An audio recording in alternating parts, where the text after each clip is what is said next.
They drove to McCarran International Airport, parked in the garage, and took their briefcases and overnighters out of the trunk.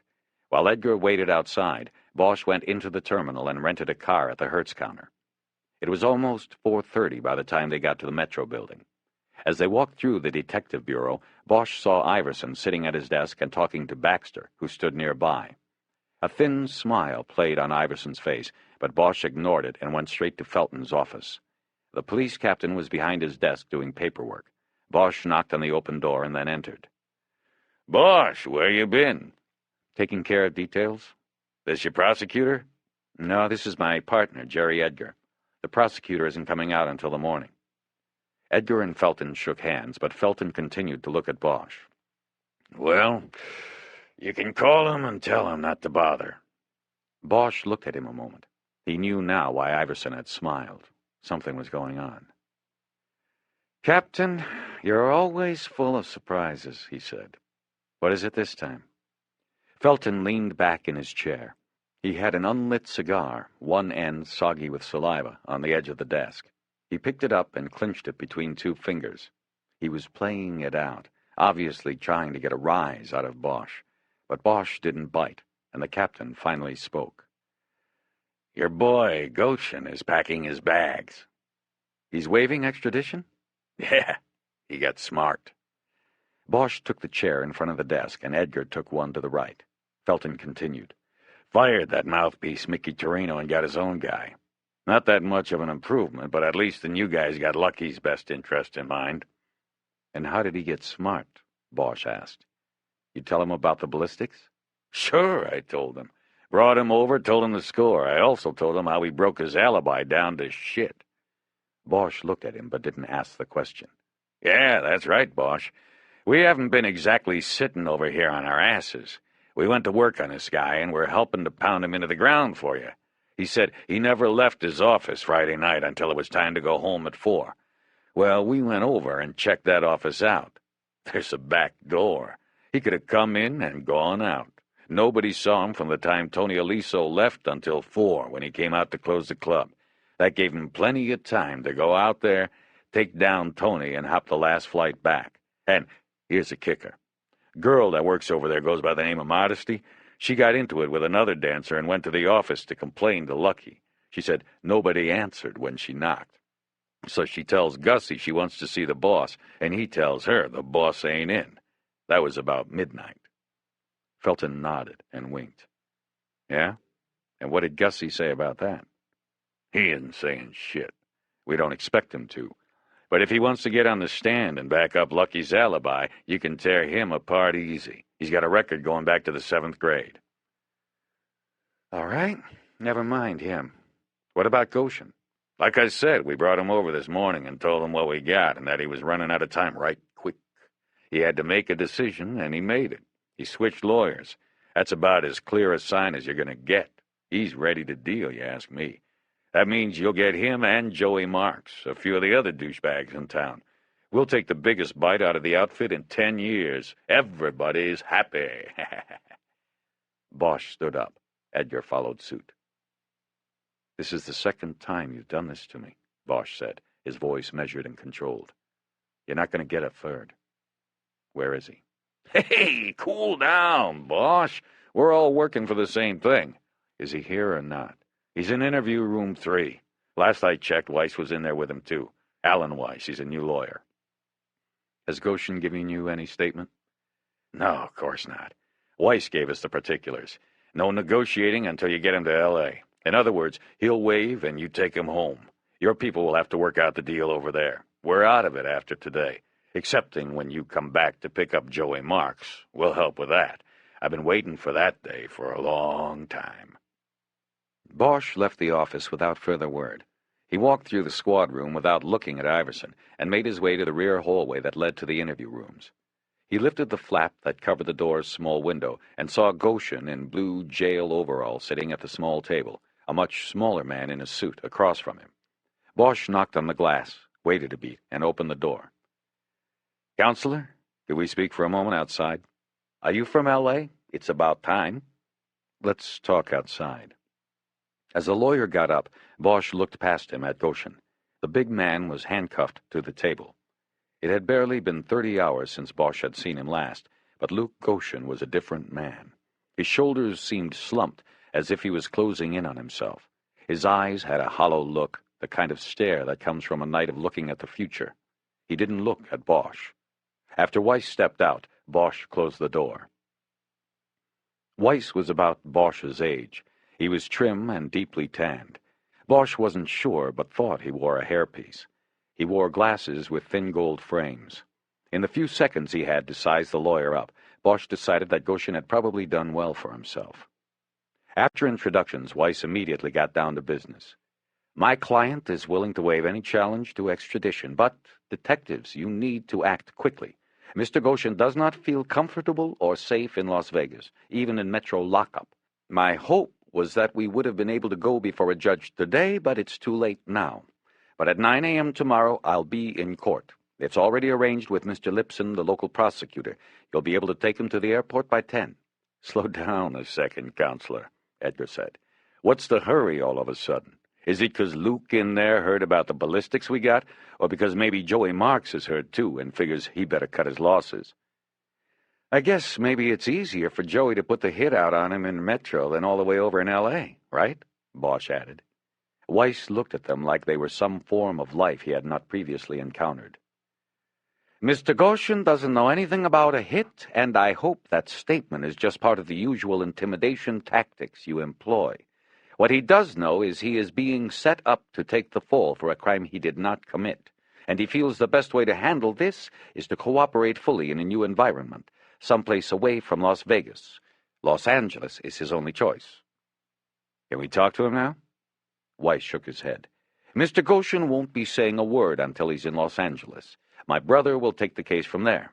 He has a practice there. Saul Weiss, you may have heard of him. Bosch had, but shook his head in the negative. I believe he has already contacted your Mr. Gregson. So you see, Detective, you're just a courier here. Your job is to get Mr. Goshen on a plane tomorrow morning and get him safely to Los Angeles. It will most likely be out of your hands after that. Most likely not, Bosch said. He stepped around the lawyer and opened the door to the interview room. Goshen looked up. Bosch stepped in and moved to the table. He leaned over it and put his hands flat on the table. Before he could speak, Weiss had moved into the room and was talking. Luke, don't say a word to this man. Don't say a word. Bosch ignored Weiss and looked only at Goshen. All I want, Lucky, is a show of faith. You want me to take you to L.A., get you there safe, then give me something.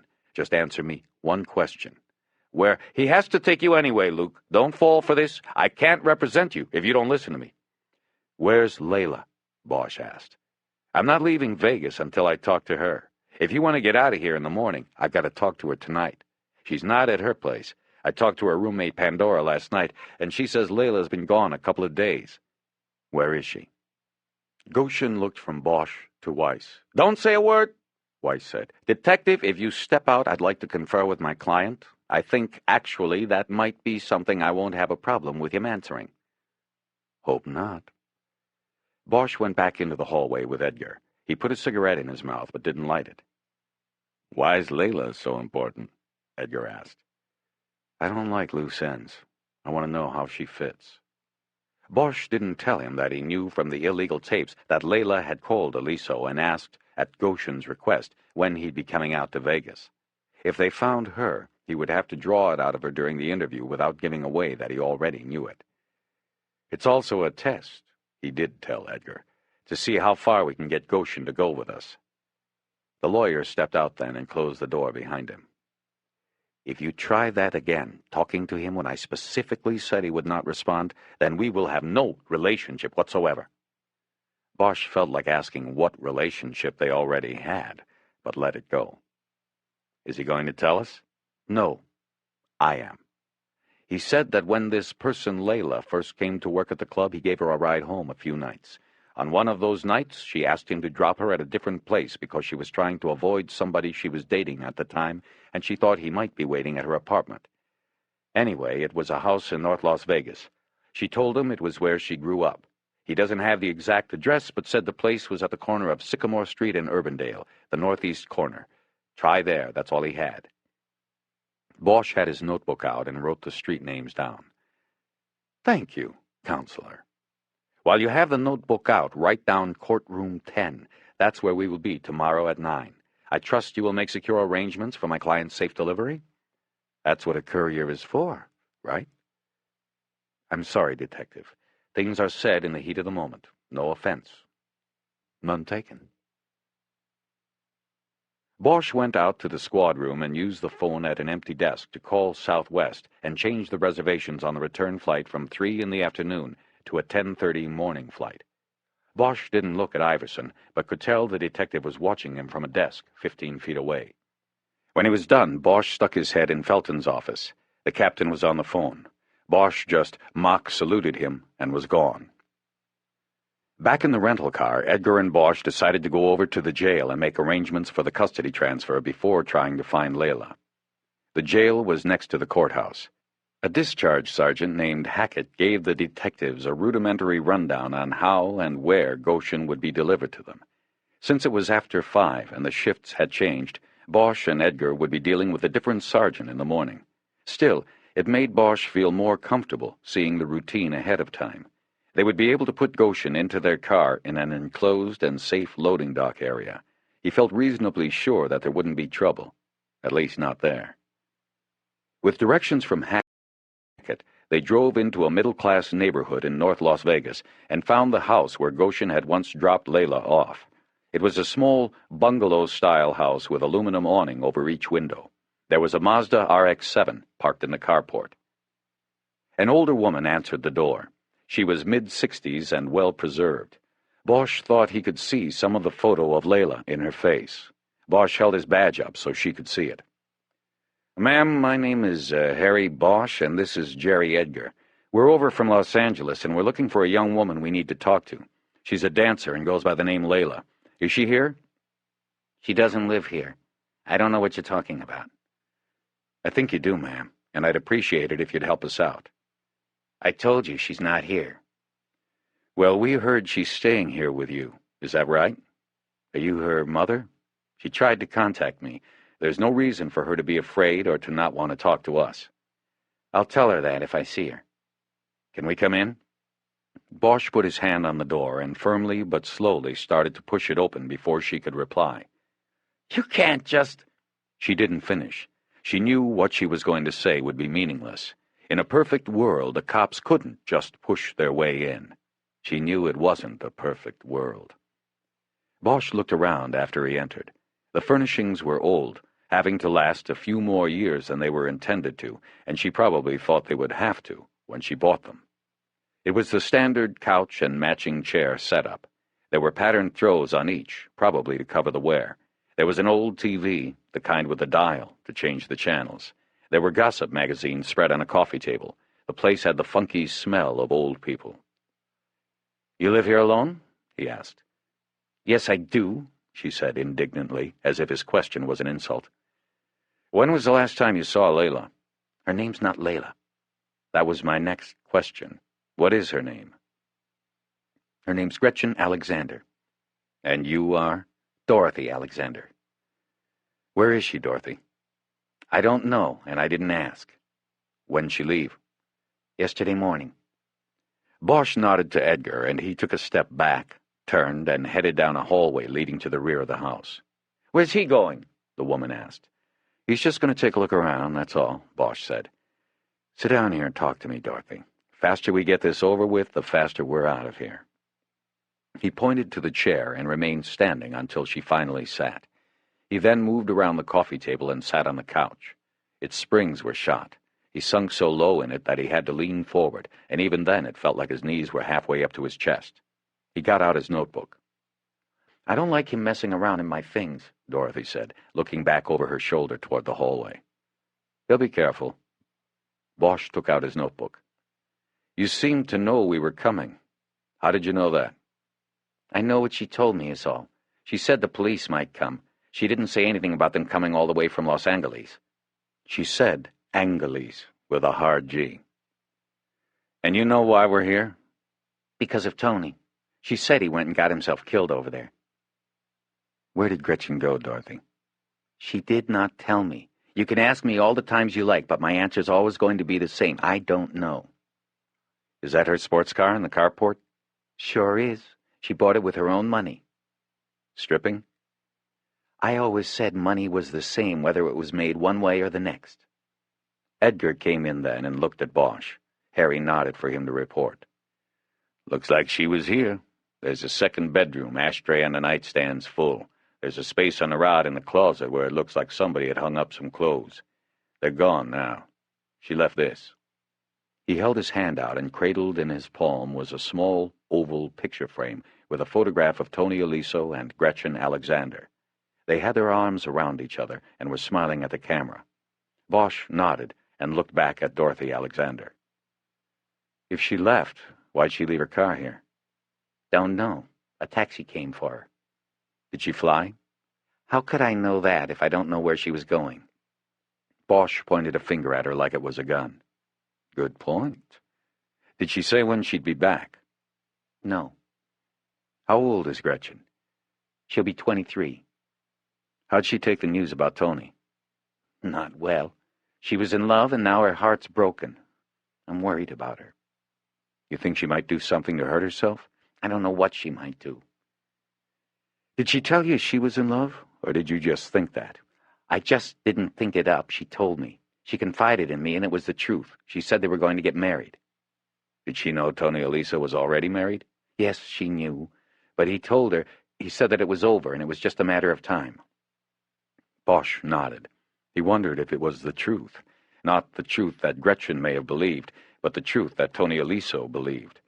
He looked down at the blank page of his notebook. I'm trying to think if there's anything else, he said. Jerry? Edgar shook his head, then spoke. I guess I'd just like to know why a mother would let her daughter do that for a living, taking her clothes off like that. Jerry, she had a talent, mister. Men came from all over the country, and when they see her, they keep coming back, because of her. And I'm not her mother.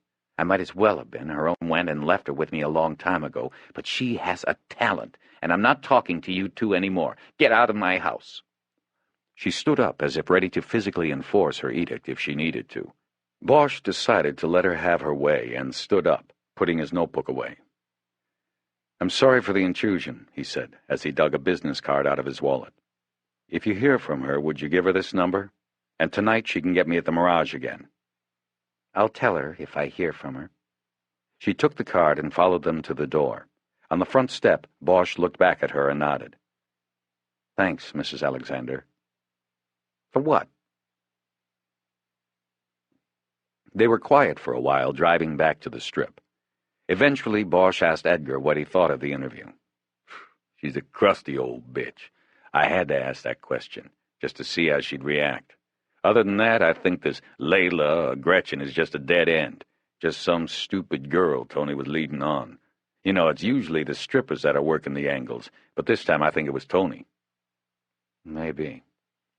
Bosch lit a cigarette and dropped back into silence. He was no longer thinking of the interview. As far as he was concerned, the work for the day was over, and he was now thinking about Eleanor Wish. When he got to the Mirage, Bosch swung the car into the circle in front and pulled to a stop near the front doors. Harry, man, what are you doing? Edgar said. Bullets might pop for the Mirage, but she ain't going to dig into the company wallet for valet parking. I'm just dropping you off. I'm going to go switch the cars tonight. I don't want to go anywhere near that airport tomorrow. That's cool, but I'll go with you, man. Nothing to do here but lose money on the machines. Bosch reached over and opened the glove box and pushed the trunk release button. Nah, Jet, I'm going on my own. I want to think about some things. Grab your stuff out of the trunk. Edgar looked at him a long moment. Bosch had not called him Jed in a long time. Edgar was about to say something, but apparently thought better of it. He opened the door. Okay, Harry. You want to grab dinner or something later? Yeah, maybe. I'll call you in your room. You're the man. After Edgar slammed the trunk, Bosch drove back out onto Las Vegas Boulevard and then north to Sands. It was dusk, and the day's dying light was being replaced with the neon glow of the city. In 10 minutes, he pulled into a parking space in front of Eleanor Wish's apartment building.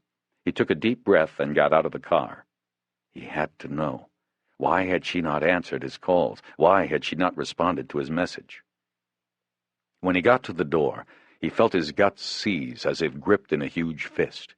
The note he had carefully folded and squeezed into the door jamb 2 nights before was still there. Bosch looked down at the worn doormat and then squeezed his eyes shut. He felt a tremendous wave of the guilt he had worked so hard to bury come forth from inside.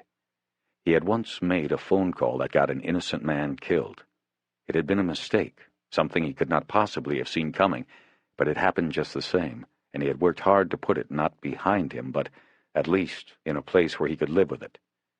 But now Eleanor. Bosch knew what he would find behind the door. Asking Felton for her number and address had sent things into motion. A terrible motion that ended with her being hauled into Metro and her fragile dignity and belief that bad things were behind her being crushed. Bosch kicked over the doormat on the off chance she had left a key. There was none. His lockpicks were in the glove compartment of the car parked at the airport. He hesitated a moment, focused on a spot over the doorknob, then stepped back, raised his left leg, and drove his heel into the door. It splintered along the jamb and flew open. Bosch slowly stepped into the apartment. He noticed nothing amiss in the living room. He moved quickly into the hallway and then down into the bedroom. The bed was unmade and empty. Bosch stood there for a moment, taking it all in. He realized he hadn't taken a breath since he had kicked in the door. He slowly exhaled and began breathing normally. She was alive. Somewhere. At least he thought so. He sat down on the bed, took out a cigarette, and lit it. His feeling of relief was quickly being crowded by other doubts and nagging questions. Why hadn't she called? Hadn't there been something real about what they had shared? "Hello?" A man's voice came from the front of the apartment. Bosch assumed it was someone who had heard him pop the door. He stood up and headed out of the bedroom. "Yeah," he said. "I'm back here. I'm with the police." He stepped into the living room and saw a man impeccably dressed in a black suit with a white shirt and black tie. It wasn't what Bosch expected. "Detective Bosch?" Bosch tensed and didn't answer. "There's someone outside who would like to talk to you." "Who?" "He'll tell you who he is and what his business is." The man walked out the front door, leaving it up to Bosch as to whether to follow. He hesitated a moment and did. There was a stretch limousine in the parking lot, its engine running. The man in the black suit walked around and got into the driver's seat. Bosch watched this for a moment and then walked toward the limo. He brought his arm up instinctively and brushed it against his coat until he felt the reassuring shape of his gun beneath it. As he did this, the rear door closest to him opened, and a man with a rough, dark face beckoned to him. Bosch showed no hesitation. It was too late now. Bosch ducked into the big car and took a seat facing the rear. There were 2 men sitting on the plucky, padded back seat.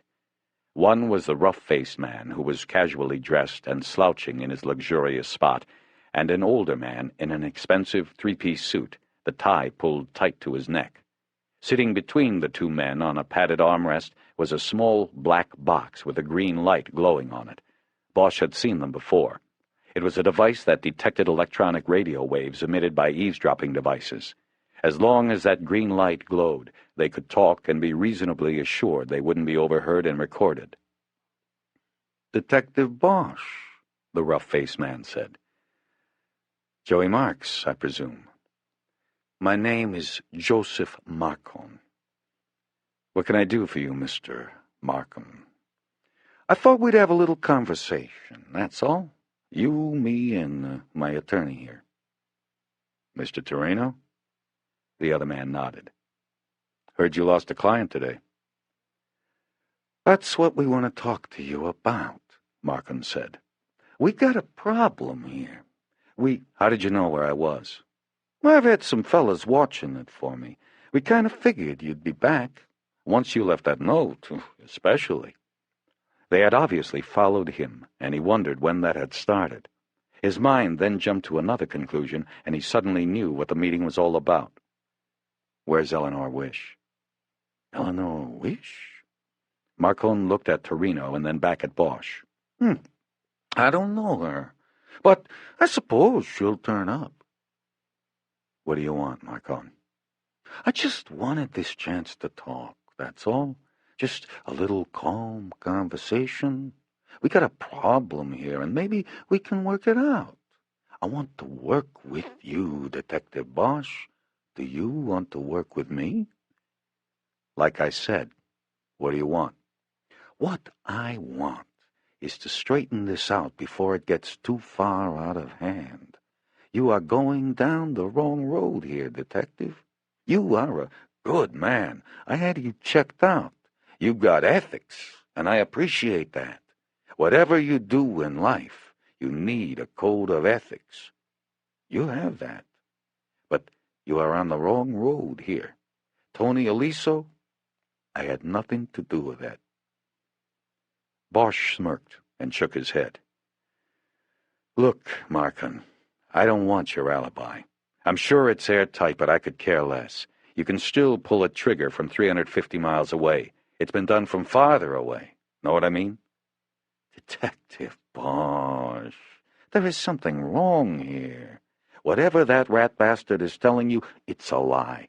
I'm clean on Tony A. My people are clean on Tony A. And I'm simply giving you this opportunity to make it right. Yeah. And how do I do that? Just kick Lucky loose so you can pick him up outside the jail in your limo here? Take him for a ride out into the desert? Think we'll ever see Lucky again? You think you'll ever see that lady ex-FBI agent again? Bosch stared at him a moment, letting his anger build up until he felt a slight tremor tick in his neck. Then in one quick move, he pulled his gun and leaned across the space between the seats. He grabbed the thick gold-braided chain around Markham's neck and jerked him forward. He pressed the barrel deep into Markham's cheek. "Excuse me." "Easy now, Detective Bosch," Torino said then. "You don't want to do something rash." He put a hand on Bosch's arm. "Take your hand off of me, you asshole." Torino removed his hand and raised it along with his other one in a surrendering gesture.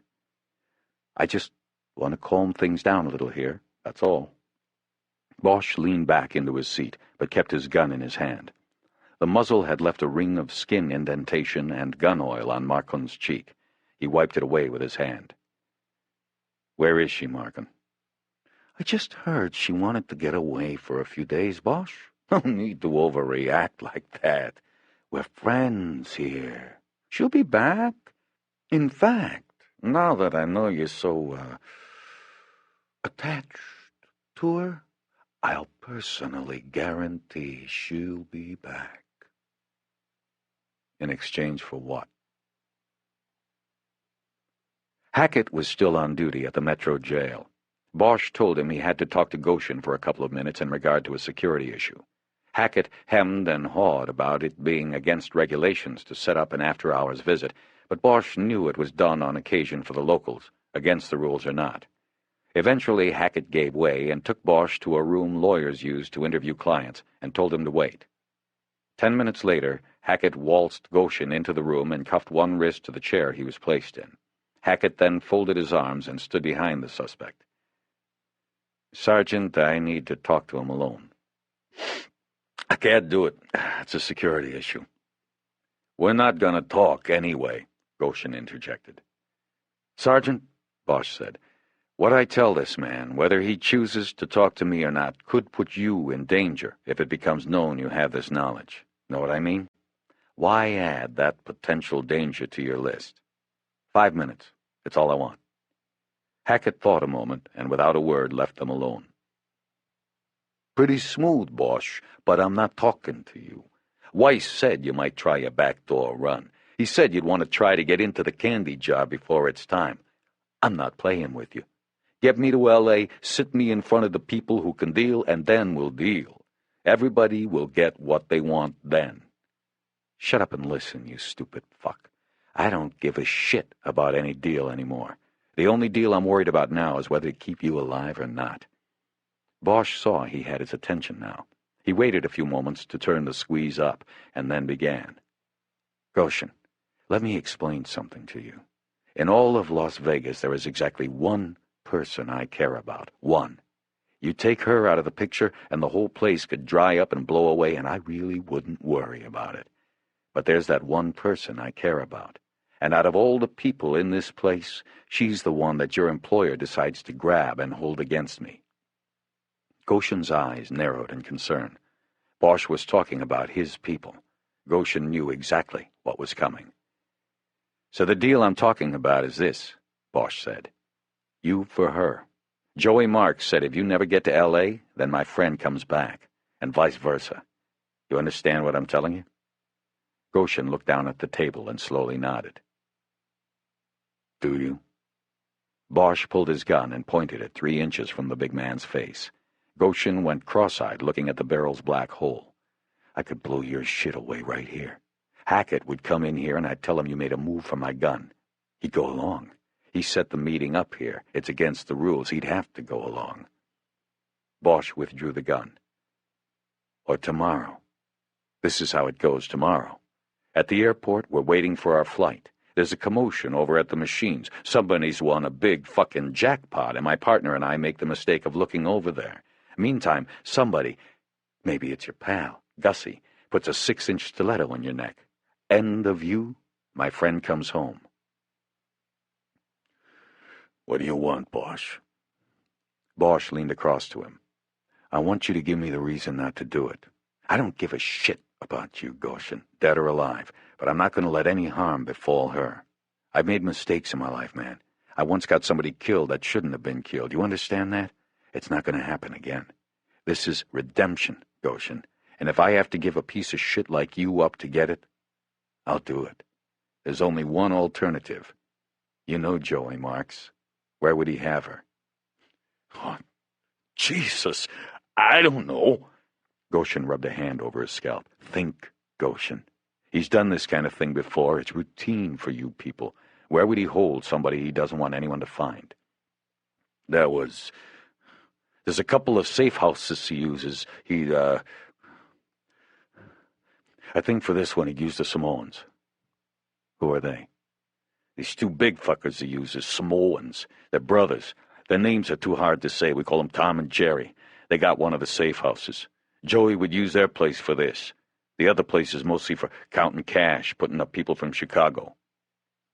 "Where's the house with the Samoans?" "It's in North Vegas, not too far from Dolly's, actually." On a piece of notebook paper Bosch gave him, Goshen drew a crude map with directions to the house. "You've been there, Goshen?" "A few times." Bosch turned the piece of paper over on the table. "Draw the layout of the house." Bosch pulled the dusty detective car he had picked up at the airport into the valet circle at the Mirage and jumped out. A valet approached, but Bosch walked past him. "Sir, your keys?" "I'll only be a minute." The valet was protesting that he couldn't just leave the car there when Bosch disappeared through the revolving door. As he crossed through the casino toward the lobby, Bosch scanned the players for Edgar, his eyes stopping on every tall black man, of which there were few. He didn't see Edgar. On a house phone in the lobby, he asked for Edgar's room and then breathed an almost audible sigh of relief when his partner picked up the phone. "Jerry, it's Bosch. I need your help." "What's up?" "Meet me out front at the valet." "Now? I just got room service. When you didn't call, "Right now, Jerry. And did you bring your vest from L.A.? My vest? Yeah, what's..." "Bring your vest with you." Bosch hung up before Edgar could ask any questions. As he turned to head back to the car, he came face to face with someone he knew. At first, because the man was well-dressed, Bosch thought it was one of Joey Marks's men, but then he placed him. Hank Meyer, Mirage Security. "Detective Bosch, I didn't expect to see you here." "Just got in tonight, came to pick somebody up." "You got your man, then?" "We think so." "Congratulations." "Listen, Hank, I gotta go. I've got a car blocking traffic in the front circle." "Oh, that's your car. I just heard that on the security radio. Yes, please, move it." "I'll talk to you later." Bosch made a move to pass him. "Oh, Detective, just wanted you to know we still haven't had that betting slip come in." Bosch stopped. "What?" "You asked if we'd check to see if anyone cashed the bet your victim put down Friday night on the Dodgers?" "Oh, yeah, right." "Well, we went through the computer tapes and located the sequence number. I then checked the number on the computer. No one has collected on it yet." "Okay, thanks. I called your office today to let you know, but you weren't there. I didn't know you were coming here.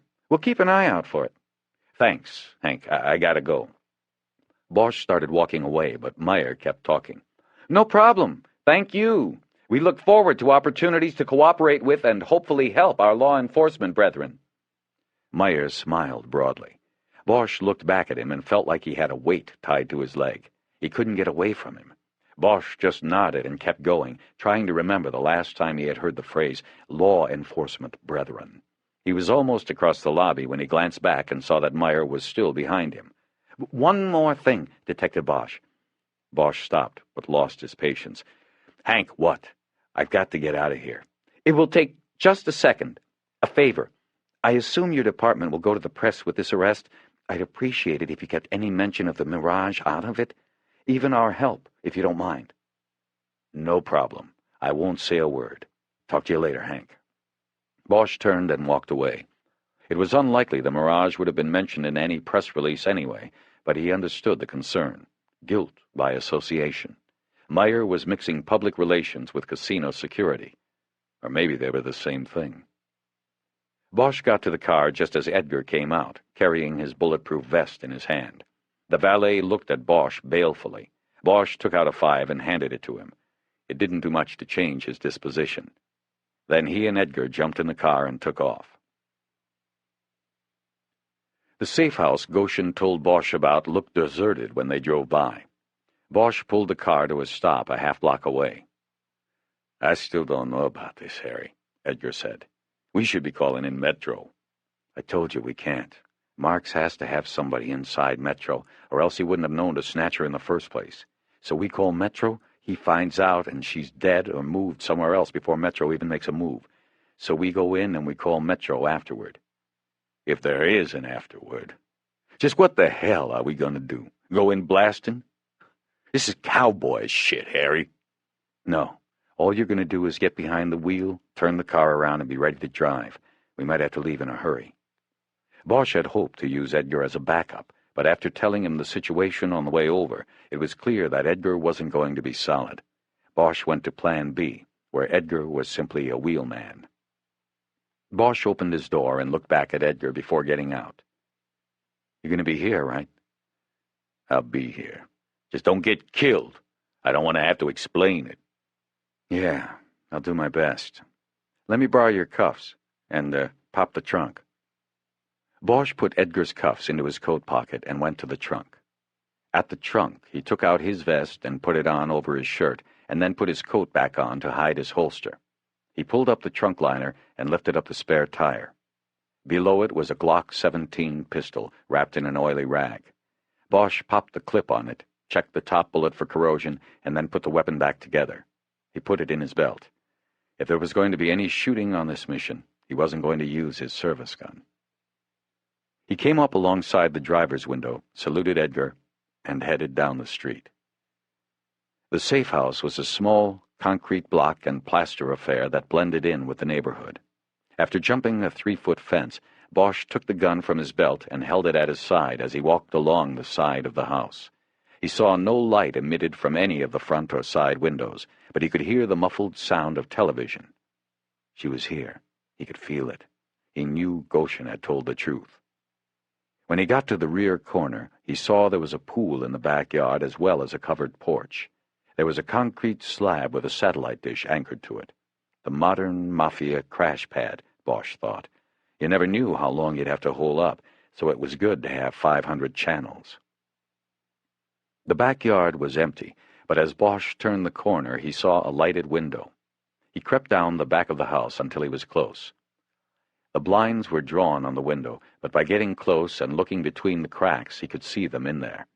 2 huge men he immediately assumed were the Samoans, and Eleanor. The Samoan sat on a couch in front of a television. Eleanor sat on a kitchen chair next to the couch. One wrist and one ankle were handcuffed to the chair. Because the shade of a floor lamp was in the way, he could not see her face, but he recognized her clothes as those she had worn on the day they had dragged her into Metro. The 3 of them were sitting there watching a rerun of a Mary Tyler Moore show. Bosch felt the anger building in his throat. Bosch crouched down and tried to think of a way to get her out of there. He leaned his back against the wall and looked across the yard and the shimmering pool. He got an idea. After taking one more glimpse through the blinds and seeing that no one had moved, Bosch went back to the corner of the house to the slab where the satellite dish sat. He put his gun back in his belt, studied the equipment for a few moments, and then simply used 2 hands to turn the dish out of alignment and point its focus toward the ground. It took about 5 minutes. Bosch figured most of this must have been spent with one or the other of the Samoans fiddling with the TV and trying to get the picture back. Finally, an outdoor floodlight came on, the back door opened, and one of them stepped out onto the porch.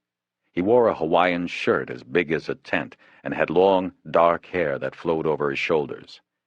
When the big man got to the dish, he clearly wasn't sure how to proceed. He looked at it for a long moment, then came around to the other side to see if this afforded him a better angle. He now had his back to Bosch. Bosch stepped away from the corner of the house and came up behind the man. He placed the muzzle of the Glock against the small of the man's back, though even the small of his back wasn't small. "Don't move, big man," he said in a low, calm voice. "Don't say a word, unless you want to spend the rest of your life in a wheelchair with your piss sloshing around in a bag." Bosch waited. The man did not move and said nothing. "Which are you, Tom or Jerry?" "I'm Jerry." "Okay, Jerry. We're going to walk over to the porch. Let's go." They moved to one of the 2 steel support beams that held up the porch's roof. Bosch kept the gun pressed against his shirt the whole time. He then reached into his pocket and pulled out Edgar's cuffs. He handed them around the girth of the man and held them up. "Okay, take 'em. Cuff yourself around the beam." He waited until he heard both cuffs click, then came around and checked them, clicking them tightly around the man's thick wrists. "Okay, that's good, Jerry. Now, do you want me to kill your brother? I mean, I could just walk in there and waste him and get the girl. That's the easy way. You want me to do it that way? No? Then do exactly what I tell you. If you fuck up, he dies. Then you die, because I can't afford to leave a witness. Got it?" "Yes." "Okay. Without saying his name, because I don't trust you, just call to him and ask if the picture's back on the TV. When he says no, tell him to come out here and help. Tell him she'll be fine, she's handcuffed. Do it right, Jerry, and everybody lives. Do it wrong, and some people aren't going to make it." "What do I call him?" "How about, 'Hey, bro'? That ought to work." Jerry did as he was told, and did it right. After some back-and-forth banter, the brother stepped out onto the porch where he saw Jerry with his back to him. Just as he realized something wasn't right, Bosch came from the blind spot to his right rear and put the gun on him. Using his own cuffs this time, he locked the second brother, who he guessed was slightly larger than the first and had on a louder shirt, to the porch's other support beam. "Okay, take 5, boys. I'll be back in a minute. Oh, who has the key to the cuffs on the woman?" They both said, "He does." "That's not smart, guys. I don't want to hurt anybody. Now, who has the cuff key?" "I do." The voice came from behind him, from the porch door. Bosch froze. "Slowly, Bosch. Toss the gun into the pool and turn around real slow-like." Bosch did what he was told and turned around. It was Gussie, and Bosch could see the delight and hate in his eyes even in the dark. He stepped onto the porch, and Bosch could see the shape of a gun in his right hand. Bosch immediately became angry with himself for not casing the house further, or even asking Jerry if there was anyone other than his brother and Eleanor in the house. Gussie raised the gun and pressed its barrel against Bosch's left cheek, just below the eye. "See how it feels?" "Been talking to the boss, huh?" "That's right. And we're not stupid, man. You're stupid. We knew you might try something like this. Now we gotta call him and see what he wants to do. But first off, what you're gonna do is unhook Tom and Jerry. Right the fuck now." "Sure, Gussie." Bosch was contemplating reaching into his coat and going for his other gun, but he knew it was suicide as long as Gussie held his gun at point-blank range. He started slowly reaching into his pocket for his keys when he saw the movement to his left and heard the shout. "Freeze it up, asshole!" It was Edgar. Gussie didn't move an inch. After a few moments of this standoff, Bosch reached into his coat, pulled his own gun, and pushed the muzzle up into Gussie's neck. They stood there staring at each other for a long moment. "What do you think?" Bosch finally said. "You want to try it? See if we both get one off?" Gussie said nothing, and Edgar moved in. He put the muzzle of his gun against Gussie's temple. A smile broke across Bosch's face, and he reached up and took Gussie's gun from him and threw it into the pool. "I didn't think so." He looked over at Edgar and nodded his thanks. "You got him? I'll go get her." "I got him, Harry, and I'm hoping he does something stupid, the big, fat fuck." Bosch checked Gussie for another weapon and found none. "Where's the cuff key?" he asked. "Fuck you." "Remember the other night, Gussie? You want a repeat performance? Tell me where the fucking key is." Bosch figured his own cuff key would fit, but he wanted to make sure he got one away from Gussie. The big man finally blew out his breath and told Bosch the key was on the kitchen counter. Bosch went inside the house, his gun out, his eyes scanning for more surprises. There was nobody. He grabbed the cuff key off the kitchen counter and went into the back den where Eleanor was. When he stepped into the room and her eyes rose to his, he saw something that he knew he would always cherish. It wasn't something he believed he could ever put into words. The giving way of fear, the knowledge of safety, maybe thanks.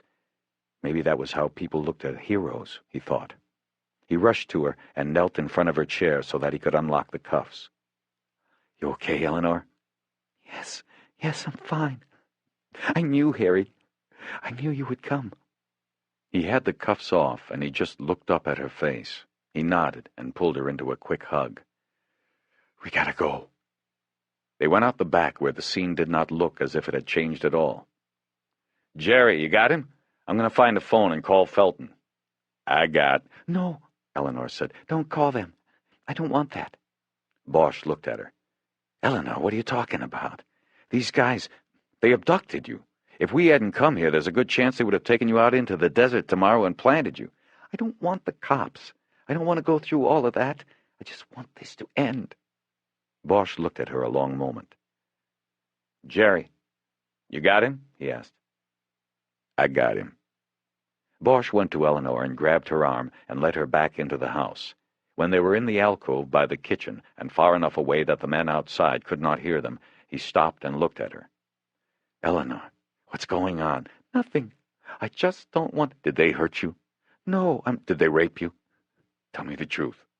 "No, Harry, it is nothing like that. I just want this to end here." "Listen to me. We can take down Marks, his lawyer, and those 3 assholes out on the porch. That's why I'm here. Marks told me he had you." "Don't kid yourself, Harry. You can't touch Marks on this. What did he really tell you? And who's your witness going to be? Me? Look at me. I'm a convicted felon, Harry. Not only that, I used to be one of the good guys. Just think what a mob lawyer can do with that." Bosch didn't say anything. He knew she was right. "Well, I'm not going to put myself through that," she said. "I got a dose of reality when they jerked me out of my home and took me down to Metro. I'm not going to go to bat for them on this. Now, can you get me out of here?" "As long as you are sure. You can't change your mind once we're out of here." "I'm as sure as I'll ever be." Bosch nodded and led her out to the porch. "It's your lucky day, boys," he said to the 3 thugs. Then to Edgar he said, "We're pulling out of here. We'll talk about it later." Edgar just nodded. Bosch then went one by one to the Samoans and put their own cuffs on their wrists, and then took off the others. When he was done, he held the key up in front of the smaller of the 2 giants, and then tossed it into the pool. He then went over to the fence that ran behind the pool and took down a long pole with a net attached to the end of it. He fished his gun off the bottom and handed it to Eleanor to hold. He then returned to Gussie. He was dressed completely in black. Edgar was still standing to his right, holding the gun against his temple. "Almost didn't recognize you without the tux, Gussie. Will you give Joey Marks a message?" "Yeah? What?" "Fuck you. Just tell him that." "He's not going to like that." "I don't really care. He's lucky I don't leave him 3 bodies here as a message." Bosch looked over at Eleanor. "Anything you want to say or do?" She shook her head. Then we're out of here. Only thing is, Gussie, we're one set of cuffs short. That's too bad for you. There's rope in the... Bosch hit him on the bridge of the nose with the butt end of his gun, crushing whatever bone had not been broken in their earlier scuffle. Gussie dropped heavily to his knees, then pitched forward, his face making a thud on the porch tile. Harry! Jesus! It was Edgar. He looked shocked by the sudden violence. Bosch just looked at him a moment and said, "Let's go." When they got to Eleanor's apartment, Bosch backed the car up nearly to the door and popped the trunk. "We don't have a lot of time," he said. "Jerry, you stay put out here, watch for anybody coming. Eleanor, you can fill the trunk with whatever you can fit in there. That's about all you can take." She nodded. She understood. Las Vegas was over for her. She could no longer stay, not with what had happened. Bosch wondered if she also understood that it was all because of him. Her life would still be as it had been if he had not wanted to reach out to her. They all got out of the car, and Bosch followed Eleanor into the apartment. She studied the broken door for a moment until he told her he had done it. "Why?" "Because when I didn't hear from you, I thought something else." She nodded again. She understood that, too. "There's not a lot," she said, looking around the place. "Most of this stuff I don't care about. I probably won't even need the whole trunk." She went into the bedroom, took an old suitcase out of the closet, and started filling it with clothes. When it was full, Bosch took it out and put it in the trunk. When he came back in, she was filling a box from the closet with her remaining clothes and other personal belongings. He saw her put a photo album in the box, and then she went to the bathroom to clear the medicine cabinet. In the kitchen, all she took was a wine bottle opener and a coffee mug with a picture of the Mirage Hotel on it. "Bought this the night I won $463 there," she said. "I was playing the big table and I was way in over my head, but I won. I want to remember that." She put that in the top of the full box and said, "That's it. That's all I have to show for my life." Bosch studied her a moment and then took the box out to the car. He struggled a bit, getting it to fit in next to the suitcase. When he was done, he turned around to call to Eleanor that they must go, and she was already standing there, holding the framed print of The Nighthawks, the Edward Hopper painting. She was holding it in front of her like a shield. "Will this fit?" "Sure. We'll make it fit." At the Mirage, Bosch pulled into the valet circle again and saw the chief valet frown as he recognized the car. Bosch got out, showed the man his badge quickly so that he might not notice it wasn't a Metro badge, and gave him $20. "Police business. I'll be 20-30 minutes tops. I need the car here because when we leave we're going to have to really book." The man looked at the 20 in his hand as if it was human feces. Bosch reached into his pocket, pulled out another 20 and gave it to him. "Okay?" "Okay, leave me the keys." No keys. Nobody touches the car." Bosch had to take the picture out of the trunk to get to Eleanor's suitcase and a gun kit he kept there. He then repacked the trunk and lugged the suitcase inside, waving off an offer of help from a doorman. In the lobby, he put the case down and looked at Edgar. "Jerry, thanks a lot," he said. "You were there, man. Eleanor's going to change, and then I'm going to shoot her out to the airport. I probably won't be back until late, so let's just meet here at 8 o'clock tomorrow and we'll go to court." "Sure you don't need me for the airport run?" "No, I think we're fine now. Marks won't try anything now. And if we're lucky, Gussie won't be waking up for another hour or so anyway. I'm going to go check in." He left Eleanor there with him and went to the desk. There was no wait. It was late. After giving the clerk his credit card, he looked back at Eleanor, saying her goodbye to Edgar. He put out his hand and she shook it, but then she pulled him into an embrace. Edgar then disappeared into the crowd at the casino. Eleanor waited until they were in his room before she spoke. "Why am I going to the airport tonight? You said you doubted they would do anything." "Because I want to make sure you're safe. And tomorrow I won't be able to worry about it. I've got court in the morning, and then I'm driving Goshen to L.A. I have to know you're safe." "Where am I going to go?" "You could go to a hotel, but I think my place would be better. Safer. You remember where it is?" "Yes. Up off Mulholland?" "Yeah. Woodrow Wilson Drive. I'll give you the key. Take a cab from the airport and I'll be there by tomorrow night." And what? I don't know. We'll figure it out. She sat down on the edge of the bed, and Bosch came around and sat next to her. He put his arms around her shoulders. I don't know if I could live in L.A. again. We'll figure it out. He leaned in and kissed her on the cheek. Oh, don't kiss me. I need to take a shower. He kissed her again and then pulled her back onto the bed. They made love differently this time. They were more tender, slower. They found each other's rhythm. Afterward, Bosch took the first shower, and then while Eleanor bathed, he used oil and a rag from his gun kit to clean the Glock that had been thrown into the pool. He worked the action and trigger several times to make sure the weapon was working properly. Then he filled a clip with fresh ammunition. He went to the closet and took a plastic bag for laundry off the shelf, put the gun inside it, and shoved it beneath a stack of clothes in Eleanor's suitcase. After her shower, Eleanor dressed in a yellow cotton summer dress and entwined her hair into a French braid. Bosch liked watching her do it with such skill. When she was ready, he closed the suitcase, and they left the room. The head valet man came up to Bosch as he was putting the suitcase into the trunk. Next time, 30 minutes is 30 minutes, not an hour. Sorry about that. Sorry doesn't cut it. I could have lost my job, man. Bosch ignored him and got in the car. On the way to the airport, he tried to compose his thoughts into articulate sentences that he could recite to her, but it wasn't working. His emotions were too much of a jumble.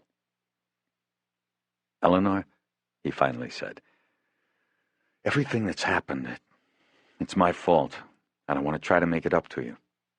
She reached over and put her hand on his thigh. He put his hand on top of hers. She didn't say anything. At the airport, Bosch parked in front of the Southwest terminal and got her suitcase out of the trunk. He locked his own gun and badge in the trunk so he could go through the airport's metal detector without a problem. There was one last flight to L.A., leaving in 20 minutes. Bosch bought her a ticket and checked her bag. The gun would cause no problem as long as the bag was checked. He then escorted her to the terminal where there was already a line of people making their way down the jetway. Bosch took the key to his house off his keychain, gave it to her, and told her the exact address. It's not the same as you might remember it, he said. The old place got wrecked in the earthquake. It's been rebuilt, and it's not all the way done. But it'll be all right. The sheets. I probably should have washed them a few days ago, but didn't have time. There's fresh ones in the hallway closet. She smiled. Don't worry. I'll figure everything out. Listen. Like I said before, I don't think that you've got anything to worry about anymore, but just in case, you've got the Glock in your suitcase. That's why I checked it. You cleaned it while I was in the shower, didn't you? I thought I smelled the oil when I came out. He nodded. Thanks, but I don't think I'll need it either. Probably not. She looked over at the line. The last people were boarding. She had to go. You're being very good to me, Harry. Thank you. He frowned. Not good enough. Not enough to make up for everything. She went up on her toes and kissed him on the cheek. Goodbye, Harry. Goodbye, Eleanor. He watched her hand in her ticket and go through the door to the jetway. She didn't look back, and there was a whisper in the back of his mind telling him he might never see her again. But he shut it off and walked back through the nearly deserted airport. Most of the slot machines stood mute and ignored. Bosch felt a deep sense of loneliness engulf him. The only hitch in the morning's court proceedings occurred before they started, when Weiss came out of lockup after conferring with his client and quickly went into the hall to find Bosch and Edgar conferring with Lipson, the local prosecutor who would handle the extradition hearing. Gregson had not made the trip from the L.A. County DA's office. Weiss and Lipson had given him their assurances that Luke Goshen was going to waive any objection to being brought back to California. Detective Bosch? Weiss said. I was just in with my client, and he asked me to get him some information before the hearing. He said he wanted an answer before he gave any waiver. I don't know what it's about, but I hope you haven't been in contact with my client. Bosch put a concerned yet puzzled look on his face. What's he want to know? He just wanted to know how last night worked out, whatever that means. I'd like to know what is going on here. Just tell him everything is fine. What is fine, detective? If your client wants to tell you, he can tell you. Just Deliver the message." Weiss stalked away, heading back toward the lockup door. Bosch looked at his watch.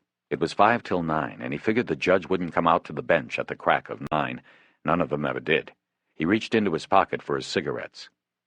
"I'm going outside to have a smoke," he told Edgar. Bosch took the elevator down and went out to the front of the courthouse to have his cigarette. It was warm out, and he thought the day would probably be another scorcher. With Las Vegas in September, it was pretty much guaranteed. He was glad he'd be leaving soon, but he knew the ride through the desert during the heat of the day would be rough. He didn't notice Mickey Torino until the lawyer was a few feet away from him.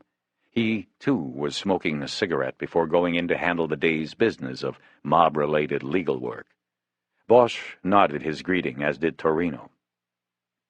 "I guess you heard by now." "No deal."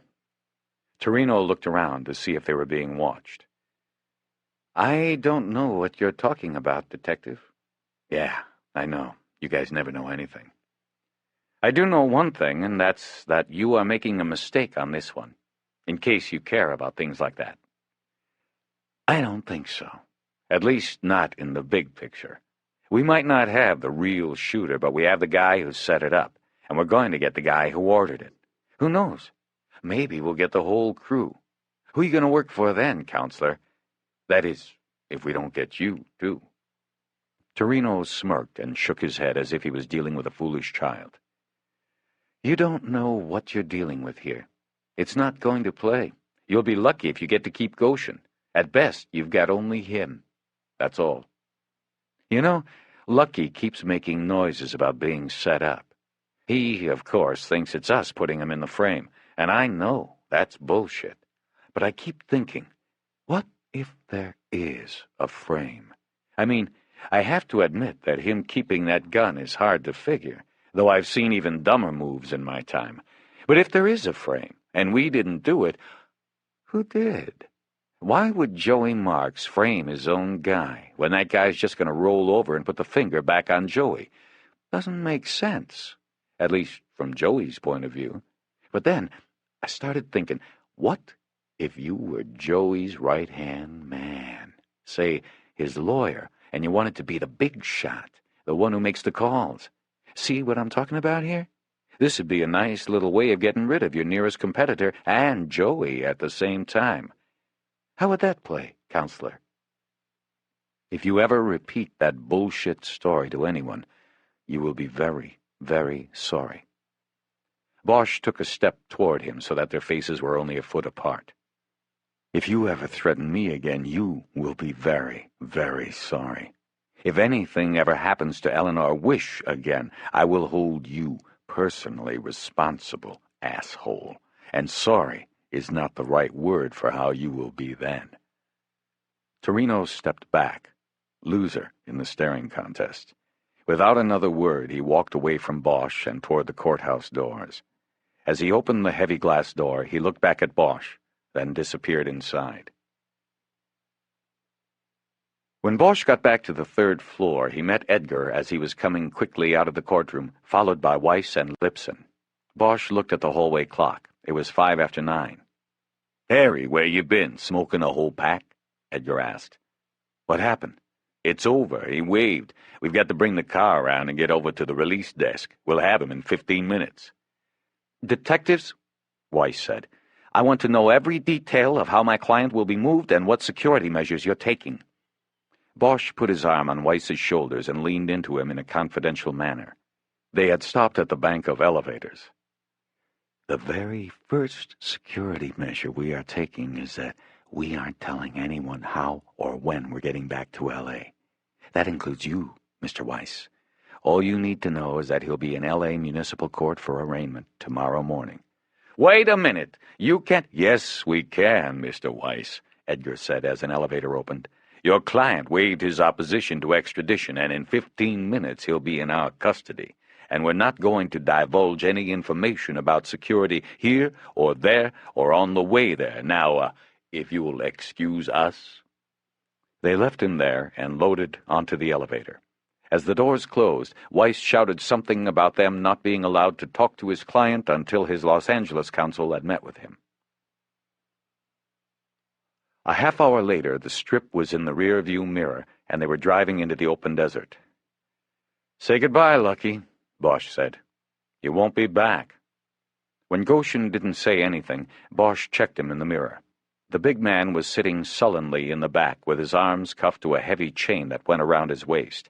He returned Bosch's stare, and for a brief moment Bosch thought he saw the glimmer of fear in his eyes. It was the same look he had let loose for a moment in his bedroom before he managed to drag it back inside, like a naughty child. "Just drive," he said, after he had recovered his demeanor. "We're not having a conversation here." Bosch looked back at the road ahead and smiled. "Maybe not now, but we will. We'll be talking." 5. As Bosch and Edgar were leaving the men's central jail in downtown Los Angeles, Bosch's pager sounded, and he checked the number. He didn't recognize it, but the 485 exchange told him the person paging him was in Parker Center. He took the phone out of his briefcase and returned the call. It was Lieutenant Billets who answered. "Detective, where are you?" Her use of his rank instead of his name told him she probably wasn't alone. The fact that she was calling from Parker Center rather than the Bureau in Hollywood told him that something had gone wrong. "At Men's Central. What's up?" "Do you have Luke Goshen with you?" "No, we just dropped him off. Why, what is it?" "Give me the booking number." Bosch hesitated a moment, but then held the phone under his chin while he reopened his briefcase and got the number off the booking receipt. He gave Billets the number and once again asked what was going on. She once again ignored the question. "Detective, I want you to come over to Parker right away, the 6th floor conference room." The 6th floor was administration level. It also was where the internal affairs offices were. Bosch hesitated again before finally answering. "Sure, Grace. You want Jerry too?" "Tell Detective Edgar to go back to Hollywood Division. I'll contact him there." "We've only got the one car." "Then tell him to take a cab and put it on his expense account. Hurry it up, Detective. We are waiting for you here." "We? Who's waiting?" She hung up then, and Bosch just stared at the phone for a moment. "What is it?" Edgar asked. "I don't know." Bosch stepped off the elevator into the deserted 6th floor hallway and proceeded toward the conference room he knew was behind the last door before the entrance to the police chief's office at the end of the hall. The yellowed linoleum had been recently polished. As he walked toward his destiny with his head down, he saw his own dark reflection moving just in front of his steps. The door to the conference room was open, and as Bosch stepped in, all eyes in the room were on him. He looked back at Lieutenant Billets and Captain LaValle from the Hollywood Division, and the recognizable faces of Deputy Chief Irvin Irving and an IAD squint named Chastain. But the 4 remaining men gathered around the long conference table were strangers to Bosch. Nevertheless, he guessed from their conservative gray suits that they were feds. "Detective Bosch, have a seat," Irving said. Irving stood ramrod straight in a tight uniform. The dome of his shaven head shone under the ceiling fluorescence. He motioned to the empty seat at the head of the table. Bosch pulled a chair out and sat down slowly, as his mind raced. He knew that this kind of showing of brass and feds was too big to have been caused by his affair with Eleanor Wish. There was something else going on, and it involved only him. Otherwise, Billets would have told him to bring Edgar along. "Who died?" Bosch asked. Irving ignored the question. When Bosch's eyes traveled across the table to his left and up to Billets's face, the lieutenant glanced away. "Detective, we need to ask you some questions pertaining to your investigation of the Eliso case," Irving said. "What are the charges?" Bosch responded. "There are no charges," Irving replied calmly. "We need to clear some things up." "Who are these people?" Irving introduced the 4 strangers. Bosch had been right. They were feds. John Samuels, an assistant U.S. attorney assigned to the Organized Crime Strike Force, and 3 FBI agents from 3 different field offices. They were John O'Grady from L.A., Dan Ekblad from Las Vegas, and Wendell Werris from Chicago. Nobody offered to shake Bosch's hand. Nobody even nodded. They just stared at Bosch with looks that transmitted their contempt for him. Being that they were feds, the contempt for the LAPD was standard issue. Bosch still couldn't figure out what was going on here. "Okay," Irving said. "We're going to get some things cleared up first. I'm going to let Mr. Samuels take it from here." Samuels wiped a hand down his thick, black mustache and leaned forward. He was in the chair at the opposite end of the table from Bosch. He had a yellow legal tablet on the table in front of him, but it was too far away for Bosch to be able to read what was on it. He held a pen in his left hand and used it to hold his place in his notes. Looking down at the notes, he began. "Let's start with your search of Luke Goshen's home in Las Vegas," Samuels said. "Exactly who was it who found the firearm later identified as the weapon used in the killing of Anthony Aliso?" Bosch narrowed his eyes. He tried looking at Billets again, but her eyes were focused on the table in front of her. As he scanned the other faces, he caught the smirk on Chastain's face. No surprise there. Bosch had hooked up with Chastain before. He was known as Sustained Chastain by many in the department. When departmental charges are brought against an officer, an internal affairs investigation and Board of Rights hearing result in one of two findings. The allegations are either sustained or ruled unfounded. Chastain had a high ratio of sustained to unfounded cases, thus the departmental moniker which he wore like a medal. "If this is the subject of a departmental investigation, I think I'm entitled to representation," Bosch said. "I don't know what this is about, but I don't have to tell you people anything." "Detective," Irving said. He slid a sheet of paper across the table to Bosch. "That is a signed order from the Chief of Police telling you to cooperate with these gentlemen. If you choose not to, you will be suspended without pay forthwith, and you'll be assigned your union rep then." Bosch looked down at the letter. It was a form letter, and he had received them before. It was all part of the department's way of backing you into the corner, to the point that you had to talk to them or you didn't eat.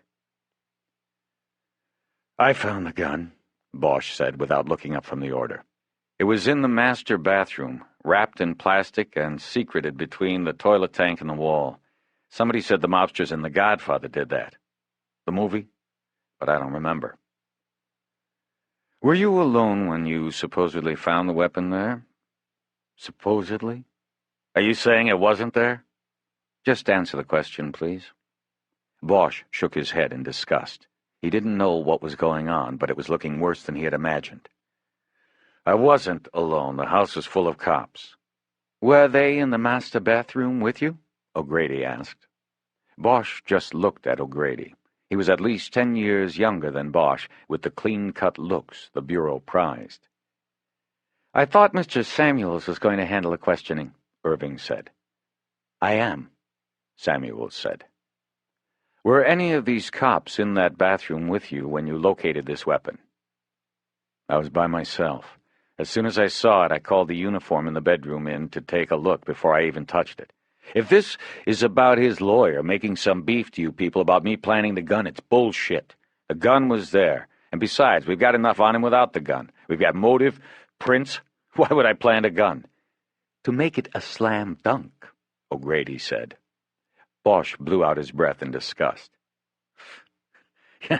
"It's typical of the Bureau to drop everything and come after an L.A. cop just because some sleazeball mobster drops a dime. What?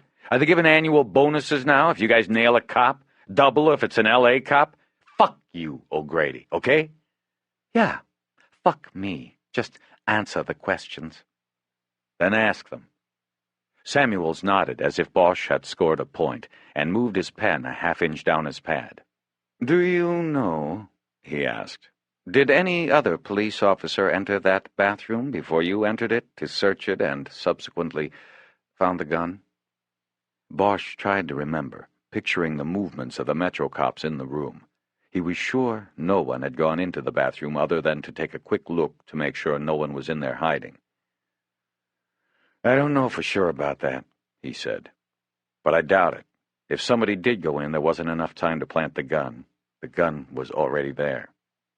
Samuels nodded again, consulted his legal pad, and then looked at Irving. Chief Irving, I think that's as far as we want to take it for the moment.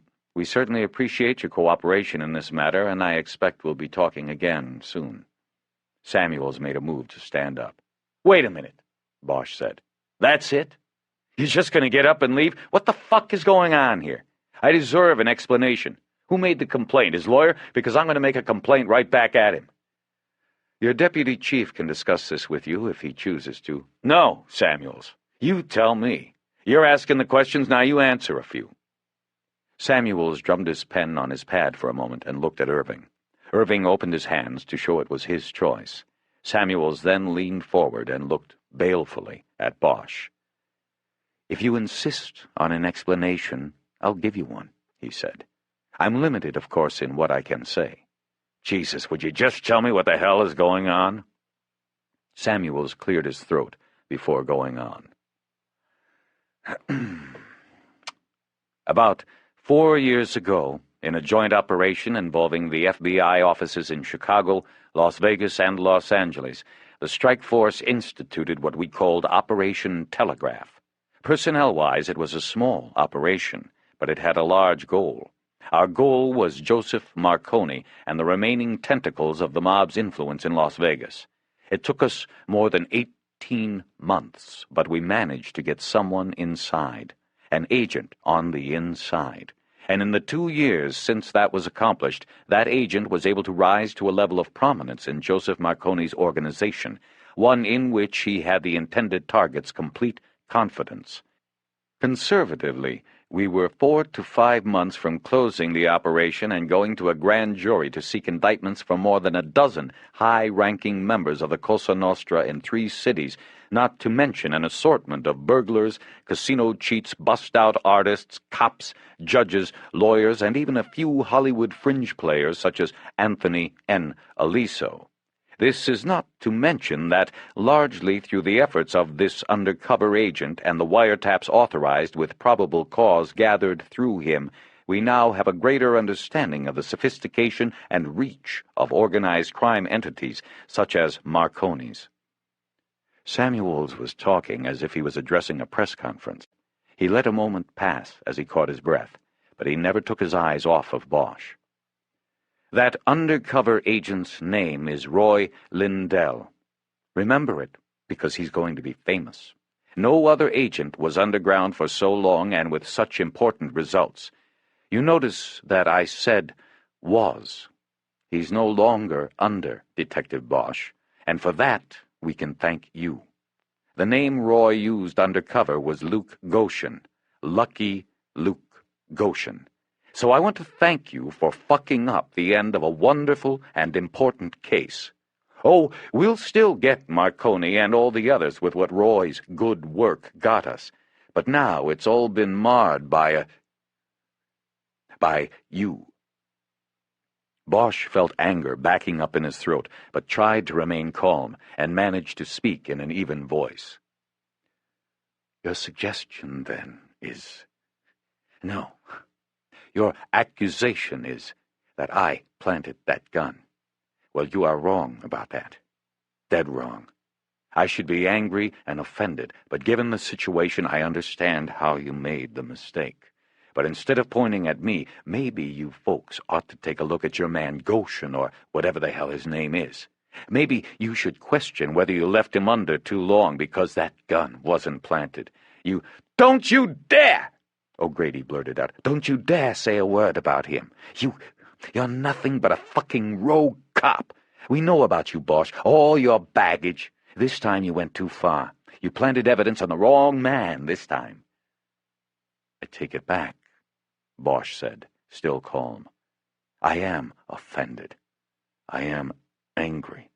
So fuck you, O'Grady. You say I planted the gun, prove it.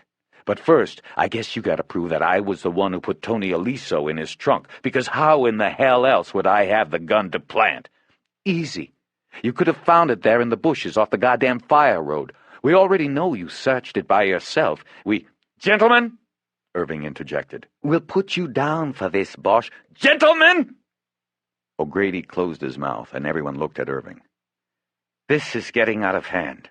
I'm ending this meeting. Suffice it to say an internal investigation will be conducted and—" "We are doing our own investigation," Samuels said. "Meantime, we have to figure out how to salvage our operation." Bosch looked at him incredulously. "Don't you understand?" he said. "There is no operation. Your star witness is a murderer. You left him in too long, Samuels. He turned, became one of them. He killed Tony Aliso for Joey Marks. His prints were on the body. The gun was found in his house. Not only that, he's got no alibi. Nothing. He told me he spent all night in the office, but I know he wasn't there. He left, and he had time to get over here, do the job, and get back." Bosch shook his head sadly and finished in a low voice. "I agree with you, Samuels. Your operation is tainted now, but not because of me.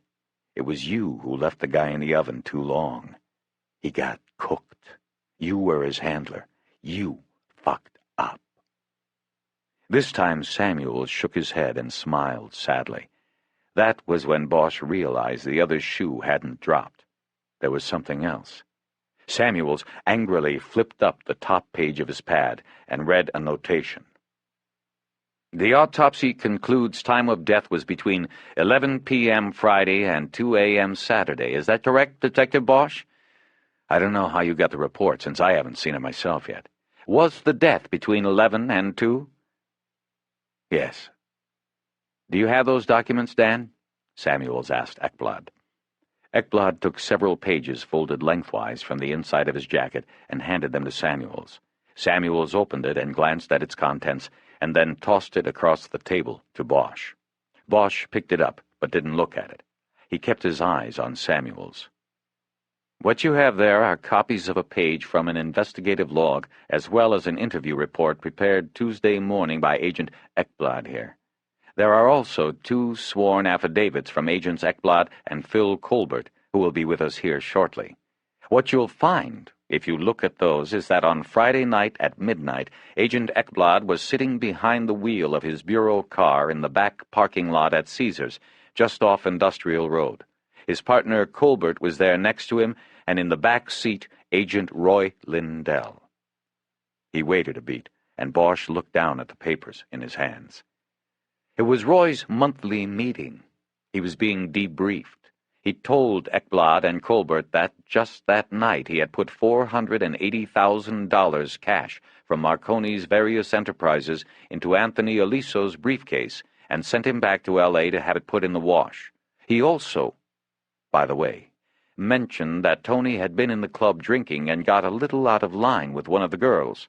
In his role as enforcer for Joey Marks and manager of the club, he had to get tough with Tony. He cuffed him once and jerked him around by his collar. This, I think you might agree, would account for the fingerprints recovered from the deceased's jacket and the ante-mortem facial bruising noted in the autopsy. Bosch still refused to look up from the documents. Other than that, there was a lot to talk about, Detective Bosch. Roy stayed for 90 minutes, and there is no fucking way in the world he could have gotten to Los Angeles to kill Tony Aliso before 2 a.m., let alone 3 a.m. And just so you don't leave here thinking all 3 of these agents were involved in the murder, you should know that the meeting was monitored by 4 additional agents in a chase car also parked in the lot, for security reasons. Samuels waited a beat before delivering his closing argument. You don't have a case. The prints can be explained, and the guy you said did it was sitting with 2 FBI agents 350 miles away when the shooting went down. You've got nothing. No. Actually, that's wrong. You do have one thing. A planted gun. That's what you've got. As if on cue, the door behind Bosch opened, and he heard steps enter. Keeping his eyes on the documents in front of him, Bosch didn't turn around to see who it was until he felt a hand grip his shoulder and squeeze. He looked up into the face of Special Agent Roy Lindell. He was smiling, standing next to another agent who Bosch assumed was Ekblad's partner, Colbert. "Bosch," Lindell said. "I owe you a haircut." Bosch was dumbfounded to see the man he had just locked up standing there, but quickly assimilated what had happened. Irving and Billets had already been told about the meeting in the parking lot behind Caesar's, had read the affidavits, and believed the alibi. They had authorized Lindell's release. That was why Billets had asked for the booking number when Bosch had returned her page. Bosch looked away from Lindell to Irving and Billets. "You believe this, don't you? You think I found the gun out there in the weeds and planted it just to make the case of slam?" There was a hesitation while each one left space for the other to answer. Finally, it was Irving. "The only thing we know for sure is that it wasn't Agent Lindell. His story is solid. I'm reserving judgment on everything else." Bosch looked at Lindell, who was still standing. "Then why didn't you tell me you were federal when we were in that room together at Metro?" "Why do you think? For all I knew, you had already put a gun in my bathroom. You think I'm just going to tell you I'm an agent and everything would be cool after that?" "Yeah, right." "We had to play along, Bosch, to see what moves you'd make and to make sure Roy got out of the Metro jail in one piece," O'Grady said. "After that, we were 2,000 feet above you and 2 behind you, all the way across the desert. We were waiting. Half of us were betting you made a deal with Joey Marks. You know, in for a pinch, in for a pound." They were taunting him now. Bosch shook his head. It seemed to be the only thing he could do. "Don't you people see what is happening?" he said. "You're the ones who made a deal with Joey Marks, only you don't know it. He is playing you like a symphony. Jesus, I can't believe I'm sitting here and this is actually happening." "How is he playing us?" Billets asked, the first showing that she might not have gone all the way across to the other side on him. Bosch answered, looking at Lindell. "Don't you see? They found out about you. They knew you were an agent, so they set this all up." Ekblad snorted in derision. "They don't set things up, Bosch," Samuel said. "If they thought Roy was an informant, they'd just take him out to the desert and put him under 3 feet of sand. End of threat. No, because we're not talking about an informant. I'm talking about them knowing specifically he was an agent, and knowing that because of that, they couldn't just take him out to the desert. Not an FBI agent. If they did that, they'd have more heat on them than the Branch Davidians ever felt. No. So what they did was make a plan. They know he's been around a couple years and knows more than enough to take them all down hard, but they can't just kill him. Not an agent. So they've got to neutralize him, taint him, make him look like he crossed, like he's just as bad as they are, so when he testifies they can take him apart with Tony Aliso's hit, make a jury think that he'd carry out a hit to maintain his cover. They sell a jury that, and they could all walk away." Bosch thought he had planted the seeds of a pretty convincing story, even having pulled it together on the fly. The others in the room looked at him in silence for a few moments, but then Lindell spoke up. "You give them too much credit, Bosch," he said. "Joey's not that smart. I know him. He's not that smart." "What about Torino? You going to tell me he couldn't come up with this? I just thought of it sitting here. Who knows how long he had to come up with something?" "Answer one question, Lindell. Did Joey Marks know that Tony Aliso had the IRS on his back? That an audit was coming?" Lindell hesitated and looked to Samuels to see if he could answer. Bosch felt the sweat of desperation breaking on his neck and back. He knew he had to convince them, or he wouldn't walk out of the room with his badge. Samuels nodded to Lindell. "If he knew, he didn't tell me," Lindell said. "Well, maybe that's it," Bosch said. "Maybe he knew, but he didn't tell you. Joey knew he had a problem with Aliso, and somehow he knew he had a bigger problem with you. And he and Torino put their heads together and came up with this whole thing so they could kill 2 birds with the one stone." There was another pause, but Samuels shook his head. "It doesn't work, Bosch. You're stretching. Besides, we've got 700 hours of tapes. There's enough on them to put Joey away without Roy even testifying one word." "First of all, they might not have known there were tapes," Billets said. "And secondly, even if they did, it's fruit of the poison tree. You wouldn't have the tapes without Agent Lindell.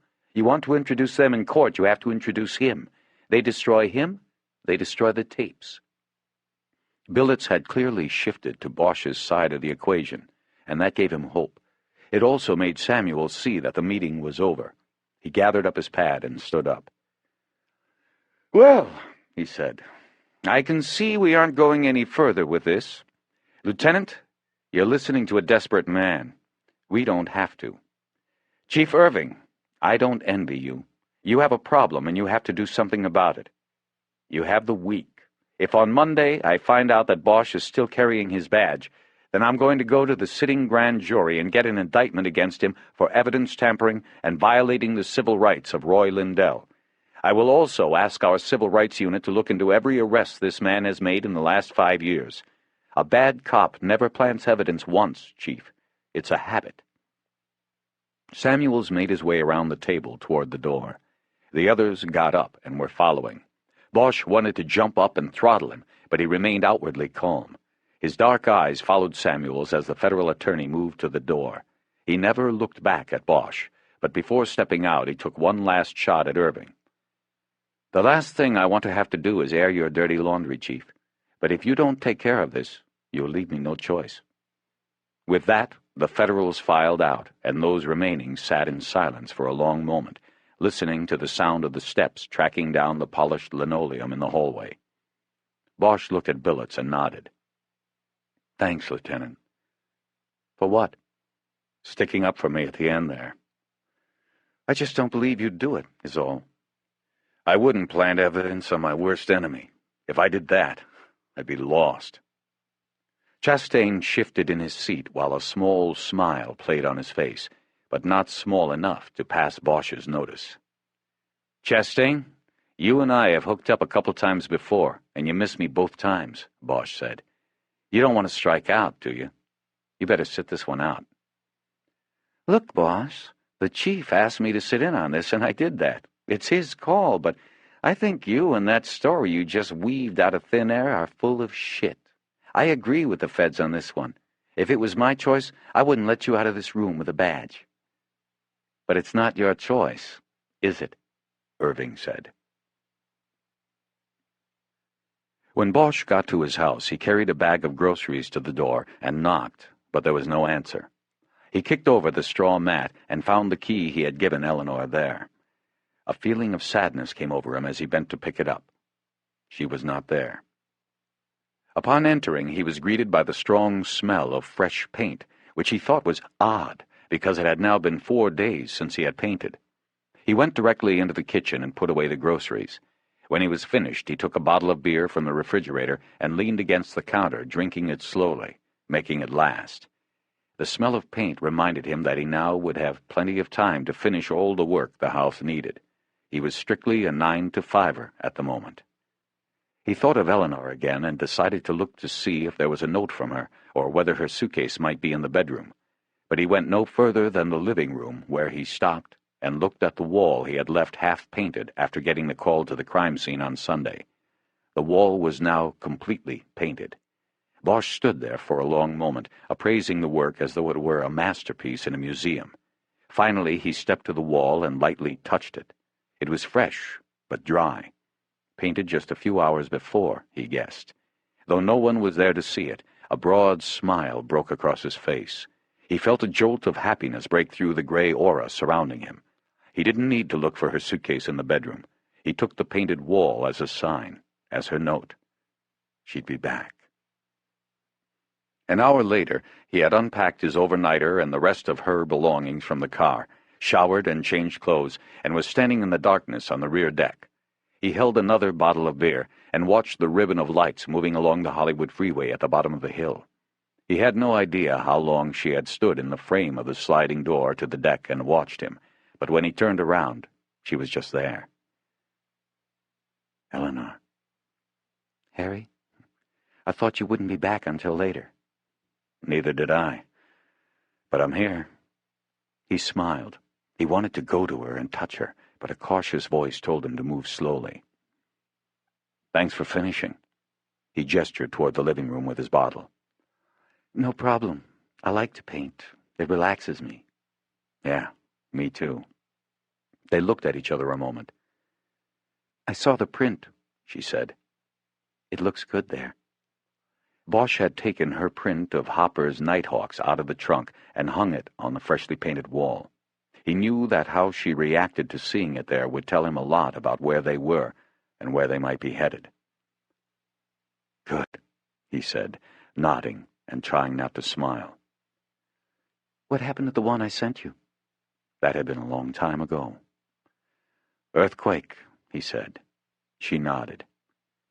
Where'd you just come from? Oh, I went and rented a car. Until I can figure out what I'm going to do. I left my car in Vegas. I guess we could go over and get it, drive it back. Get in and out, not hang around.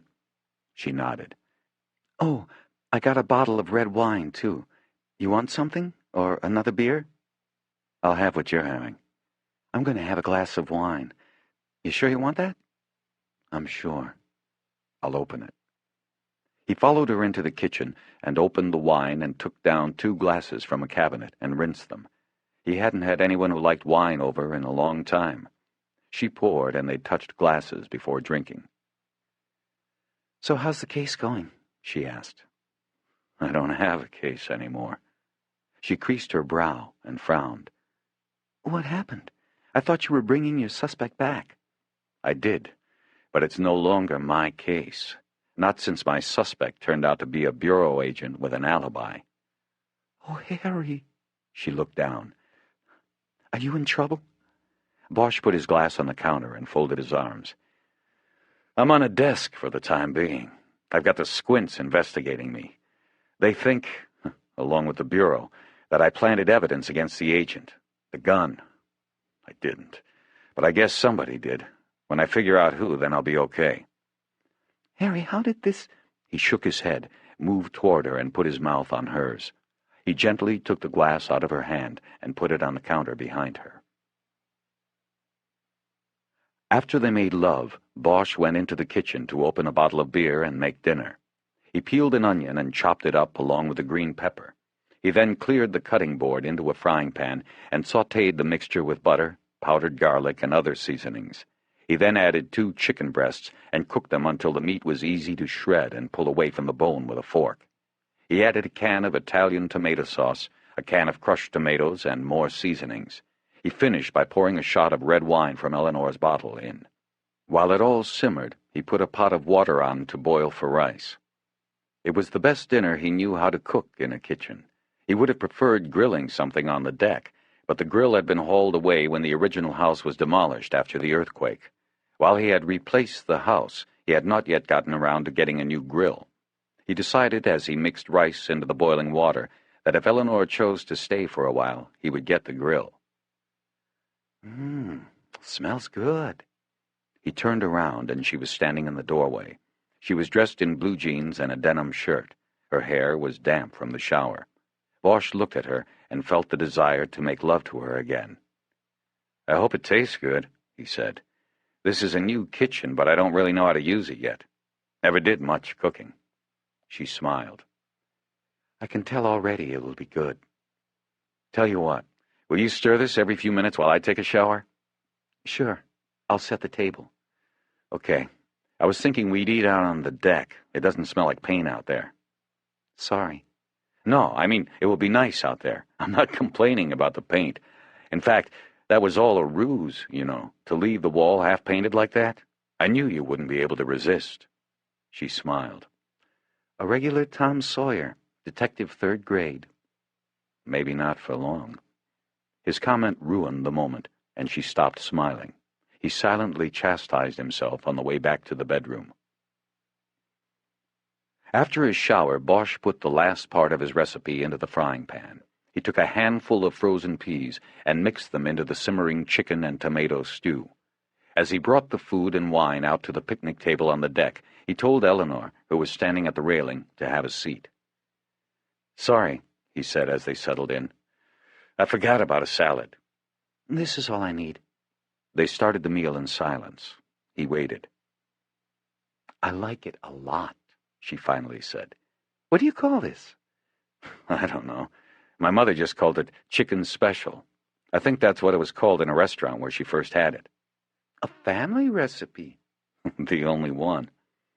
They ate quietly for a few minutes, during which Bosch surreptitiously tried to watch her to see if she really enjoyed the food. He was pretty sure she did. Harry, Eleanor said after a while, who are the agents involved in this? They're from all over. Chicago, Vegas, L.A. Who from L.A.? Guy named John O'Grady. You know him? It had been more than 5 years since she had worked in the Bureau's L.A. field office. FBI agents moved around a lot. He doubted she would know O'Grady, and she said she didn't. What about John Samuels? He's the AUSA on it. He's from the OC Strike Force. Samuels I know, or knew. He was an agent for a while, not a particularly good one. Had the law degree, and when he figured out he wasn't much of an investigator, he decided he wanted to prosecute. She started laughing and shook her head. What? Nothing. Just something they used to say about him. It's kind of gross. What? Does he still have his mustache? Yeah? Well, they used to say that he could sure put a case together for prosecution, but as far as investigating it out on the street went, he couldn't find shit if it was in his own mustache. She laughed again. A little too hard, Bosch thought. He smiled back. Maybe that's why he became a prosecutor, she added. Something occurred to Bosch then, and he quickly withdrew into his thoughts. Eventually he heard Eleanor's voice. What? You disappeared. I asked what you were thinking. I didn't think it was that bad of a joke. No, I was just thinking about what a bottomless hole I'm in. About how it doesn't really matter whether Samuels actually believes I'm dirty on this. He needs me to be dirty. How so? They've got cases to make with their undercover guy against Joey Marks and his crew, and they've got to be ready and able to explain how a murder weapon got to be in their guy's house, because if they can't explain it, then Joey's lawyers are going to shove it down their throats, make it look like their guy is tainted, is a killer worse than the people he was after. That gun has reasonable doubt written all over it, so the best way to explain away the gun is to blame it on the LAPD, on me, a bad cop from a bad department who found the gun in the weeds and planted it on the guy he thought did it. The jury will go along. They'll make me out to be this year's Mark Furman. He saw the humor was long gone from her face now. There was obvious concern in her eyes, but he thought there was also sadness. Maybe she understood, too, how well he was boxed in. The alternative is to prove that Joey Marks or one of his people planted the gun because they somehow knew Luke Goshen was an agent and needed to discredit him. Though that's the likely truth, it's a harder road to follow. It's easier for Samuels just to throw the mud on me. He looked down at his half-finished dinner and put his knife and fork on the plate. He couldn't eat any more. He took a long drink of wine and then kept the glass in his hand, ready. I think I'm in big trouble, Eleanor. The gravity of his situation was finally beginning to weigh on him. He'd been operating on his faith that the truth would win out, and now clearly saw how little truth would have to do with the outcome. He looked up at her. Their eyes connected, and he saw that she was about to cry. He tried to smile. Hey, I'll think of something, he said. I might be riding a desk for the time being, but I'm not taking both oars out of the water. I'm going to figure this out. She nodded, but her face still looked distraught. Harry, remember when you found me in the casino that first night, and we went to the bar at Caesar's and you tried to talk to me? Remember what you said about doing things differently if you had the chance to go back? Yes, I remember. She wiped her eyes with her palms before any tears could show. I have to tell you something. You can tell me anything, Eleanor. What I told you about me paying Quillen and the street tax and all of that, there's more to it. She looked at him with intensity now, trying to read his reaction before going further, but Bosch sat stone still and waited. When I first went to Vegas after getting out of Frontera, I didn't have a place or a car and I didn't know anyone. I just thought I'd give it a shot. You know, playing cards. And there was a girl I knew from Frontera. Her name was Patsy Quillen. She told me to look up her uncle. That was Terry Quillen, and that he'd probably stake me after he checked me out and saw me play. Patsy wrote him and gave me an introduction. Bosch sat silently, listening. He now had an idea where this was going, but couldn't figure out why she was telling him. So he staked me. I got the apartment and some money to play with. He never said anything about Joey Marks, though I should have known the money came from somewhere. It always does. Anyway, later, when he finally told me who had really staked me, he said I shouldn't worry because the organization he worked for didn't want me to pay the nut back. What they wanted was just the interest, $200 a week, the tax. I didn't think I had a choice. I'd already taken the money, so I started paying. In the beginning, it was tough. I didn't have it a couple times, and it was double the next week, plus that week's regular tax. You get behind and there's no way out. She looked down at her hands and clasped them on the table. What did they make you do? Bosch asked quietly, also averting his eyes. It's not what you're thinking, she said. I was lucky. They knew about me.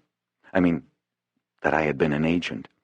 They figured they could use my skills, as dormant as they were, so they had me just watch people, mostly in casinos, but there were a few times I followed them outside. Most of the time I didn't even know exactly who they were or why they wanted the information, but I just watched, sometimes played at the same tables and reported to Terry what the guy was winning or losing, who he was talking to, any nuances of his game, things like that. She was just rambling now, putting off the meat of what she had to tell him, but Bosch didn't say anything. He let her go on. A couple days I watched Tony Aliso for them. They wanted to know how much he was dropping at the tables and where he was going, the usual stuff. But as it turned out, he wasn't losing. He actually was quite good at cards. Where did you watch him go? Oh, he'd go out to dinner, to the strip club. He'd run errands, things like that. You ever see him with a girl? One time. I followed him on foot from the Mirage into Caesars and then into the shopping arcade. He went to Spago for a late lunch. He was alone, and then the girl showed up. She was young.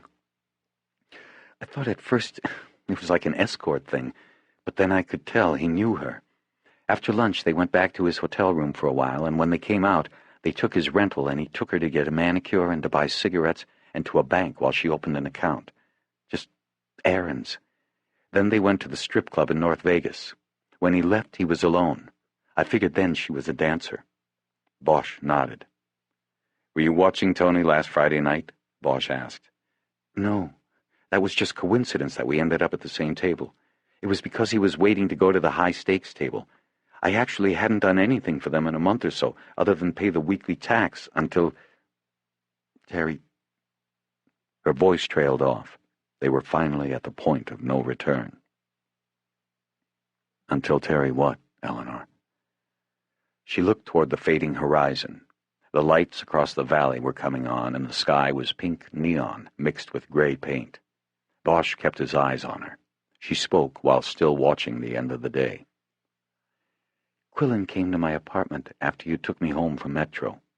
He took me to the house where you found me. They wouldn't tell me why, and they told me not to leave. They said nobody would get hurt if I just did what I was told. I sat around that place for 2 days. They only put the handcuffs on me that last night. It was like they knew you'd be coming then. She let a beat of silence follow. It was there if Bosch wanted to use it, but he didn't say a word. I guess what I'm trying to tell you is that the whole thing was something less than an abduction. She looked back down at her hands now. And that's obviously why you didn't want us to call out Metro, Bosch said quietly. She nodded. I don't know why I didn't tell you everything before. I'm really sorry, Harry. Now Bosch felt his own words sticking in his throat. Her story was understandable and believable. He even felt for her and understood that she was in her own bottomless pit. He saw how she had believed she had no choices.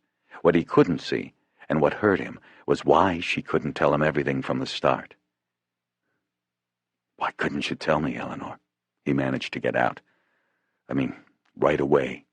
Why didn't you tell me that night? I don't know, she said. I guess I hoped it would just go away and you would never have to know.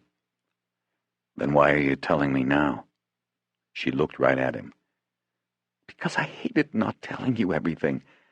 And because while I was there at that house, I heard something that you need to know now.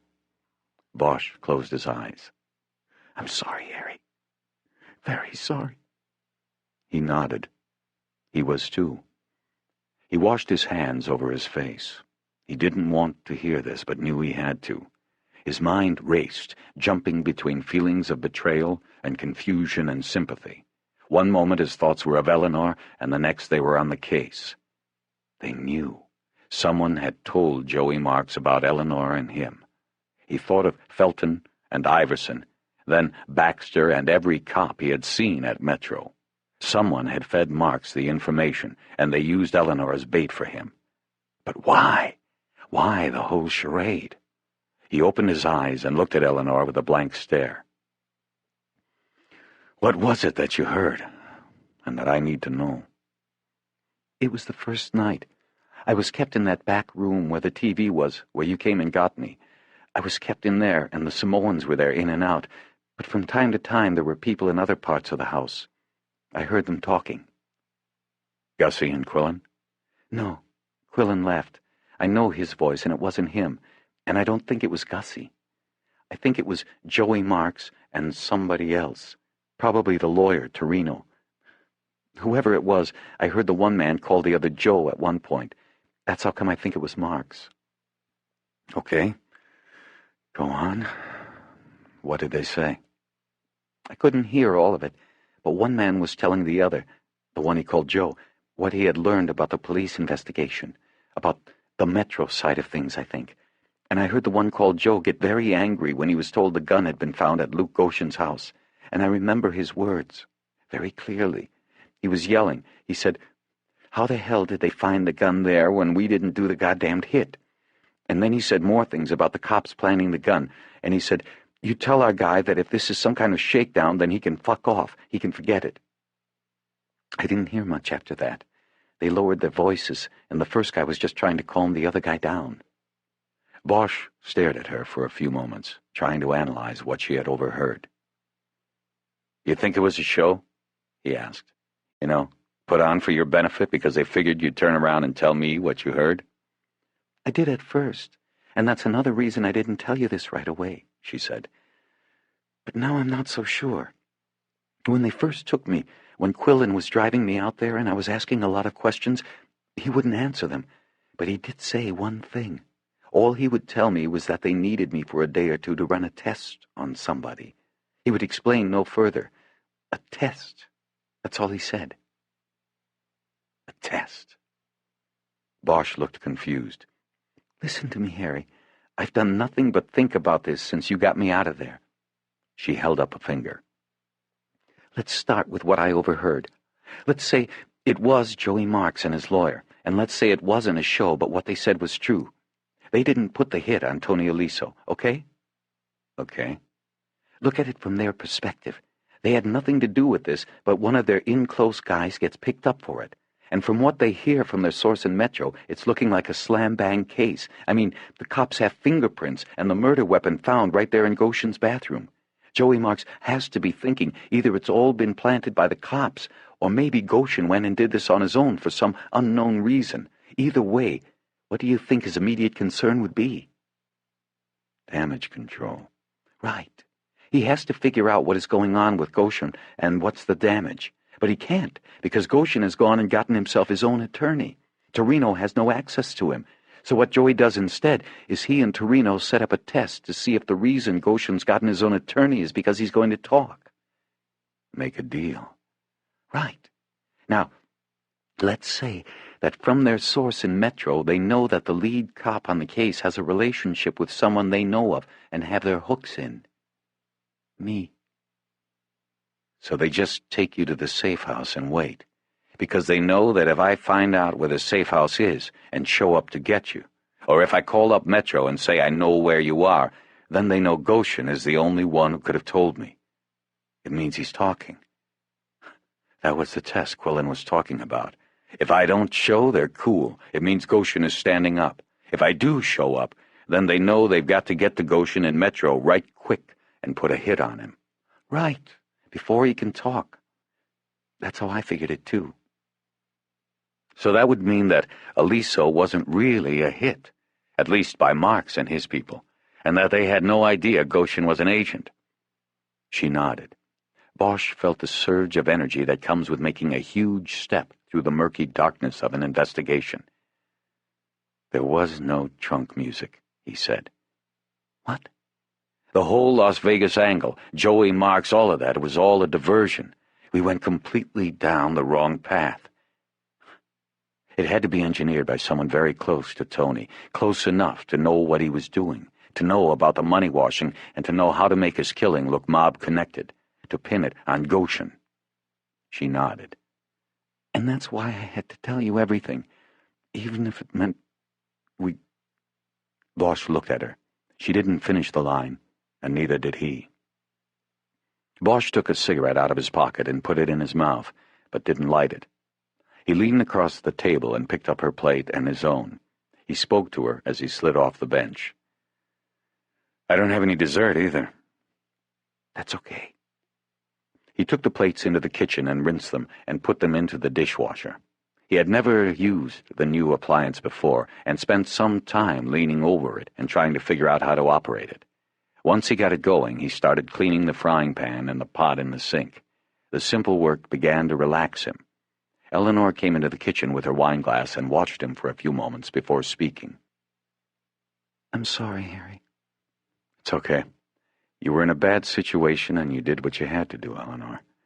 Nobody can be blamed for that. I probably would have done everything you did. There was a few moments before she spoke again. You want me to go?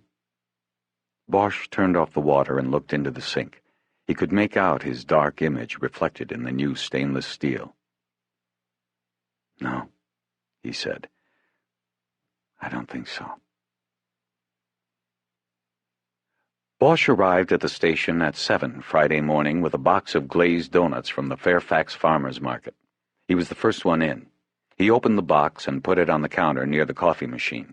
He took one of the donuts and put it on a napkin and left it at his spot on the homicide table while he went up to the watch office to get coffee from the urn. It was much better than what came out of the Detective Bureau's machine. Once he had his coffee, he took his donut and moved to the desk that was behind the Bureau's front counter. His assignment to desk duty meant that he would handle most of the walk-ins, as well as the sorting and distribution of overnight reports. The phones he wouldn't have to worry about. They were answered by an old man from the neighborhood who donated his time to the department. Bosch was alone in the squad room for at least 15 minutes before the other detectives started to trickle in. 6 different times he was asked by a new arrival why he was at the front desk, and each time he told the detective who asked that it was too complicated to get into, but that the word would be out soon enough. Nothing remained a secret for long in a police station. At 8:30, the lieutenant from the AM watch brought the morning reports in before going off shift, and smiled when he saw Bosch. His name was Klein, and he and Bosch had known each other in a surface way for years. "Who'd you beat up this time, Bosch?" he kidded. It was well known that the detective who sat at the desk where Bosch now sat was either there by fate of the Bureau rotation or on a desk duty assignment while being the subject of an internal investigation. More often than not, it was the latter. But Klein's sarcasm revealed that he had not yet heard that Bosch actually was under investigation. Bosch played off the question with a smile, but didn't answer. He took the 2-inch thick stack of reports from Klein and gave him a mock salute back. The stack Klein had given him constituted nearly all crime reports filed by Hollywood Division patrol officers in the last 24 hours. There would be a second, smaller delivery of stragglers later in the morning, but the stack in his hands constituted the bulk of the day's work in the Bureau. Keeping his head down and ignoring the buzz of conversations around him, it took Bosch a half-hour to sort all the reports into piles according to crimes. Next, he had to scan through them all, using his experienced eye to possibly make connections between robberies and burglaries or assaults, and so on, and then deliver the individual piles to the detective tables assigned to that particular classification of crime. When he looked up from his work, he saw that Lieutenant Billets was in her office on the phone. He hadn't noticed that she had come in. Part of his desk job would be to give her a morning briefing on the reports, informing her of any significant or unusual crimes or anything else she should be aware of as the Detective Bureau commander. He went back to work and weeded through the auto theft reports first, because it was the largest pile he had culled from the stack of reports. There had been 33 cars reported stolen in Hollywood in the last 24 hours. Bosch knew that this was probably a below-average tally. After reading the summaries in the reports and checking for other similarities, he found nothing of significance and took the pile to the detective in charge of the auto theft table. As he was heading back to the front of the squad room, he noticed that Edgar and Ryder were standing at the homicide table, putting things into a cardboard box. As he approached, he realized they were packing up the murder book and the ancillary files and evidence bags relating to the Aliso case. It was all being sent to the feds. "Morning, guys," Bosch said, unsure of how to start. "Harry," Edgar said. "How you doing, Harry?" Ryder said, genuine concern in her voice. "I'm hanging in. Listen, I just want to say that I'm sorry you guys have been pulled into this, but I wanted you to know there is no way—" "Forget it, Harry," Edgar said. "You don't have to say one damn thing to us. We both know the whole thing is bullshit. In all my years on the job, you are the most righteous cop I know, man. All the rest is bullshit." Bosch nodded, touched by Edgar's words. He didn't expect such sentiments from Ryder because it had been their first case together, but she spoke anyway. "I haven't worked with you long, Harry, but from what I do know, I agree with what Jerry says. You watch. This will blow over and we'll be back at it again." "Thanks." Bosch was about to head back to his new desk when he looked down into the box they were packing.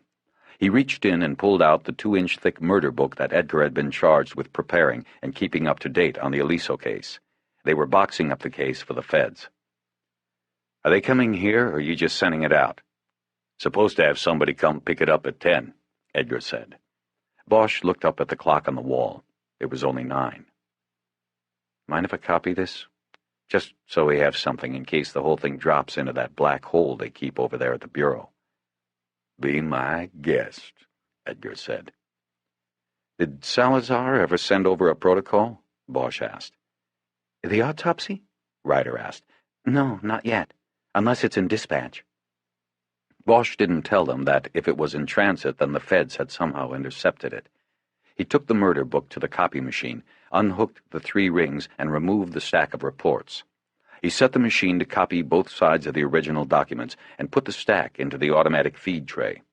Before starting, he made sure the paper tray was filled with 3-hole paper. It was. He pressed the start button and stood back to watch. There was a copying franchise chain in town that had donated the machine and regularly serviced it. It was the one thing in the Bureau that was modern and could be counted on to work most of the time. Bosch finished the job in 10 minutes. He put the original binder back together and returned it to the box on Edgar's desk. He then took a fresh binder from the supply closet, put his copies of the reports on the rings, and dropped it into a file cabinet drawer with his business card taped to it. He then told his 2 partners where it was if they needed it. "Harry," Ryder said in a low voice, "you're thinking of doing a little freelancing on it, aren't you?" He looked at her a moment, unsure of how to answer. He thought about her relationship with Billets. He had to be careful. "If you are," she said, perhaps sensing his indecision, "I'd like to be in on it. You know the Bureau isn't going to work it with any due diligence. They're going to let it drop." "Count me in, too," Edgar added. Bosch hesitated again, looked from one to the other, and then nodded. "How about we meet at Musso's at 12:30, he said. "I'm buying." "We'll be there," Edgar said. When he got back to the front of the Bureau, he saw through the glass window of her office that Billets was off the phone and looking at some paperwork. Her door was open, and Bosch stepped in, knocking on the door jamb as he entered. "Good morning, Harry." There was a wistfulness to her voice and demeanor, as if maybe she was embarrassed that he was her front desk man. "Anything happening I should know about right away?" "I don't think so. It looks pretty tame. There's a hot prowler working the strip hotels again, though. At least it looks like one guy. Did one at the Chateau and another at the Hyatt last night. People never woke up. Looks like the same M.O. on both." "Were the Vics anybody we should know and care about?" "I don't think so, but I don't read People magazine. I might not recognize a celebrity if they came up and bit me." She smiled. How much were the losses? I don't know. I'm not done with that pile yet. That's not why I came in. I just wanted to say thanks again for sticking up for me like you did yesterday. That was hardly sticking up for you. Yes, it was. In those kinds of circumstances, what you said and did was sticking your neck way out. I appreciate it. Well, like I said, I did it because I don't believe it. And the sooner IAD and the Bureau get on with it, the sooner they won't believe it. When's your appointment, by the way? 2. Who is your defense rep going to be? Guy I know from RHD, name's Dennis Zane. He's a good guy and he'll know what to do for me. You know him? No, but listen, let me know if there's anything else I can do. Thanks, Lieutenant. Grace. Right. Grace. When Bosch went back to his desk, he thought about his appointment with Chastain. In accordance with departmental procedures, Bosch would be represented by a union defense rep who was actually a fellow detective. He would act almost as an attorney would, counseling Bosch on what to say and how to say it. It was the first formal step of the internal investigation and disciplinary process. When he looked up, he saw a woman standing at the counter with a young girl. The girl had red-rimmed eyes and a marble-sized swelling on her lower lip that looked like it might have been the result of a bite. She was disheveled and stared at the wall behind Bosch with a distance in her eyes that suggested that a window was there. But there wasn't. Bosch could have asked how he could help them without moving from his desk, but it didn't take a detective to guess why they were there. He got up, came around the desk, and approached the counter so they could speak confidentially. Rape victims were the people who evoked the most sadness in Bosch. He knew he wouldn't be able to last a month on a rape squad. Every victim he had ever seen had that stare. It was a sign that all things in their lives were different now and forever. They would never get back to what they had before. After speaking briefly to the mother and daughter, Bosch asked if the girl needed immediate medical attention, and the mother said she didn't. He opened the half door in the counter and ushered them both back to one of the 3 interview rooms off the hallway to the rear of the bureau. He then went to the sex crimes table and approached Mary Cantu, a detective who had been handling for years what Bosch knew he couldn't handle for a month. "Mary, you got a walk-in back in room 3, Bosch said. "She's 15, happened last night. She got too curious about the pusher who works the nearby corner. He grabbed her and sold her and a rock to his next customer. She's with her mother." Thanks, Bosch. Just what I needed on a Friday. I'll go right back. You ask if she needed medical? She said no, but I think the answer is yes. Okay, I'll handle it. Thanks. Back at the front desk, it took Bosch a few minutes to clear his thoughts about the girl from his mind, and another 45 to finish reading through the reports and deliver them to the appropriate detective squads. When he was done, he checked on billets through the window and saw she was on the phone with a pile of paperwork in front of her. Bosch got up and went to his file cabinet and took out the copy of the murder book he had put there earlier. He lugged the thick binder back to his desk at the front counter. He had decided that in his free time between his duties at the front desk, he would begin reviewing the murder book. The case had taken off so quickly earlier in the week that he had not had the time he usually liked to spend reviewing the paperwork. He knew from experience that command of the details and the nuances of an investigation was often the key to closing it out. He had just started turning through the pages in a cursory review when a vaguely familiar voice addressed him from the counter. "Is that what I think it is?" Bosch looked up. It was O'Grady, the FBI agent. Bosch felt his face burn with the embarrassment that he'd been caught red-handed with the file, and with his growing dislike for the agent. "Yeah, it's what you think it is, O'Grady. You were supposed to be here a half hour ago to pick it up." "Yeah, well, I don't run on your time. I had things to do." "Like what? Get your buddy Roy a new ponytail?" "Just give me the binder, Bosch, and all the rest." Bosch still had not gotten up and made no move to, now. "What do you want it for, O'Grady? We all know you're going to let the thing drop. You people don't care who killed Tony Aliso, and you don't want to know." "That's bullshit. Give me the file." O'Grady reached over the counter and was reaching around blindly for the release button on the half door. "Hold your fucking horses, man," Bosch said as he stood up. "Just wait there, I'll get it all." Carrying the binder, Bosch walked back to the homicide table and, using his back to shield O'Grady's view, placed the binder on the table and picked up the box containing the original binder and the ancillary reports and evidence bags that Edgar and Ryder had put in with it. He carried it back and dropped it on the counter in front of O'Grady. "You got to sign for it," he said. "We're extra careful about how we handle evidence and who gets to handle it." "Yeah, right. The whole world knows that from the O.J. case, don't they?" Bosch grabbed O'Grady's tie and jerked his upper body down over the counter. The agent could not find a purchase with his hands that would give him the leverage to pull back. Bosch bent down so that he was talking directly into his ear. "Excuse me?" "Bosch, you... Harry?" Bosch looked up. It was Billets standing in the door of her office. Bosch let go of the tie, and O'Grady's body sprang backward as he straightened up. His face was crimson with embarrassment and anger.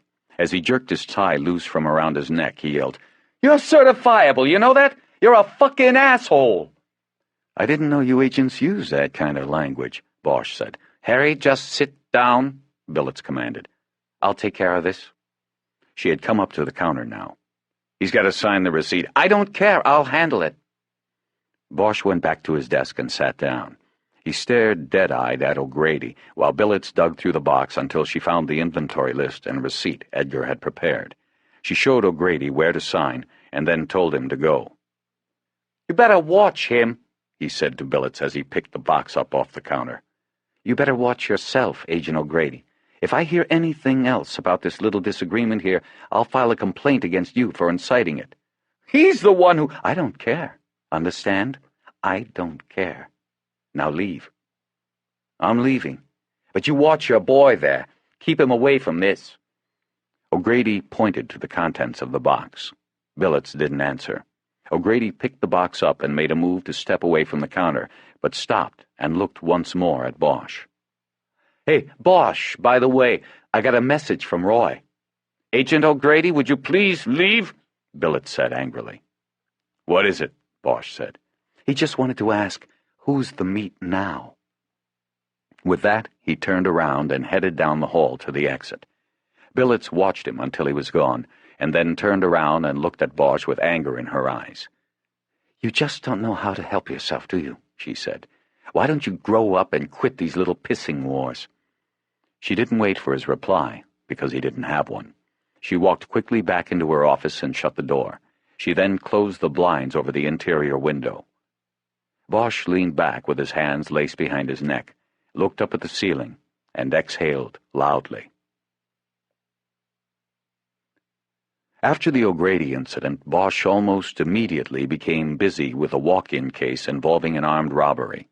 At the time, the entire robbery crew was out on a carjacking that had involved a high-speed chase, and that meant Bosch, as the desk man, had to interview the walk-in victim and type up a report.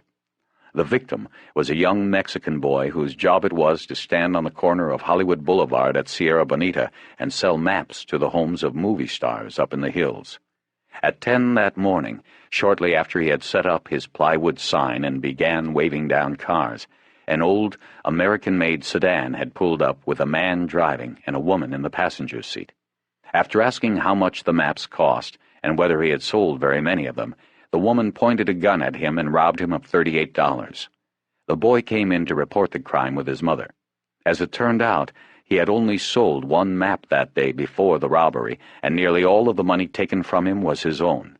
He had brought it with him to make change. His loss was about what he made for a whole day of standing on the corner and waving his arm like a windmill. Because of the small take and sloppy method used by the robbers, Bosch immediately thought the suspects were a couple of hypes looking for a quick score to buy their next balloon of heroin.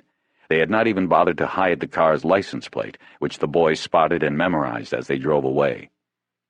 After he was finished with the boy and his mother, he went to the teletype machine and put out a wanted on the car with a description of the suspects. He found when he did this that there was already a wanted out on the vehicle for its use in 2 prior robberies in the last week. A lot of good that did the kid who lost a day's pay, Bosch thought. The robbers should have been picked up before they got to the boy. But this was the big city, not a perfect world. Disappointments like that didn't stay long with Bosch. By this time, the squad room had pretty much cleared out for lunch. Bosch saw only Mary Cantu at the sex crimes table, probably working on the paper from that morning's walk-in job. Edgar and Ryder were gone, apparently having decided it would be better to go separately to Musso's. As Bosch got up to leave, he noticed that the blinds were still drawn over the window to the lieutenant's office. Billets was still in there, he knew. He went to the homicide table and put the copy of the murder book into his briefcase, and then went and knocked on her door. Before she could answer, he opened the door and stuck his head in. "I'm going to go catch some lunch and then go downtown for the IAD thing. You won't have anybody out on the counter." "Okay," she said. "I'll put Edgar or Ryder up there after lunch. They're just waiting around for a case anyway." "Okay then, I'll see you." Harry." "Yes?" "I'm sorry for what happened earlier. Not for what I said. I meant what I said, but I should have taken you in here and spoken to you. Doing it out there in front of the others was wrong. I apologize." "Don't worry about it. Have a nice weekend." "You too." "I'll try, Lieutenant." "Grace." "Grace." Bosch got to Musso and Frank's restaurant on Hollywood Boulevard at exactly 12:30 and parked in the back. The restaurant was a Hollywood landmark, having been on the boulevard since 1924. In its heyday, it was a popular destination for Hollywood's elite. Fitzgerald and Faulkner held forth. Chaplin and Fairbanks once raced each other down Hollywood Boulevard on horseback, the loser having to pick up the dinner tab. The restaurant now subsisted mostly on its past glory and faded charm. Its red leather padded booths still filled every day for lunch, and some of the waiters looked and moved as if they had been there long enough to have served Chaplin. The menu hadn't changed in all the years Bosch had been eating there. This in a town where the hookers out on the boulevard lasted longer than most restaurants. Edgar and Ryder were waiting in one of the prized round booths, and Bosch slid in after they were pointed out by the maitre d'. He was apparently too old and tired to walk Bosch over himself. They were both drinking iced tea, and Bosch decided to go along with that, though privately he lamented that they were in the place that made the best martini in the city. Only Ryder was looking at the menu. She was new in the division and hadn't been to Musso's enough times to know what the best thing was to order for lunch. "So what are we doing?" Edgar asked while she looked. "We've got to start over," Bosch said. "The Vegas stuff was all misdirection." Ryder glanced over the top of the menu at Bosch.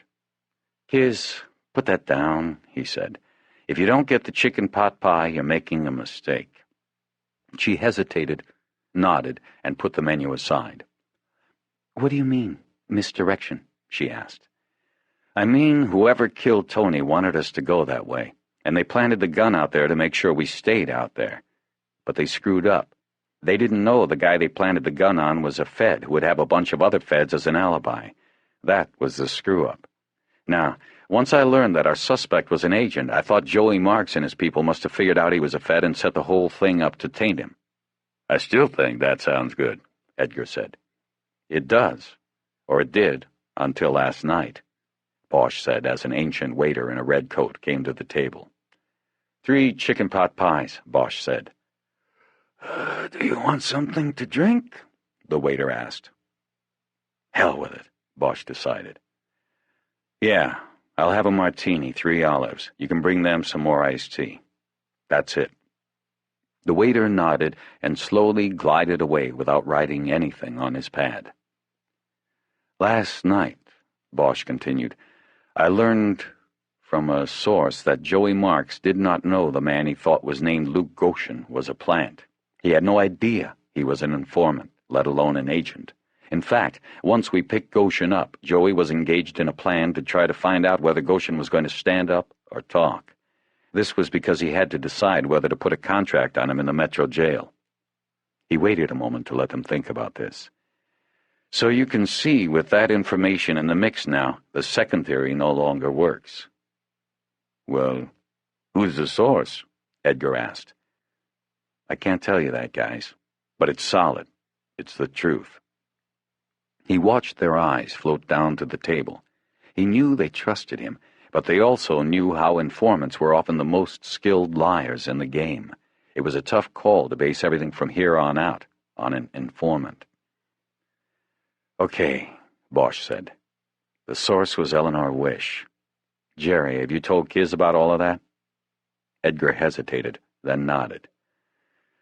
Okay, then you know who she is. She overheard all of what I told you while they had her in that house. Before we got there, both Joey and the lawyer Torino were there.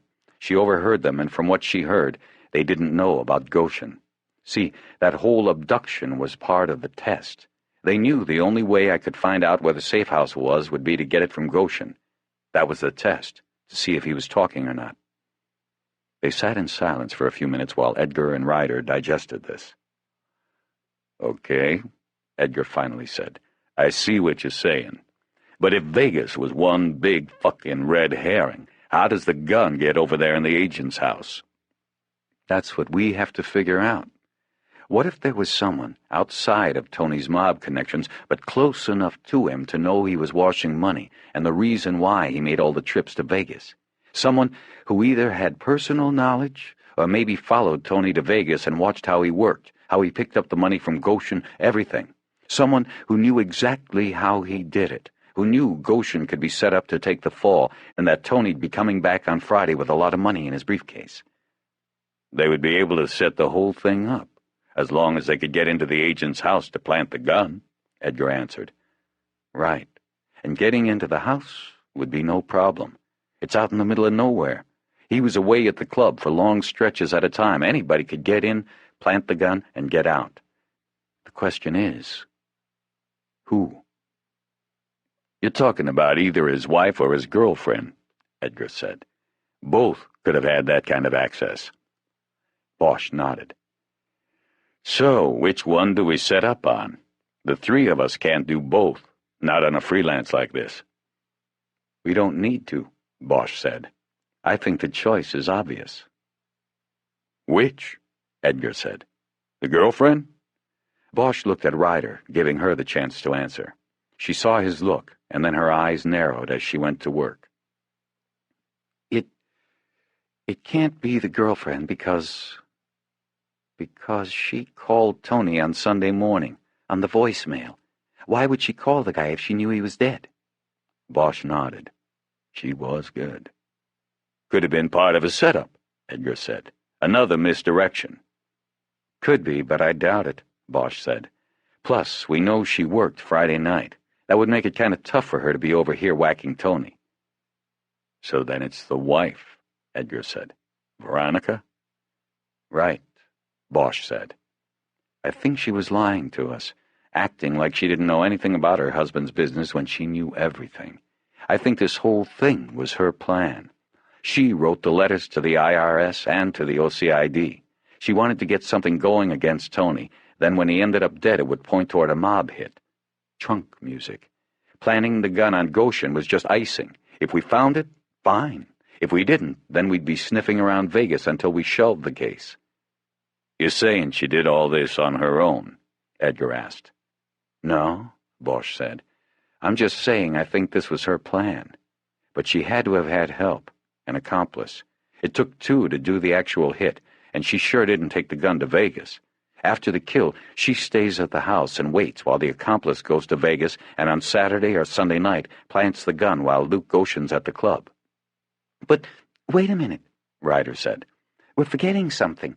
Veronica Aliso had it very cushy in her existing life. Tony was raking in the bread with his washing machine. They had the big house in the hills, the cars. Why would she want to kill the cash cow? How much was in that briefcase? According to the feds, $480,000, Bosch said. Edgar whistled softly. Ryder shook her head. I still don't see it, she said. That's a hell of a lot of money, but Tony was making at least that much a year. In business terms, killing him was a short-term gain, long-term loss for her. Doesn't make sense. Then there's something else running through all of this that we don't know about yet, Bosch said. Maybe he was about to dump her. Maybe that old lady in Vegas who said Tony was going to go away with Layla was telling the truth. Or maybe there's money somewhere we don't know about. But for now, I can't see anybody else fitting into this picture but her. But what about the gatehouse? Ryder said. The log shows she never left Friday the whole night, and she had no visitors. Well, we've got to work on that, Bosch said. There had to have been a way for her to get in and out. What else? Edgar asked. We start over, Bosch said. I want to know everything about her. Where'd she come from? Who are her friends? What does she do in that house all day long? And what did she do and who did she do it with all those times Tony was away? Ryder and Edgar nodded. There's got to be an accomplice, and my guess is that it's a man, and I'll bet we'll find him through her. The waiter came up with a tray and put it down on a folding cart. They watched silently as he prepared the meal. There were 3 separate chicken pot pies on the tray. The waiter used a fork and spoon to take the top crust off of each and put it on a plate. Next, he scooped the contents of each pie out and put it on the crust, served the 3 cops their dishes, and put down fresh glasses of iced tea for Edgar and Ryder. He then poured Bosch's martini from a small glass carafe and floated away without a word. Obviously, Bosch said, we have to do this quietly. Yeah, Edgar said. And bullets also put us on the top of the rotation. Next call comes in, me and Kiz get it, and we have to work it without you. That's going to take us away from this. Well, do what you can. If you get a body, you get a body. Nothing we can do about that. Meantime, this is what I propose. You 2 work on Veronica's background, see what you can find. You got any sources at the Times or the Trades? I know a couple at the Times, Ryder said. And there's a woman I once had a case with. She was a Vic, who was a receptionist or something at Variety. You trust them? I think I can. See if they'll pull a search on Veronica for you. She had a brief flash of fame a while back, her 15 minutes. Maybe there were some stories about her, stories that would have names of people we could talk to. What about talking to her again? Edgar asked. I don't think we should do it yet. I want to have something to talk to her about. What about neighbors? You can do that. Maybe she'll look out the window and see you, give her something to think about. If you go up there, see if you can take another look at the gate log. Talk to Nash. I'm sure you can turn him without needing another search warrant. I'd like to take a look at the whole year, know who's been going in to see her, especially while Tony was out of town. We have Tony's credit records and can construct his travel history. You'll be able to know when she was in that house alone. Bosch raised his fork. He hadn't had a bite of food yet, but his mind was too full of the case and what needed to be done. The other thing is, we need as much of the case file as we can get. All we've got is a copy of the murder book. I'm going down to Parker Center for my little chat with the IAD. I'll swing by USC and get a copy of the autopsy. The feds already have it. I'll also go talk to Donovan in SID and see if he came up with anything we pulled out of the car. Also, he's got the shoe prints. I'll get copies, hopefully before the feds come in and take everything. Anything else I'm missing? The other 2 shook their heads. You want to see what we get and then put our heads together after work? They nodded. Cat and fiddle, about 6? They nodded again. They were too busy eating to talk. Bosch took his first bite of food, which was already getting cold. He joined them in their silence, thinking about the case. It's in the details, he said, after a few moments. What? Ryder asked. The case. When you get one like this, the answer is always in the details. You watch. When we break it, the answer will have been sitting in the files, in the book. It always happens. The interview with Chastain at Internal Affairs began as Bosch expected it would. He sat with Zane, his defense rep, at a gray government table in one of the IAD interview rooms. An old Sony cassette player was turned on, and everything said in the room was recorded. In police parlance, Chastain was locking up Bosch's story, getting his words and explanation in as much detail as possible down on tape. Chastain really wouldn't begin his investigation until after Bosch's story was locked in. He would then hunt for flaws in it. All he had to do was catch Bosch in a single lie, and he could take him to a Board of Rights hearing. Depending on the size and import of the lie, he could seek a penalty ranging from suspension to dismissal. In a dull and laborious drone, Chastain read prepared questions from a legal pad, and Bosch slowly and carefully answered them with as few words as possible. It was a game. Bosch had played it before. In the 15 minutes they had before reporting to IAD, Zane had counseled Bosch on how it would go and how they should proceed. Like a good criminal defense lawyer, he never directly asked Harry if he had planted the gun. Zane didn't really care. He simply looked at IAD as the enemy, as a group of bad cops with the sole purpose of going after good cops. Zane was part of the old school who thought all cops were inherently good, and though sometimes the job turned them bad, they should not be persecuted by their own. Everything was routine for a half hour, but then Chastain threw an unexpected pitch at them. "Detective Bosch, do you know a woman named Eleanor Wish?" Zane reached out a hand in front of Bosch to stop him from answering. "What is this shit, Chastain?" "Who have you been talking to, Chastain?" Bosch added. "Wait a minute, Harry," Zane said. "Don't say anything. Where's this going, Chastain?" "It's very clear from the orders from the chief. I'm investigating Bosch's conduct during this investigation. As far as who I have been talking to or where I get my information, you are not privy to that at this point in the process." "This is supposed to be about a supposedly planted gun that we all know is bullshit. That's what we are here to answer." "Do you wish to read the order from the chief again? It's quite clear." Zane looked at him a moment. "Give us 5 minutes so we can talk about this. Why don't you go get the points of your teeth filed?" Chastain stood up and reached over and turned the tape recorder off. As he stepped to the door, he looked back at them with a smile. "This time I got you both. You won't get out from under this one, Bosch. And Zane, well, I guess you can't win them all, can you?" "You ought to know that better than me, you sanctimonious asshole. Get out of here and leave us alone." After Chastain was gone, Zane bent over the tape recorder to make sure it was off. He then got up and checked the thermostat on the wall to make sure it wasn't a secret listening device. After he was satisfied their conversation was private, he sat back down and asked Bosch about Eleanor Wish. Bosch told him about his encounters with Eleanor over the past few days, but left out mention of the abduction and her subsequent confession.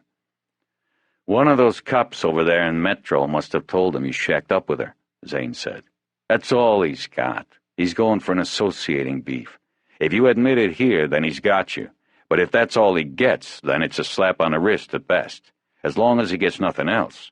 But if you lie about it and say you weren't with her when you were, and he can prove you were, then you got a problem. So my advice is that you tell him, yeah, you know her and you've been with her. Fuck it, it's nothing. Tell him it's over, and if that's all he's got, then he's a chicken shit asshole." "I don't know if it is or if it isn't." "What?" "Over." "Well, don't tell him nothing about that unless he asks for it. Then, use your best judgment. Ready?" Bosch nodded, and Zane opened the door. Chastain was sitting outside at a desk. "Where you been, Chastain?" Zane complained. "We're waiting in here." Chastain didn't answer. He came in, turned the recorder back on, and continued the Q&A. "Yes, I know Eleanor Wish," Bosch said. "Yes, I've spent time with her over the last few days." "How much time?" "I don't know exactly. A couple of nights." "While you were conducting the investigation?" "Not while I was conducting it. At night, when I was done for the day. We all don't work around the clock like you, Chastain." Bosch smiled at him without humor. "Was she a witness in this case?" Chastain asked, with a tone that denoted that he was shocked that Bosch would cross that line. "Initially, I thought she might be a witness. After I located her and talked to her, I learned pretty quickly that she was not an evidentiary witness of any kind." "But you did initially encounter her while you were in your capacity as an investigator on this case?" "That's correct." Chastain consulted his pad for a long moment before asking the next question. "Is this woman, That's, the convicted felon, Eleanor Wish, I am still talking about. is she living in your home at this time?" Bosch felt the bile rising in his throat. The personal invasion and Chastain's tone were getting to him. He struggled to remain calm. I don't know the answer to that, he said. You don't know if someone is living in your house or not. Look, Chastain, she was there last night, okay? Is that what you want to hear? She was there. But whether she'll be there tonight, I don't know. She's got her own place in Vegas. She may have gone back today. I don't know. I didn't check. You want me to call and ask her if she is officially living in my home at this time? I will. I don't think that's necessary. I think I have everything I need, for the time being. He then went directly into the standard IAD end-of-interview spiel. Detective Bosch, you will be informed of the results of the ongoing investigation into your conduct. If departmental charges are filed, you will be informed of the scheduling of a Board of Rights hearing in which 3 captains will hear evidence. You will be allowed to choose one of those captains. I will select a second, and the third will be chosen at random. Any questions? Just one. How can you call yourself a cop when all you do is sit up here and conduct these bullshit investigations into bullshit? Zane reached over and put a hand on Bosch's forearm to quiet him. No, that's okay, Chastain said, waving off Zane's effort to calm things. I don't mind answering. In fact, I get that question a lot, Bosch. Funny, but it always seems I get it from the cops I happen to be investigating. Anyway, the answer is that I take pride in what I do, because I represent the public, and if there is no one to police the police, then there is no one to keep the abuse of their wide powers in check. I serve a valuable purpose in this society, Detective Bosch. I'm proud of what I do. Can you say the same? Yeah, Bosch said. I'm sure that sounds great on tape for whoever listens to it. I get the feeling you probably sit alone at night and listen to it yourself, over and over again. After a while, you believe it. But let me ask you this, Chastain. Who polices the police who police the police? Bosch stood up, and Zane followed. The interview was over. After leaving IAD and thanking Zane for his help, Bosch went down to the SID lab on the 3rd floor to see Art Donovan. The criminologist had just come back from a crime scene and was sorting through evidence bags and checking the material against an evidence list. He looked up as Bosch was approaching. How'd you get in here, Harry? I know the combination. Most detectives who worked RHD knew the door-lock combo. Bosch hadn't worked RHD in 5 years, and they still hadn't changed it. See, Donovan said, that's how the trouble starts. What trouble? You coming in here while I'm handling evidence? Next thing you know, some wise-ass defense lawyer says it got tainted, and I look like an asshole on national TV. You're paranoid, Artie. Besides, we're not due for another trial of the century for at least a few years. Oh, funny. What do you want, Harry? You're the second guy who said I was funny today. What happened with my shoe prints and all the rest of the stuff? The Aliso case? No, the Lindbergh case. What do you think? Well, I heard that Aliso wasn't yours anymore. I'm supposed to have everything ready for the FBI to pick up. When is that? Donovan looked up from what he was doing for the first time. They just said they'd send somebody by 5. Then it's still my case until they show up. What about the shoe prints you pulled? There's nothing about them. I sent copies to the Bureau's crime lab in D.C. to see if they could ID the make and model. And nothing. I haven't heard back. Bosch, every department in the country sends shit to them, you know that. And last I heard, they don't drop everything they're doing when a package from the LAPD comes in. It'll probably be next week sometime before I hear back, if I'm lucky. Shit. It's too late to call the East Coast now anyway. Maybe Monday. I didn't know they suddenly became so important to you. Communication, Harry, that's the secret. You ought to try it sometime. Never mind that. Do you still have a set of copies? Yep. Can I get a set? Sure can, but you're going to have to wait about 20 minutes or so till I'm done with this. Come on, Artie.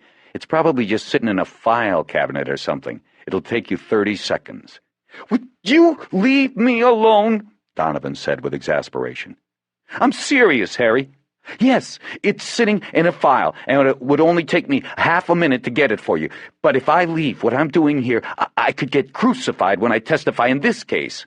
I can see it now. Some shyster, all righteous and angry, and saying, "You are telling this jury that while in the middle of handling evidence from this case, you got up and handled evidence from another? And you don't have to be an F. Lee Bailey anymore to make it sound good to a jury. Now, leave me alone. Come back in a half hour." "Fine, Artie. I'll leave you alone. And buzz me when you come back. Don't just come in. We gotta get that combination changed." The last line he said more to himself than to Bosch. Bosch left the way he had come in and took the elevator down to go outside and have a smoke. He had to walk out to the curb and light up, because it was now against departmental rules to stand outside the front door of Parker Center and smoke. So many cops working there were addicted to cigarettes that there was often a crowd outside the building's main doors, and a permanent pallor of blue smoke began to hang over the entrance. The chief thought this was unsightly and instituted the rule that if you left the building to smoke, you had to leave the property as well. Now the front sidewalk along Los Angeles Street often looked like the scene of a labor action with cops, some even in uniform, pacing back and forth in front of the building. The only thing missing from the scene were picket signs. The word was that the police chief had consulted with the city attorney to see if he could outlaw smoking on the sidewalk as well, but he was told that the sidewalk was beyond the bounds of his control. As Bosch was lighting a second cigarette off the first, he saw the huge figure of FBI agent Roy Lindell waltzing leisurely out of the glass doors of the police headquarters. When he got to the sidewalk, he turned left and headed toward the federal courthouse. He was coming directly toward Bosch. Lindell didn't see Bosch until he was a few feet away. It startled him. "What is this? Are you waiting for me?" "No, I'm having a cigarette, Lindell. What are you doing?" "None of your business." He made a move to pass, but Bosch stopped him with the next line. "Have a nice chat with Chastain?" "Look, Bosch, I was asked to come over and give a statement, and I obliged. I told the truth. Let the chips fall. Trouble is, you don't know the truth. I know you found that gun, and I didn't put it there. That's the truth. Part of it, at least. Well, it's the only part I know, and that's what I told him. So have a good day." He passed by Bosch, and Harry turned around to watch him go. Once again, he stopped him. "You people might be satisfied with only part of the truth, but I'm not." Lindell turned around and stepped back to Bosch. "What's that supposed to mean?" "Figure it out." "No, you tell me." "We were all used, Lindell. I'm going to find out by who. When I do, I'll be sure to let you know." "Look, Bosch, you don't have the case anymore. We're working it, and you better stay the fuck away from it." "Yeah, you guys are working the case all right," Bosch said sarcastically. "I'm sure you're pounding the pavement on this one. Let me know when you figure it out." "Bosch, it's not like that. We care about it." "Give me one answer, Lindell." "What? In the time you were under, did Tony Aliso ever bring his wife over there to make a pickup?" Lindell was quiet a moment while he decided whether to answer. He finally shook his head. "Not once," he said. "Tony always said she hated the place. Too many bad memories, I guess." Bosch tried to remain cool. "Memories of Vegas?" Lindell smiled. "For somebody who supposedly has all the answers, you don't know much, do you, Bosch? Tony met her in the club something like 20 years ago, long before my time. She was a dancer, and Tony was going to make her a movie star. Same story he was using on him to the end. Only, after her, I guess he got wise and learned not to marry every one of them." "Did she know Joey Marks?" "Your one question is now up to 3, Bosch." "Did she?" "I don't know." "What was her name back then?" "That's another one I don't know. I'll see you around, Bosch." He turned and walked away. Bosch threw his cigarette into the street and walked back toward the glass house. A few minutes later, after being properly buzzed through the door into the SID offices, Bosch found Donovan at his desk again. The criminalist lifted a thin file from the desk and handed it to Harry. "You got copies in there," he said. "Same thing I sent the Bureau. What I did was shoot a copy of the negative and then shoot the new negative and printed it in black and white contrast for comparison purposes. I also blew it up to actual size." Bosch didn't understand what he had just said, except for the last part. He opened the file. There were 2 pages of copy paper with the shoe prints in black. Both were partial prints of the same right shoe, but between the two partials, almost all of the shoe was there. Donovan got up and looked at the open file. He pointed to a tread ridge on one of the copies. It was a curving line on the heel, but the line was broken. Now, if you find the shooter and he still has the shoes, this is where you'll get him. See how that line is broken there? That does not appear to be a manufacturer's design. This guy stepped on glass or something at some point and it cut the tread there. It's either that or a flaw in manufacturing. But if you find the shoe, we'll be able to make an ID match that should send the boy away. Okay, Bosch said, still looking at the copies. Now, did you get anything even preliminary from the Bureau on this? No, not really. I've got a guy I go to pretty regularly with this kind of stuff. I know him, seen him at a couple of the SID conventions. Anyway, he called just to let me know he got the package and he'd get on it as soon as he could. He said that off the top of his head he thought it was one of those lightweight boots that are popular now. You know, they're like work boots, but they're comfortable and wear like a pair of Nikes. Okay, Artie. Thanks. Bosch drove over to the County USC Medical Center and around to the parking lot by the railroad yard. The coroner's office was located at the far end of the medical center property, and Bosch went in through the back door after showing his badge to a security guard. He checked Dr. Salazar's office first, but it was empty. He then went down to the autopsy floor and looked in the first suite where the lowered table that Salazar always used was located. Salazar was there, working on another body. Bosch stepped in, and Salazar looked up from the open chest cavity of what looked like the remains of a young black man. "Harry, what are you doing here? This is a South Bureau case. I wanted to ask about the Aliso case. Kind of got my hands full at the moment, and you shouldn't be in here without a mask and gown." "I know. You think you could have your assistant dub off a copy of the protocol for me?" "No problem. I heard the FBI took an interest in the case, Harry. Is that true?" "That's what I hear." "Funny thing, those agents didn't bother talking to me. They just came in and got a copy of the protocol. The protocol only has conclusions, none of the ruminating us doctors like to do." "So, what would you have ruminated about with them if they had talked to you?" "I would have told them my hunch, Harry." "Which is?" Salazar looked up from the body, but kept his rubber-gloved and bloody hands over the open chest so they wouldn't drip on anything else. "My hunch is that you're looking for a woman." Bosch felt a tickle along the back of his neck. "Why's that?" "The material in and below the eyes." "Preparation H?" "What?" "Nothing, never mind. What did you find?" "The substance was analyzed and it came back oleocapsicum. Found it on the nasal swabs, too. Know what oleocapsicum is better known as, Harry?" "Pepper spray." "Shit, Harry! You ruined my fun." "Sorry. So somebody sprayed him with pepper spray?" "Right again. That's why I think it's a woman. Someone who was either having problems controlling him or afraid of problems. That makes me think it's a woman. Besides, all these women around here, they all carry that stuff in their purses." Bosch wondered if Veronica Aliso was one of those women.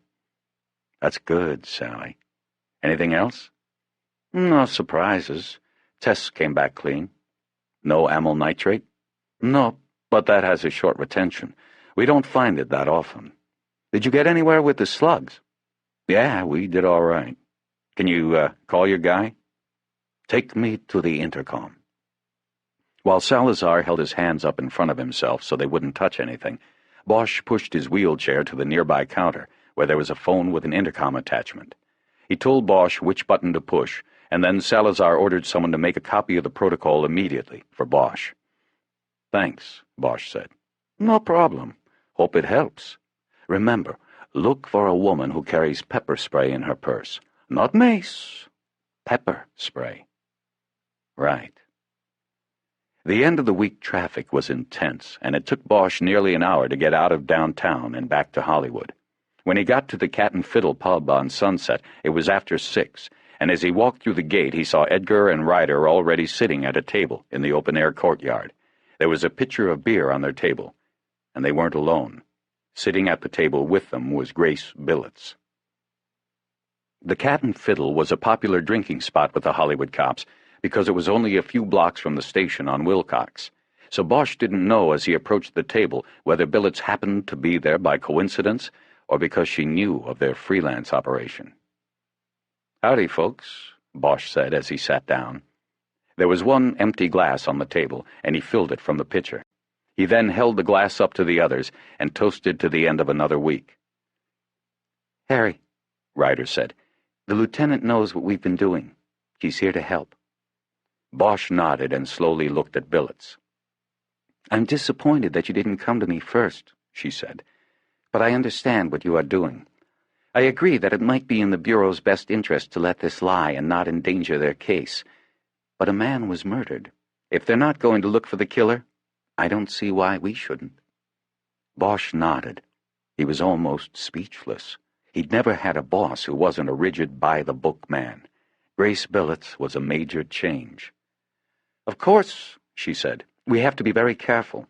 We screw this up, and we'll have more than just the FBI mad at us." The unspoken message was that their careers were at stake here. "Well, my position's already pretty much shot," Bosch said. "So if anything goes wrong, I want you all to lay it on me." "That's bullshit," Ryder said. "No, it's not. You all are going places. I'm not going anywhere. Hollywood is it for me, and all of us here know it. So if this thing hits the fan, back out. I'll take the heat. If you can't agree to that, I want you to back out now." There was silence for a few moments, and then one by one the other three nodded. "Okay, then," he said. "You may have told the lieutenant what you've been doing, but I'd like to hear it myself." "We've come up with a few things. Not a lot," Ryder said. "Jerry went up the hill to see Nash while I worked the computer and talked to a friend at the Times. First off, I ran Tony Aliso's TRW credit report and got Veronica's Social Security number off of that. I then ran that through the Department of Social Security computer to try and get a work history and found out that Veronica is not her real name. The social comes back to Jennifer Gilroy, born 41 years ago in Las Vegas, Nevada. No wonder she said she hated Vegas. She grew up there." "Any work history?" "Nothing, until she came out here and worked for TNA Productions." "What else?" Before she could answer, there was a loud commotion near the glass door to the interior bar. The door opened, and a large man in a bartender's jacket pushed a smaller man through. The smaller man was disheveled and drunk and yelling something about the lack of respect he was getting. The bartender roughly walked him to the courtyard gate and pushed him through. As soon as the bartender turned to go back to the bar, the drunk spun around and started back in. The bartender turned around and pushed him so hard he fell backwards onto the seat of his pants. Now, embarrassed, he threatened to come back and get the bartender. A few people at some of the outside tables snickered. The drunk got up and staggered out to the street. "They start early around here," Billets said. "Go ahead, Kiz." "Anyway, I did an NCIC run. Jennifer Gilroy got picked up twice in Vegas for soliciting. This is going back more than 20 years. I called over there and had them ship us the mugs and reports. It's all on fish, and they have to dig it out, so we won't get it till next week. There probably won't be much there anyway. According to the computer, neither case went to court. She pleaded out and paid a fine each time." Bosch nodded. It sounded like a routine disposal of routine cases. "That's all I've got on that. As far as the Times goes, there was nothing on the search, and my friend at Variety didn't do much better. Veronica Aliso was barely mentioned in the review of Casualty of Desire. Both she and the movie were panned, but I'd like to see it anyway. Do you still have the tape, Harry?" "On my desk." "Does she get naked in it?" Edgar asked. "If she does, I'd like to see it too." He was ignored. "Okay, what else?" Ryder said. Veronica also got a couple mentions and stories about movie premieres and who attended. It wasn't a lot. When you said she had 15 minutes, I think you confused minutes with seconds. Anyway, that's it from me. Jerry?" Edgar cleared his throat and explained that he had gone up to the gatehouse and Hidden Hills and ran into a problem when Nash insisted on a new search warrant to look at the complete gate log. Edgar said he then spent the afternoon typing up the search warrant and hunting for a judge that hadn't left early for the weekend. He eventually was successful and had a signed warrant which he planned to deliver the next morning. "Kiz and I are going up there in the morning. We'll get a look at the gate log, and then we're probably going to hit some of the neighbors, do some interviews. Like you said, We're hoping the widow will look out her window and catch our act, maybe get a little spooked, maybe panic, make a mistake. It was then Bosch's turn, and he recounted his afternoon efforts, including his run-in with Roy Lindell and the agent's recollection that Veronica Aliso started her show business career as a stripper in Vegas. He also discussed Salazar's finding that Tony Aliso had been hit in the face with a blast of pepper spray shortly before his death, and shared the deputy coroner's hunch that it may have been a woman who sprayed him. "Does he think she could have pulled this off by herself after hitting him with the pepper spray?" Billets asked. "It doesn't matter, because she wasn't alone," Bosch answered. He pulled his briefcase onto his lap and took out the copies of the shoe prints Donovan had recovered from the body and the bumper of the Rolls. He slid the pages to the middle of the table so the three others could look. "That's a size 11 shoe. It belongs to a man, Artie says. A big man. So the woman, if she was there, could have sprayed him with the pepper, but this guy finished the job." Bosch pointed to the shoe prints. He put his foot right on the victim so he could lean in close and do the job point blank. Very cool and very efficient. Probably a pro. Maybe someone she knew since her Vegas days. "Probably the one who planted the gun in Vegas?" Billets asked. "That's my guess." Bosch had been keeping his eye on the front gate of the courtyard, just in case the drunk who had been tossed out decided to come back and make his point. But when he glanced over now, he didn't see the drunk. He saw Officer Ray Powers, wearing mirrored glasses despite the lateness of the day, entering the courtyard and being met halfway across by the bartender. Waving his arms in an animated fashion, the bartender told the big cop about the drunk and the threats. Powers glanced around at the tables and saw Bosch and the others. When he had disengaged from the bartender, he sauntered over. "So, the Detective Bureau Brain Trust takes 5, he said. "That's right, Powers," Edgar said. "I think the guy you're looking for is out there pissing in the bushes." "Yes, sir. I'll just go out there and fetch him, boss." Powers looked around the table at the others with a satisfied smirk on his face. He saw the copies of the shoe prints on the table and pointed at them with his chin. "Is this what you dicks call an investigative strategy session? Well, I'll give you a tip. Those there are what they call shoe prints." He smiled at his remark, proud of it. "We're off duty, Powers," Billets said. "Why don't you go do your job and we'll worry about ours?" Powers saluted her. "Somebody's got to do the job, don't they?" He walked away and out through the gate without waiting for a reply. "He's got one hell of a bug up his ass," Ryder said. "He's just mad because I told his lieutenant about the fingerprint he left on our car," Billets said. "I think he got his ass chewed. Anyway, back to business. What do you think, Harry? Do we have enough to take a hard run at Veronica?" "I think we almost do. I'm going to go up there with these guys tomorrow, see what's on the gate log. Maybe we'll pay her a visit. I just wish we had something concrete to talk to her about." Billets nodded. "I want to be kept informed tomorrow. Call me by noon." "Will do." "The more time that goes by on this, the harder it will be to keep this investigation among just us. I think by Monday we're going to have to take stock and decide whether to turn what we have over to the Bureau." "I don't see that," Bosch said, shaking his head. "Whatever we give them, they're just going to sit on. If you want to clear this, you've got to let us alone, keep the Bureau off us." "I will try, Harry, but there will come a point where that will be impossible. We're running a full-scale investigation off the books here. Word's going to get out. It has to. And all I'm saying is that it will be better if that word comes from me and can be controlled." Bosch nodded reluctantly. He knew she was right, but he had to fight her suggestion. The case belonged to them. It was his. And all that had happened to him in the last 4 days made it all the more personal. He didn't want to give it up. He gathered up the copies of the shoe prints and put them back in his briefcase. He finished the last of his glass of beer and asked who and what he owed for it. "It's on me," Billets said. "The next one, after we clear this, is on you."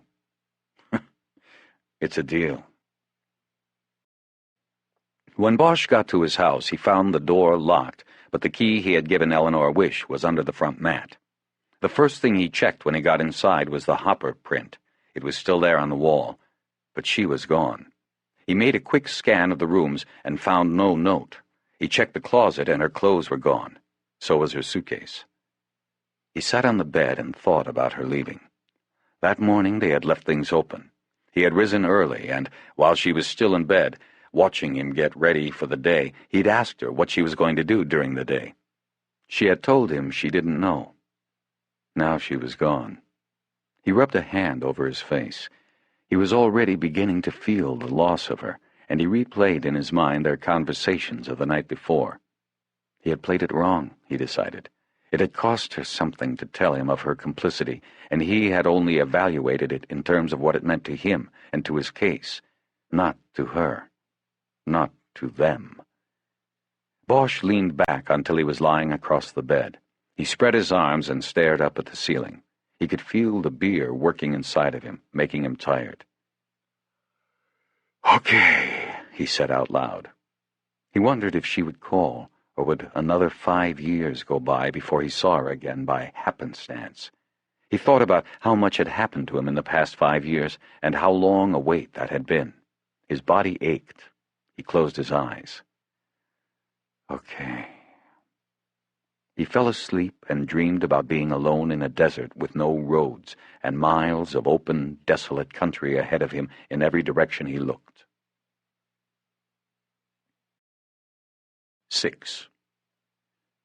Bosch picked up 2 containers of coffee and 2 glazed donuts from Bob's in the farmer's market at 7 Saturday morning, then drove to the clearing where Tony Aliso's body had been found in the trunk of his car. As he ate and drank, he looked out on the marine layers shrouding the quiet city below. The sun, rising behind the towers of downtown, cast them as opaque monoliths in the haze. It was beautiful, but Bosch felt as though he were the only one in the world seeing it. When he was finished eating, he used a napkin he had wet in the water fountain at the farmer's market to clean the sticky residue of sugar off his fingers.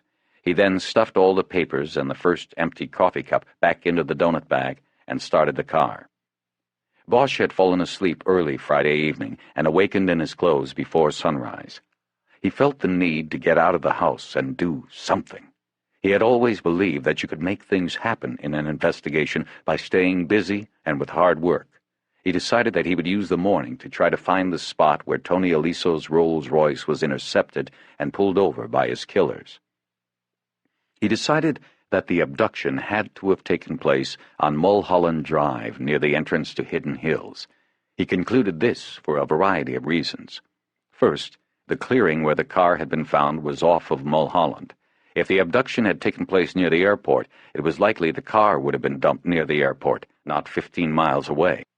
And secondly, the abduction could have been done more easily and quietly up on Mulholland in the dark. The airport and the surrounding area was always congested with traffic and people. It would have presented too much of a risk. The next question was whether Aliso was followed from the airport or his killers simply waited for him at the abduction spot on Mulholland. Bosch decided on the latter, figuring that it was a small operation, 2 people tops, and a tail and vehicle stop would be too iffy a proposition, particularly in Los Angeles, where every owner of a Rolls-Royce would be acutely aware of the danger of carjackings. He thought that they had waited on Mulholland and somehow created a trap or scene that made Aliso stop his car, even though he was carrying $480,000 in cash in his briefcase. And Bosch guessed that the only way Aliso would make such a stop was if that scenario involved his wife. In his mind, Bosch saw the headlights of the Rolls-Royce sweeping around the curve and illuminating a frantically waving Veronica Aliso. Tony would stop for that. Bosch knew that the waiting spot had to be on a place on Mulholland where they were sure Tony would pass. There were only 2 logical routes from the airport to Mulholland Drive and then to the gatehouse at Hidden Hills. One way would be to go north on the 405 freeway and simply take the Mulholland Drive exit. The other way would have been to take La Cienega Boulevard from the airport north to Laurel Canyon and up the hill to Mulholland. The 2 routes had only a 1-mile stretch of Mulholland in common, and since there was no way of knowing for sure which route Aliso would take home that night, it seemed obvious to Bosch that the car stop and abduction would have been somewhere along that 1 mile of road. It was here that Bosch came, and for nearly an hour he drove back and forth along the stretch, finally settling on the spot he would have chosen for the abduction if it had been his plan. The location was at the bend in a hairpin curve, a half-mile from the Hidden Hills Gatehouse. It was in an area with few homes, and those that were there were built on the south side on a promontory well above the road. On the north side, the undeveloped land dropped steeply away from the road into a heavily wooded arroyo where eucalyptus and acacia trees crowded one another. It was the perfect spot, secluded, out of sight. Once again, Bosch envisioned Tony Aliso coming around the curve and the lights of his Rolls coming upon his own wife in the road. Aliso stops, confused. What is she doing there? He gets out, and from the north side of the road her accomplice emerges. She hits her husband with the spray. The accomplice goes to the Rolls and pops the trunk. Aliso's hands are clawing at his eyes when he is roughly thrown into the trunk and his hands tied behind him. All they had to worry about was a car coming around the curve and throwing its lights on them. But at that late hour on Mulholland, it didn't seem likely. The whole thing could have been done in 15 seconds. That's why the spray was used, not because it was a woman, but because it would make it fast. Bosch pulled off the road, got out and looked around. The spot had the right feel to him. It was as quiet as death. He decided that he would come back that night to see it in darkness, to further confirm what he felt in his gut to be true. He crossed the street and looked down into the arroyo where her accomplice would have hidden and waited. Looking down, he tried to find a spot just off the road where a man could have ducked down and been concealed. He noticed a dirt trail going into the woods and stepped down to it, looking for shoe prints. There were many prints, and he squatted down to study them. The ground here was dusty, and some of the prints were fully recognizable. He found prints from two distinctly different sets of shoes, an old pair of shoes with worn heels, and a much newer pair with heels that left sharp lines in the dirt. Neither pair was what he was looking for, the work shoe pattern with the cut in the sole that Donovan had noticed. Bosch's eyes looked up from the ground and followed the trail into the brush and trees. He decided to take a few more steps in, lifted a branch of an acacia, and ducked under it. After his eyes adjusted to the darkness under the canopy of foliage, they were drawn to a blue object he could see but not identify, about 20 yards further into the dense growth. He would have to leave the trail to get to it, but he decided to investigate. After slowly moving 10 feet into the brush, he could see that the blue object was part of a plastic tarp, the kind you see on roofs all over the city after an earthquake has knocked down chimneys and opened up the seams of buildings. Bosch stepped closer and saw that 2 corners of the tarp were tied to trees, and it was hung over the branch of a third, creating a small shelter on a level portion of the hillside. He watched for a few moments, but saw no movement. It was impossible to come up on the shelter quietly. The ground was covered with a thick layer of dead and dried leaves and twigs that crackled under Bosch's feet. When he was 10 feet from the canvas tarp, a man's hoarse voice stopped him. "I've got a gun, you fuckers!" Bosch stood stock still and stared at the tarp. Because it was draped over the long branch of an acacia tree, he was in a blind spot. He could not see whoever it was who had yelled, and the man who yelled probably couldn't see him. Bosch decided to take a chance. "I've got one too," he called back. "And a badge." "Police! I didn't call the police!" There was a hysterical tinge to the voice now, and Bosch suspected he was dealing with one of the homeless wanderers who were dumped out of mental institutions during the massive cutbacks in public assistance in the 1980s. The city was teeming with them. They stood at almost every major intersection, holding their signs and shaking their change cups. They slept under overpasses or burrowed like termites into the woods on the hillsides, living in makeshift camps just yards from million-dollar mansions. "I'm just passing through," Bosch yelled. "You put down yours, I'll put down mine." Bosch guessed that the man behind the scared voice didn't even have a gun. "Okay, it's a deal." Bosch unsnapped the holster under his arm, but left his gun in place. He walked the final few steps and came slowly around the trunk of the acacia. A man with long, gray hair and beard flowing over a blue silk Hawaiian shirt sat cross-legged on a blanket under the tarp. There was a wild look in his eyes. Bosch quickly scanned the man's hands and the surroundings within his immediate reach and saw no weapon. He eased up a bit and nodded at the man. "Hello?" he said. "I didn't do nothing." "I understand." Bosch looked around.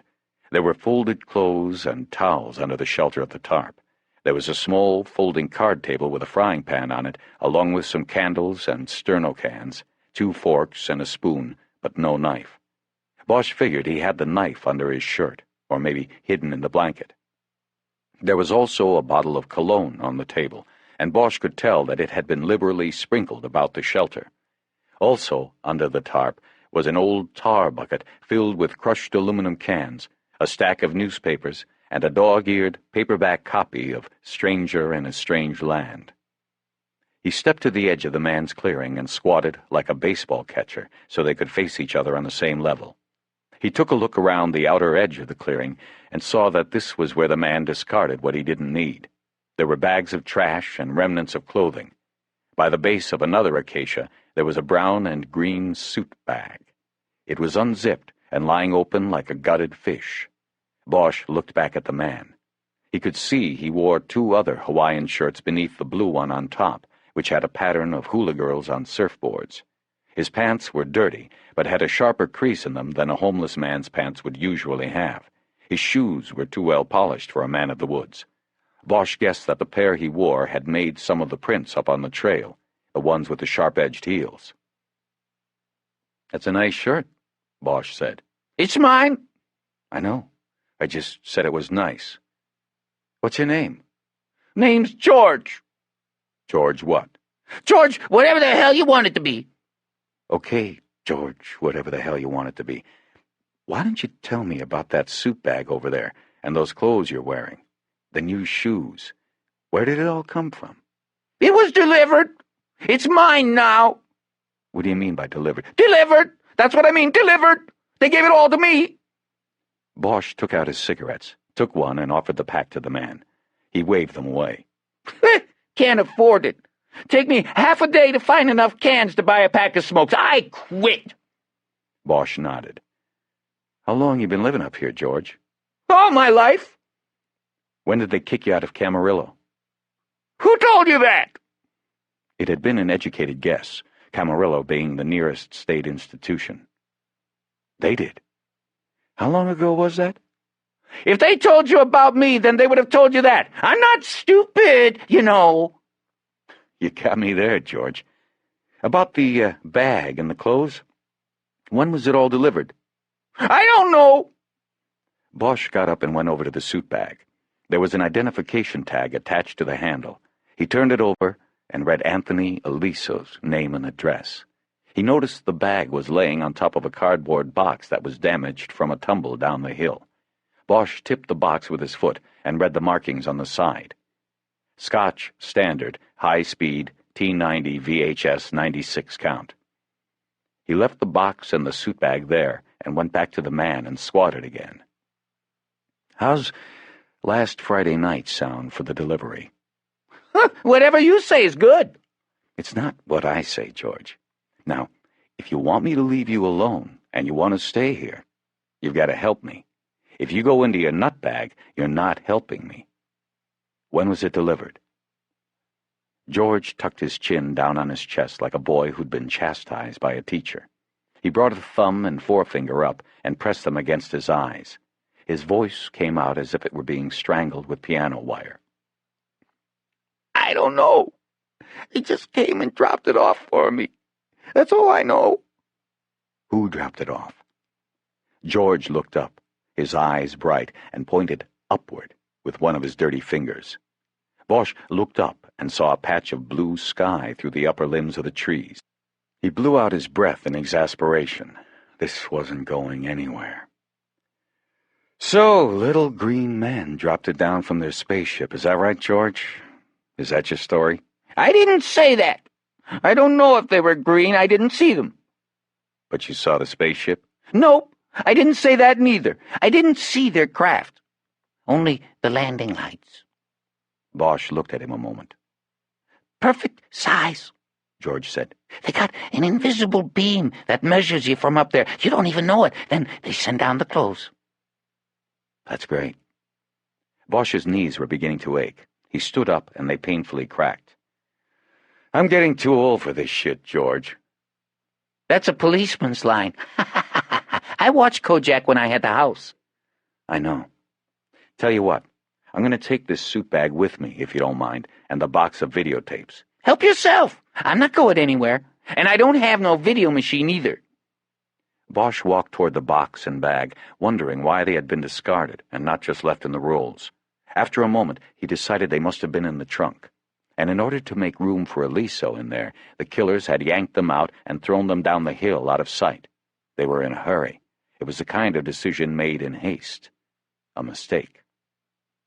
He picked up the suit bag by a corner, careful not to touch the handle, though he doubted there would be any prints on it other than George's.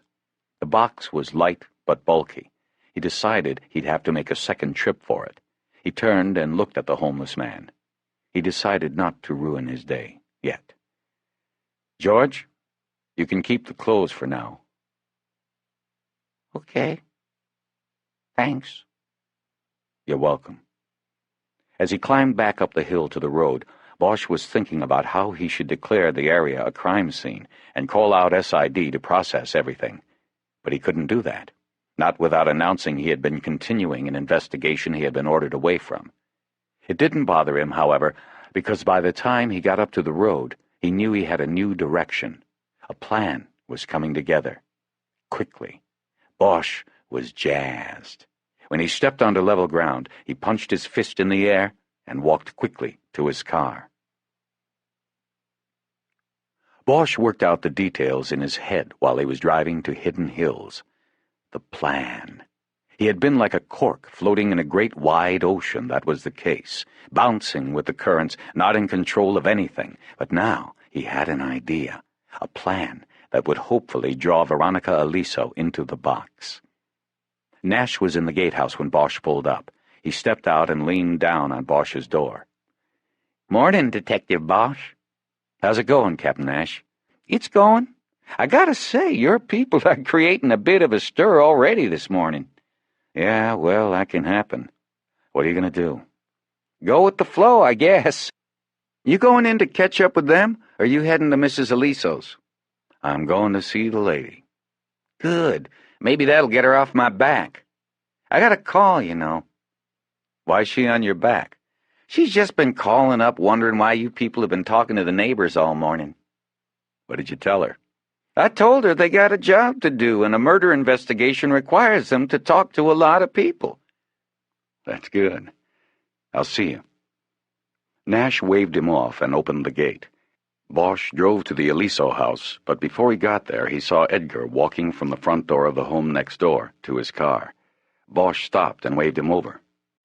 "Harry?" "Jerry? Got anything yet?" "Nah, not really. Thing about these rich neighborhoods, it's like working a shooting in South Central. Nobody ever wants to talk, nobody saw nothing. I get tired of these people." "Where's Kiz?" "She's working the other side of the street. We met at the station and took one car. She's on foot down there somewhere." "Hey, Harry, what do you think about her?" "Kiz? I think she's good." "No, I don't mean as a cop. You know, what do you think?" Bosch looked at him. "You mean like you and her? What do I think?" "Yeah, me and her." Bosch knew Edgar was 6 months divorced and starting to pull his head out of the sand again, but he also knew something about Kiz that he didn't have the right to tell him. I don't know, Jerry. Partners shouldn't get involved." "Yeah, I suppose. So, you gonna see the widow now?" "Yeah. Maybe I better go with you. You never know. If she figures out we think she's it, then she's liable to wig out, maybe try to take you out." "I doubt it. She's too cool for that. But let's go find Kiz. I think both of you should come. I've got a plan now." Veronica Aliso was waiting for them at her door. "I've been waiting for you people to come by to explain just what is going on." "Sorry, Mrs. Aliso," Bosch said. "We've been kind of busy." She ushered them in. "Can I get you something?" she asked over her shoulder as she led them in. "I think we're fine." Part of the plan was for Bosch to do all the talking, if possible. Ryder and Edgar were to intimidate her with their silence and their cold-eyed stares. Bosch and Ryder sat where they had sat before, and so did Veronica Aliso. Edgar remained standing on the periphery of the seating section of the living room. He put his hand on the mantel of the fireplace with a look on his face that said he would rather be anywhere else on the planet on this Saturday morning. Veronica Aliso was wearing blue jeans, a light blue Oxford shirt, and dirty work boots. Her hair was pulled back and pinned up in the back. She was still very attractive, though obviously dressing down. Through her open collar, Bosch could see a scattering of freckles that he knew from her video went all the way down her chest. "Are we, interrupting something?" Bosch asked. "Were you about to go out?" I wanted to go to the Burbank stables sometime today if I could. I keep a horse there. My husband's body was cremated, and I want to take his ashes up the trail into the hills. He loved the hills." Bosch somberly nodded. "Well, this won't take too long. First off, you've seen us in the neighborhood this morning. We're just conducting a routine canvass. You never know, maybe somebody saw something. Maybe somebody watching the house or a car here that shouldn't have been here. You never know." Well, I think I'd be the one who would know about any car that shouldn't be here. Well, I mean, if you weren't here. If you were out and someone was here, you probably wouldn't know. How would they get in past the gate? It's a long shot, we know, Mrs. Aliso. It's all we've got right now. She frowned. There's nothing else? What about what you told me the other day about this man in Las Vegas? Well, Mrs. Aliso, I hate to tell you this, but we went down the wrong path on that. We gathered a lot of information about your husband, and initially it looked like that was the way to go, but it didn't work out. We do think we're moving in the right direction now, and we're going to make up for the lost time. She seemed genuinely stunned. I don't understand. The wrong path? Yes, well, I can explain it to you if you want to hear it, but it involves your husband and some unsavory things. Detective, I've prepared myself over the last few days for anything. Tell me. Mrs. Aliso, as I think I indicated to you on our last visit, your husband was involved with some very dangerous people in Las Vegas. I think I mentioned them, Joey Marks and Luke Goshen. I don't recall. She kept the look of bewilderment on her face. She was good. Bosch had to give that to her. She might not have made it in the film business, but she could act when she needed to. To put it bluntly, they're mobsters, Bosch said. Organized crime. And it looks like your husband had been working for them for a long time. He took mob money from Vegas and put it into his films, laundered it through. Then he gave it back to them after taking out a fee. It was a lot of money, and that's where we went down the wrong path. Your husband was about to get audited by the IRS. Did you know that? Audited? No, he didn't tell me anything about an audit. Well, we found out about the audit, which likely would have revealed his illegal activities, and we thought maybe these people he did business with became aware of it too and had him killed so he wouldn't be able to talk about their business. Only we don't think that anymore. I don't understand. Are you sure of this? It seems obvious to me that these people had some involvement. She faltered a little bit there. Her voice was a little too urgent. Well, like I said, we thought that too. We haven't fully dropped it, but so far it doesn't check out. The man we arrested over there in Vegas, this Goshen fellow I mentioned, he looked pretty good for it, I have to say. But then his alibi turned out to be a rock we couldn't break. It couldn't have been him, Mrs. Aliso. It looks like somebody went to great lengths to make it look like it was him, even planted a gun in his house, but we know it wasn't. She looked at him with dull eyes for a moment and then shook her head.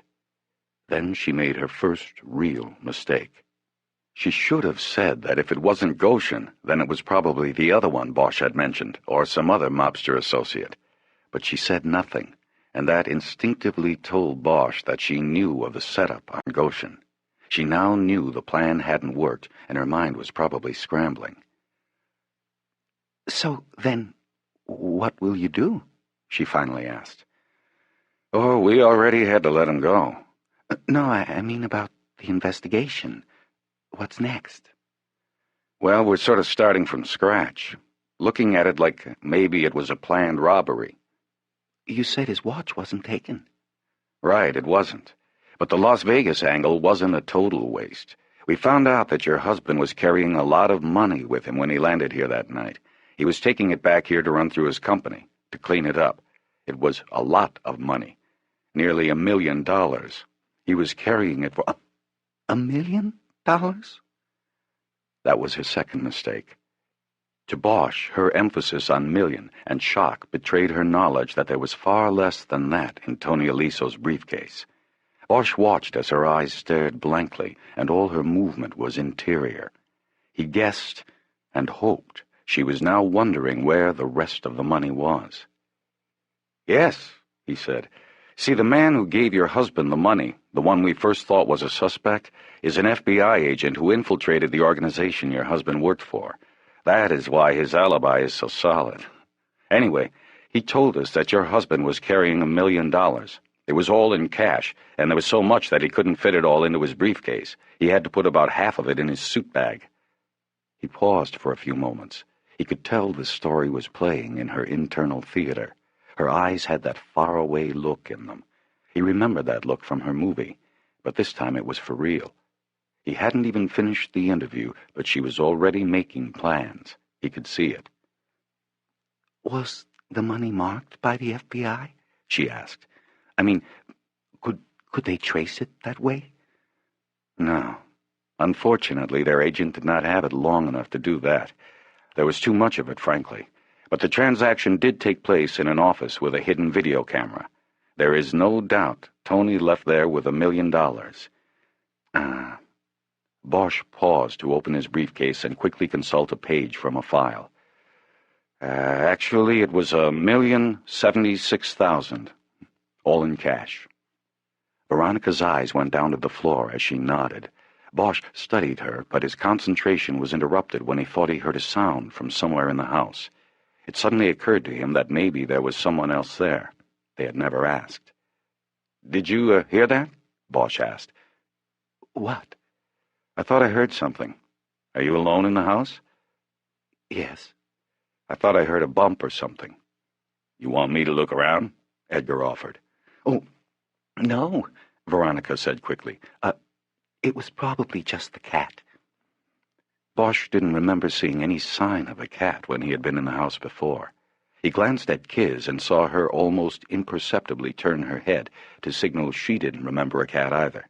He decided to let it go for the time being. "Anyway," he said, "that's why we're canvassing, and that's why we're here. We need to ask you some questions. They might go over some of the same ground we've covered before, but like I said, we're kind of starting over. It won't take too much longer. Then you'll be able to go to the stables." "Fine. Go ahead." "Would you mind if I have a drink of water first?" "No, of course not. I'm sorry, I should have asked. Anybody else want something?" "I'll pass," Edgar said. "I'm fine," Ryder said. Veronica Aliso stood up and headed toward the hallway. Bosch gave her a head start, and then stood up and followed. "You did ask," he said to her back, "but I turned it down. I didn't think I'd get thirsty." He followed her into the kitchen, where she opened a cabinet and took down a glass. Bosch looked around. It was a large kitchen, with stainless steel appliances and blue granite countertops. There was a center island with a sink in it. "Tap water'd be fine for me," he said, taking the glass from her and filling it at the island.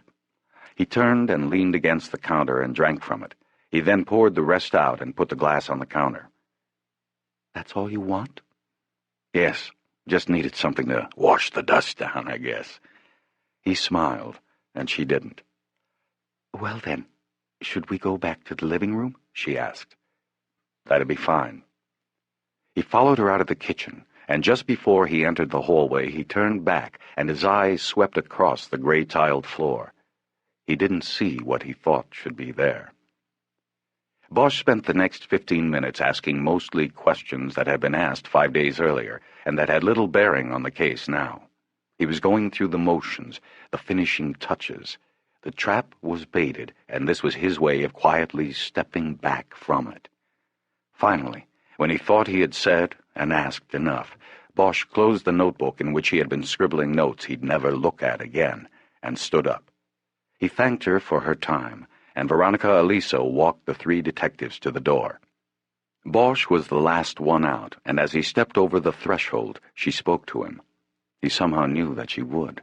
There were parts to her act that had to be played as well. "Keep me informed, Detective Bosch. Please keep me informed." Bosch turned and looked back at her. "Oh, I will. If anything happens, you'll be the first to know." Bosch drove Edgar and Ryder back to their car. He didn't speak about the interview until he pulled in behind it. "So, what do you think?" he asked as he got out his cigarettes. "I think we sunk the hook but good," Edgar said. "Yeah," Ryder said. "It's going to be interesting." Bosch lit a cigarette. "What about the cat?" he asked. "What?" Edgar asked. "The noise in the house? She said it was the cat. But in the kitchen, there were no food bowls on the floor." "Maybe they were outside," Edgar offered. Bosch shook his head.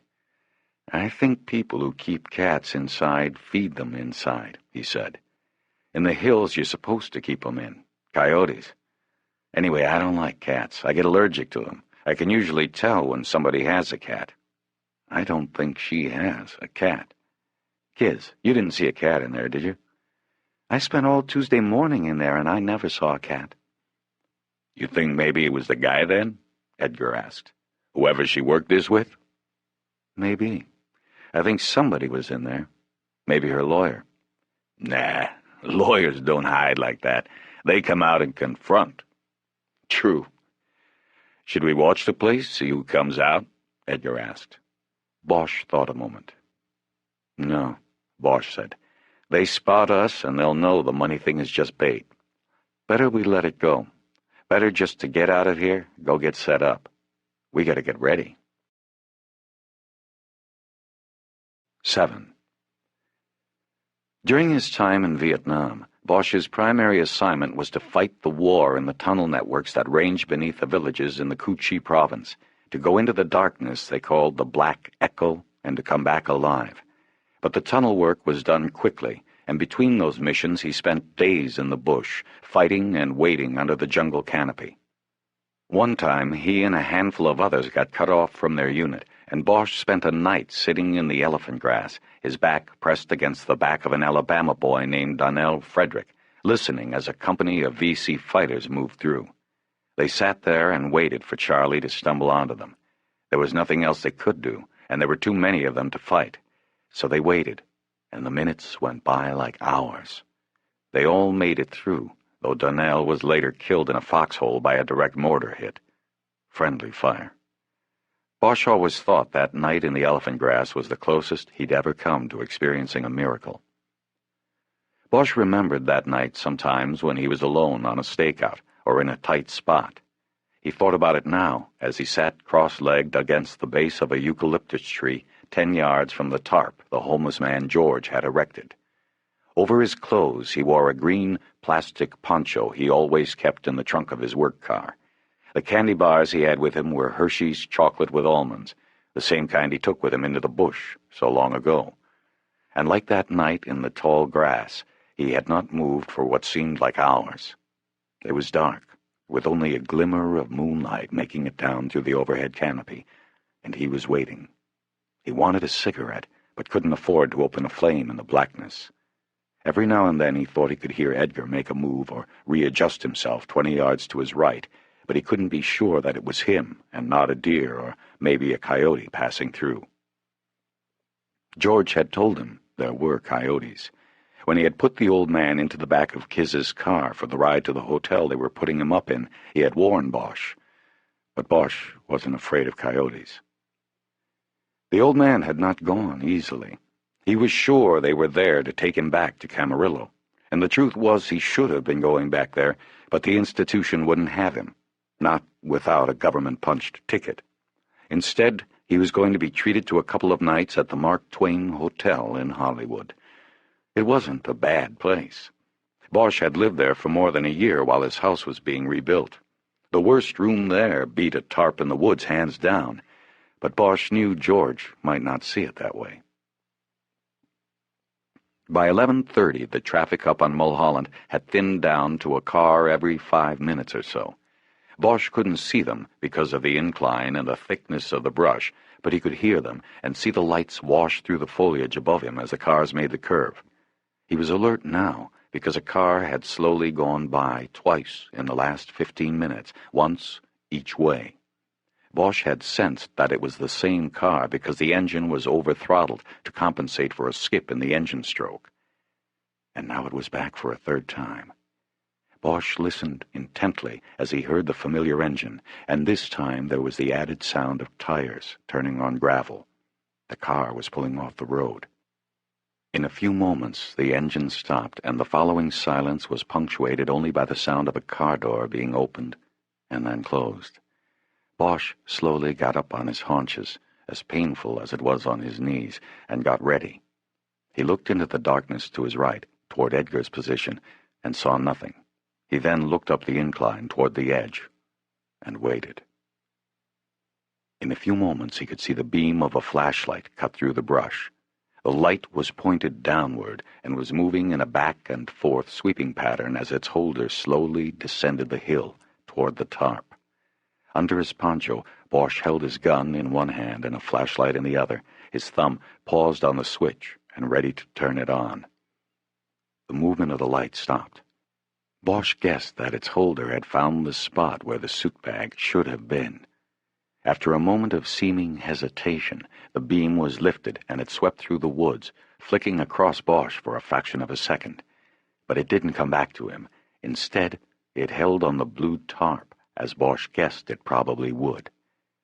The light began advancing, its holder stumbling once as he or she went toward George's home. A few moments later, Bosch saw the beam moving behind the blue plastic. He felt another charge of adrenaline begin to course through his body. Again his mind flashed on Vietnam. This time it was the tunnels that he thought of, coming upon an enemy in the darkness, the fear and thrill of it. It was only after he had left that place safely that he acknowledged to himself there had been a thrill to it, and in looking to replace that thrill, he had joined the cops. Bosch slowly raised himself, hoping his knees wouldn't crack as he watched the light. They had placed the suit bag in underneath the shelter after stuffing it first with crumpled newspaper. Bosch began to move as quietly as he could in behind the tarp. He was coming from the left. According to the plan, Edgar would be coming from the right, but it was still too dark for Bosch to see him. Bosch was 10 feet away now and could hear the excited breathing of the person under the tarp. Then there was the sound of a zipper being pulled open, followed by the sharp cutoff of breath. "Shit!" Bosch moved in after hearing the curse. He realized he recognized the man's voice just as he came around the open side of the tarp and raised both his weapon and his flashlight from beneath his poncho. "Freeze! Police!" Bosch yelled at the same moment he put on his light. "All right. Come out of there, Powers." Almost immediately, Edgar's light came on from Bosch's right. "What the?" Edgar started to say. Crouched there in the crossing beams of light was Officer Ray Powers. In full uniform, the big patrol cop held a flashlight in one hand and a gun in the other. A look of utter surprise played across his face. His mouth dropped open. "Bosch?" he said. "What the fuck are you doing here?" "That's our line, Powers," Edgar said angrily. "Don't you know what the fuck you just did? You walked right into... What are you doing here, man?" Powers lowered his gun and slid it back into its holster.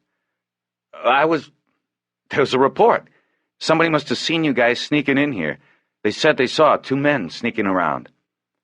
Bosch stepped back from the tarp, keeping his gun raised.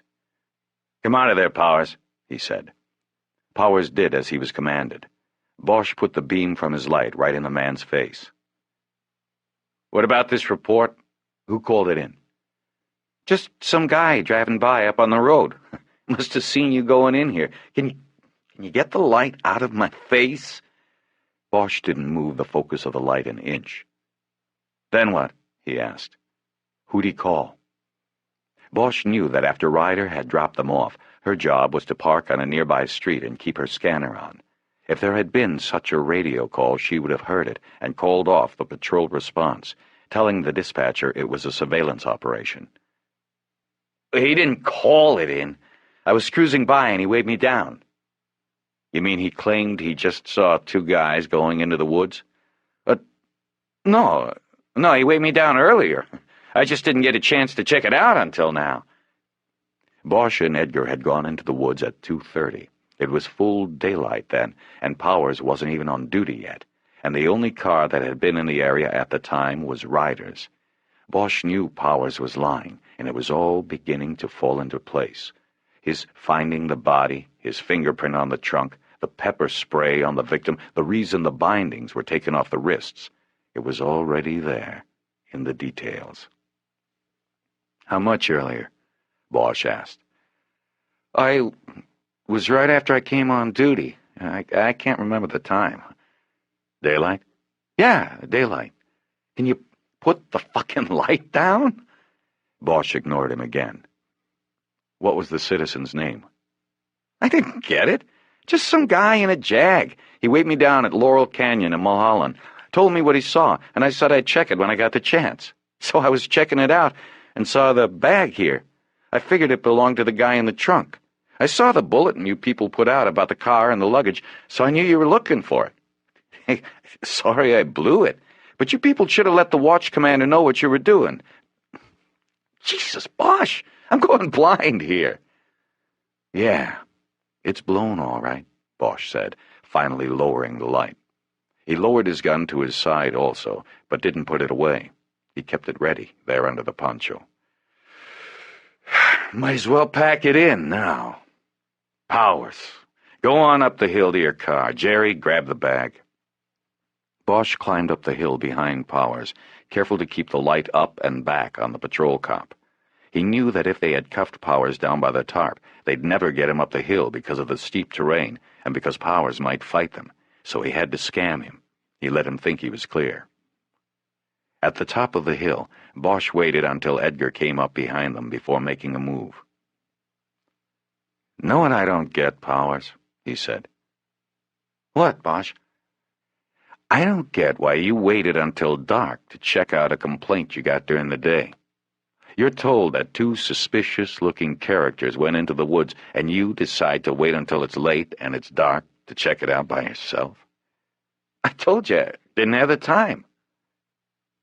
"You're full of shit, Powers," Edgar said. He had either just caught on or had played along with Bosch perfectly. Bosch saw Powers' eyes go dead as he went inside to try to figure out what to do. In that instant, Bosch raised his gun again and aimed it at a spot between those two vacant portals. "Don't think so much, Powers," he said. "It's over. Now stand still. Jerry?" Edgar moved in behind the big cop and yanked his gun out of its holster. He dropped it on the ground and jerked one of Powers' hands behind his back. He cuffed the hand, and then he did the other. When he was done, he picked up the gun. It seemed to Bosch that Powers was still inside, still staring blankly at nothing. Then he came back. "You people, you have just fucked up big time," he said, controlled rage in his voice. "We'll see about that. Jerry, you got him? I want to call Kiz." "Go ahead. I got his ass. I hope he does make a move. Go ahead, Powers. Do something stupid for me." "Fuck you, Edgar. You don't know what you've just done. You're going down, bro. You're going down." Edgar remained silent. Bosch took the Motorola two-way out of his pocket, turned it on, and keyed the mic. "Kiz, you there?" "Here. I'm here." "Come on over. Hurry." "On my way." Bosch put the two-way back, and they stood there in silence for a minute until they saw the flashing blue light lead Ryder's car around the bend. When it pulled up, the light swept repeatedly through the tops of the trees on the incline. Bosch realized that from below, down in George's shelter, the lights on the trees might look like they were coming from the sky. It all came to Bosch then. George's spacecraft had been Powers' patrol car.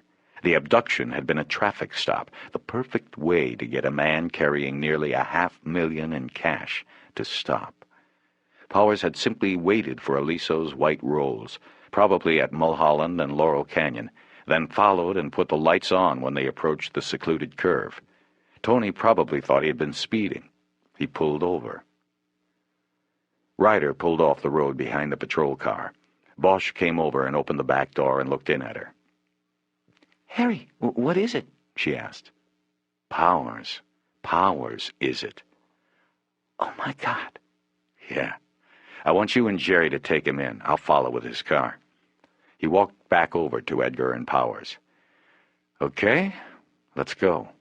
"You people have all lost your jobs," Powers said. "You fucked yourselves up." You can tell us about it at the station. Bosch jerked him by the arm, feeling its thickness and strength. He and Edgar then hustled him into the back of Ryder's car. Edgar went around and got in the other side next to him. Looking in through the open rear door, Bosch went over what would be the procedure. Take all his shit away and lock him in one of the interview rooms, he said. Make sure you get his cuff key. I'll be right behind you. Bosch slammed the door and knocked twice on the roof. He then went to the patrol car, put the suit bag in the back seat, and then got in. Ryder pulled out and Bosch followed. They sped west toward Laurel Canyon. It took Billets less than an hour to come in. When she got there, the three of them were sitting at the homicide table. Bosch was going through the murder book with Ryder while she took notes on a legal pad. Edgar was at the typewriter. Billets walked in with a force and look on her face that clearly showed the situation. Bosch hadn't talked to her yet. It had been Ryder who had called her in from home. "What are you doing to me?" Billets asked, her piercing eyes clearly fixed on Bosch. What she was really saying to him was that he was the team leader and the responsibility for this potential fuck-up rested squarely on him. That was okay with Bosch, because not only was that right and fair, but in the half hour he'd had to go through the murder book and the other evidence, his confidence had grown. What am I doing to you? I'm bringing in your killer. "I told you to conduct a quiet and careful investigation," Billets responded. "I didn't tell you to conduct some kind of half-assed sting operation and then drag a cop in here. I can't believe this." Billets was now pacing behind Ryder's back without looking at them. The squad room was deserted except for the three of them and the angry lieutenant. It's Powers, Lieutenant, Bosch said. If you'd calm down... "Oh, it's him, is it? You have the evidence of that? Great. I'll call a DA in here right now and we'll write up the charges then, because you really had me worried there for a minute that you three jerked this guy off the street with just enough probable cause to charge him with jaywalking." Now she was looking at Bosch with the angry eyes again. She had even stopped her pacing to level them at him. He responded as calmly as he could. First of all, it was my decision to take him off the street. And you're right, we don't have enough to call out a DA yet, but we'll get it. There's no doubt in my mind he's the man. It's him and the widow. "Well, I'm glad there's no doubt in your mind, but you're not the DA or the goddamn jury." He didn't respond. It was no use. He had to wait for her anger to ebb, and then they could talk sensibly. "Where is he?" Billets asked. Room 3, Bosch said. "What did you tell the watch commander?" Nothing. It happened at the end of shift. Powers was going to grab the suit bag and then go punch out. We were able to bring him in while most everybody else was still up in roll call. I parked his car and dropped the key at the watch office. I told him we were using Powers for a little while on a warrant, that we wanted a uniform there when we knocked on a door. He said fine, and then, I expect, he went off shift. As far as I know, nobody knows we have him back there. Billets thought for a moment. When she spoke, she was calmer, and more like the person who normally sat behind the desk in the glass office. "Okay, I'm going to go back there and get some coffee, see if I get asked about him. When I come back, we'll go over all of this in detail and see what we have." She walked slowly to the hallway at the rear of the squad room that led to the watch office. Bosch watched her go and then picked up the phone and dialed the number to the security office of the Mirage Hotel and Casino. He told the officer who answered who he was, and that he needed to speak with Hank Meyer immediately. When the officer mentioned that it was after midnight, Bosch told him it was an emergency, and that he was sure that if Meyer was informed who needed to speak with him, he would return the call. Bosch gave him all the numbers he could be reached at, beginning with his number at the homicide table, and hung up.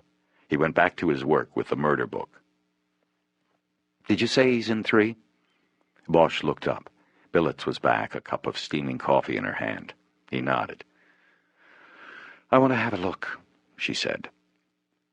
Bosch got up and walked with her down the hallway to the 4 doors leading to the interview rooms. Doors marked 1 and 2 were on the left, 3 and 4 on the right. But there was no 4th interview room. The room marked 4 was actually a small cubicle with a one-way glass window that allowed for observation of room 3. In 3, the other side of the glass was a mirror. Billets entered 4 and looked through the glass at Powers. He sat ramrod straight at a table in a chair directly opposite the mirror. His hands were cuffed behind his back. He still wore his uniform, but his equipment belt had been removed. He stared straight ahead at his own reflection in the mirror. This created an eerie effect in the 4th room, because it appeared that he was looking right at them, as if there was no mirror or glass between them. Billets said nothing. She just looked back at the man staring at her. "There is a lot hanging in the balance tonight, Harry," she said quietly. "I know," he said. They stood there silently for a few moments until Edgar opened the door and told Bosch that Hank Meyer was on the phone. Bosch headed back, picked up the phone, and told Meyer what he needed. Meyer said he was at home and that he'd have to go into the hotel, but he would call back as soon as possible. Bosch thanked him and hung up. Billets had now taken one of the empty seats at the homicide table. "Okay," she said. "One of you tell me exactly how this went down tonight." Bosch remained in the lead and took the next 15 minutes to recount how he found Tony Aliso's suit bag, set up the sting through Veronica Aliso, and then waited in the woods off Mulholland until Powers showed up. He explained how the story Powers had offered for his being there did not make sense. "What else did he say?" Billets asked at the end. "Nothing. Jerry and Kiz put him in the room, and that's where he's been ever since." "What else have you got?" "For starters, we have his print on the inside of the trunk lid. We also have a record of association with the widow." Billets raised her eyebrows. "That's what we were working on when you came in. On Sunday night, when Jerry ran the victim's name through the computer, we got a hit on a burglary report from back in March. Somebody hit the Aliso house. Jerry pulled the report, but it looked unconnected, just a routine burglary. And it was, except the officer who took the initial report from Mrs. Aliso was Powers. We think the relationship started with the burglary. That's when they met. After that, we have the gate records. Police patrols of Hidden Highlands are recorded on the gate logs by the car's roof number. The logs show the car assigned to Powers. The zebra car has been going in there 2-3 nights a week on patrol, always on the nights we know from credit card records that Tony was out of town. I think he was popping over there to see Veronica." "What else?" the lieutenant said. "So far, all you've got is a bunch of coincidences strung together." "There are no coincidences," Bosch said. "Not like this." "Then what else have you got?" "Like I said, his story about why he came down into the woods doesn't check out. He came down looking for the suit bag, and the only way he would have known that it was worth coming back for was through Veronica. It's him, Lieutenant, it's him." Billets thought about this. Bosch believed the facts he was giving her were beginning to have a cumulative effect in convincing her. He had one thing left with which to nail her down. "There's one other thing. Remember our problem with Veronica? If she was involved in this, how did she get out of Hidden Hills and not have it noted on the gate log?" "Right. Well, the gate log shows that on the night of the murder, the zebra car cruised through on patrol. Twice. He was in and out both times. First time he was logged in at 10 and out at 10:10. Then back in at 11:48 and out 4 minutes later. It was noted as just routine patrol. Okay, so? So, on the first time, he cruises in and picks her up. She gets down on the floor in the back. It's dark out. The gate guy only sees Powers heading back out. They go and wait for Tony, do the deed, and then Powers takes her back home. The second set of entries on the log. It works, Billets said, nodding her approval. The actual abduction, how do you see it? We figured all along it took two people to do this job. First off, Veronica had to know from Tony what flight he was taking, so that set the time frame. Powers picks her up that night, and they go to Laurel Canyon and Mulholland and wait for the white Rolls to go by. We figure that happens about 11 or so. Powers follows until Tony is close to the curve through the woods. He puts on the lights and pulls him over, like a routine traffic stop. Only he tells Tony to step out and go to the back of the car. Maybe he makes him open the trunk. Maybe he does that himself after he cuffs him. Either way, the trunk is opened, and Powers has a problem. Tony's suit bag and a box of videos are in the trunk, and that doesn't leave much room for him. Powers doesn't have much time. A car could come around the bend any moment and light up the whole thing, so he takes the suit bag and the box out and throws them down the hill into the woods. He then tells Tony to get in the trunk. Tony says no, or maybe he struggles a bit. Either way, Powers takes out his pepper spray and gives him a shot in the face. Tony is then real manageable, easy to throw into the trunk. Maybe Powers pulled his shoes off then to stop him from kicking around in there, making noise. That's when Veronica pops out, Ryder said, picking up the story. She drives the Rolls while Powers follows in the squad car. They knew where they were going. They needed a spot where the car wouldn't be found for a couple days, giving Powers time to get over to Vegas on Saturday, plant the gun, and lay down a few more clues like the anonymous call to Metro. That call was what was supposed to put the finger on Luke Goshen, not the fingerprints. That was just luck for them. Anyway, that's getting ahead of the story. Veronica drives the Rolls and Powers follows to the clearing over the bowl. She pops the trunk and Powers leans in and does the job. Or maybe he puts one cap in Tony and he makes Veronica do the second. That way they're partners for good, partners in blood. Billets nodded, a serious look on her face. It seems kind of risky. What if he had to take a radio call? The whole plan would go down the drain. We thought of that, and Jerry checked with the watch office. Gomez was the CO Friday night. He says he remembers that Powers had such a busy shift he didn't take a dinner break until 10. He doesn't recall hearing from him until just before end of watch. Billets nodded again. What about the shoe prints recovered? Are they his? Powers got lucky there, Edgar said. He's wearing brand new boots in there. Looks like he maybe just bought them today. Shit. Yeah, Bosch said. We figure he saw the shoe prints on the table last night at the Cat and Fiddle. He went out and got new ones today. Oh, man. Well, maybe there's still a chance he didn't get rid of the old ones. We're working on a search warrant for his place. Oh, and our luck ain't so bad either.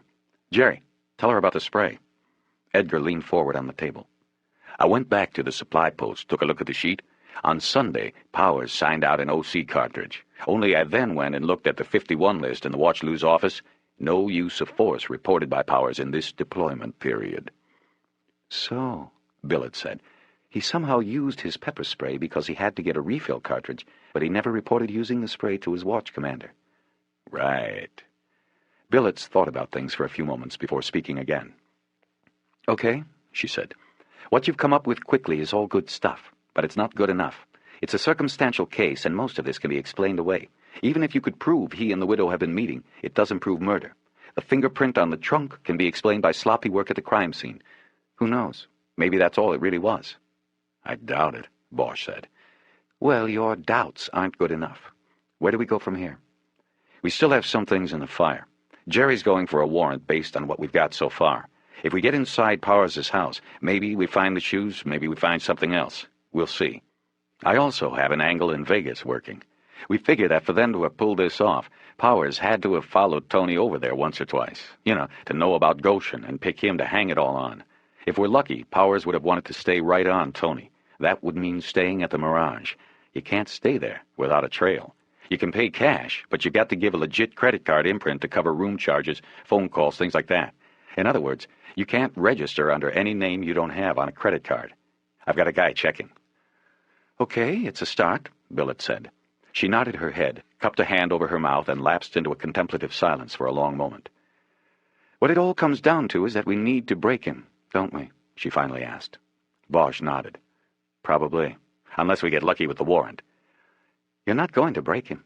He's a cop. He knows the angles. He knows the rules of evidence. We'll see. She looked at her watch. Bosch looked at his and saw it was now 1. We're in trouble, Billet said solemnly. We won't be able to contain this much past dawn. After that, I will have to make proper notification of what we've done and what we've got going. If that happens, you can count on us not being involved. And worse. Bosch leaned forward. Go back home, Lieutenant, he said. You were never here. Let us have the night. Come back in at 9 tomorrow. Bring a DA back with you if you want. Make sure it's somebody that will go to the edge with you. If you don't know one, I can call somebody. But give us till 9. 8 hours. Then you come in and we either have the complete package tied up for you, or you go ahead and do what you have to do. She looked carefully at each one of them, took a deep breath, and exhaled slowly. Good luck, she said. She nodded, got up, and left them there. Outside the door to interview room 3, Bosch paused and composed his thoughts. He knew that everything would turn on what happened inside the room. He had to break Powers, and that would be no easy task. Powers was a cop. He knew all the tricks. But somehow Bosch had to find a weakness he could exploit until the big man went down. He knew it was going to be a brutal match. He blew out his breath and opened the door. Bosch stepped into the interview room, took the chair directly across from Powers, and spread out the 2 sheets of paper he carried with him in front of Powers. Okay, Powers, I'm here to tell you what's what. You can save it, asshole. The only one I want to talk to is my lawyer. Well, that's what I'm here for. Why don't you take it easy, and we'll talk about it. Take it easy? You people arrest me, hook me up like a goddamn criminal, and then leave me in here for a fucking hour and a half while you sit out there and figure out how fucked up this is, and you want me to take it easy? What planet are you on, Bosch? I'm not taking anything easy until I've got 3 gold badges in my pocket. Now cut me loose or give me the goddamn phone. Well, that's the problem, isn't it? Deciding whether to book you or cut you loose. That's why I came in, Powers. I thought maybe you could help us out on that. Powers didn't appear to pick up on that. His eyes stared at the center of the table, and they were working, small, quick movements, looking for the angles. This is what, Bosch said. If I book you now, then we call the lawyer, and we both know that is going to be that. No lawyer is going to let his client talk to the cops. We'll just have to go to court, and you know what that means. You'll be suspended. No pay. We'll go for no bail, and you'll sit in the can 9, 10 months, and then maybe it gets straightened out in your favor. And maybe not. Meantime, you're all over the front page. Your mother, father, neighbors. Whoa. Well, you know how that goes. Bosch took out a cigarette and put it in his mouth. He didn't light it, and he didn't offer one to Powers. He remembered offering one to the big cop at the crime scene and being turned down. The alternative to that, he continued, is that we sit here and try to get this straightened out right now. You've got 2 forms there in front of you. The good thing about dealing with a cop like this is I don't really need to explain this stuff to you. The first one's a rights form. You know what that is? You sign that you understand your rights, and then you make your choice. Talk to me or call your lawyer after we book you. The second form is the attorney waiver. Powers stared silently down at the pages, and Bosch put a pen down on the table. I'll take the cuffs off when you're ready to sign, Bosch said. See, now the bad thing about dealing with a cop is that I can't bluff you. You know the game. You know if you sign that waiver and talk to me, you'll either talk yourself out of this or right into it. I can give you more time to think about it if you want. I don't need any more time, he said. Take off the cuffs. Bosch got up and went around behind Powers. You right or left? Right. There was barely enough room between the back of the big man and the wall to work on the cuffs. It was a dangerous position to be in with most suspects. But Powers was a cop, and he probably knew that the moment he became violent was the moment he lost any chance of getting out of this room and back to his life. He also had to assume someone was watching and ready behind the glass in room 4. Bosch unhooked the right cuff and closed it around one of the metal slats of the chair. Powers scribbled signatures across both forms. Bosch tried to give no indication of his excitement. Powers was making a mistake. Bosch took the pen from him and put it in his pocket. Put your arm behind you. Come on, Bosch, treat me like a human. If we're going to talk, let's talk. Put your arm behind you. Powers did as he was told and blew out his breath in frustration. Bosch recuffed his wrists through the metal slat at the back of the chair and then took his seat again. He cleared his throat, going over the last details in his mind. He knew his mission here. He had to make Powers believe he had the edge, that he had a chance to get out. If he believed that, then he might start talking. If he started talking, Bosch thought he could win the fight. "Okay," Bosch said. "I'm going to lay it out for you. If you can convince me that we have it wrong, then you'll be out of here before the sun's up." "That's all I want." "Powers, we know you have a relationship with Veronica Aliso predating her husband's death. We know you followed him to Vegas on at least 2 occasions prior to the killing." Powers kept his eyes on the table in front of him, but Bosch was able to read them like the needles of a polygraph machine. There had been a slight tremor in the pupils when Bosch mentioned Las Vegas. "That's right," Bosch said. "We've got the records from the Mirage." "That was careless, Powers, leaving a record like that. We can put you in Vegas with Tony Aliso." "So I like going to Vegas. Big deal. Tony Aliso was there? Wow, what a coincidence. From what I heard, he went there a lot. What else you got?" "We've got your print, Powers. Fingerprint inside the car. You got a refill of pepper spray on Sunday, but you never filed a use of force report explaining how you used it." "Accidental discharge. I didn't file a use of force because there wasn't any." "You haven't got shit. My fingerprint? You're right. You probably got prints, but I was in that car, asshole. I'm the one who found the body, remember?" "This is a joke, man. I'm thinking I better just get my lawyer in here and take my chances. No DA is going to touch this bullshit with a 10-foot pole."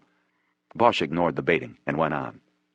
"And last, but not least, we have your little climb down the hill tonight. Your story is for shit, Powers.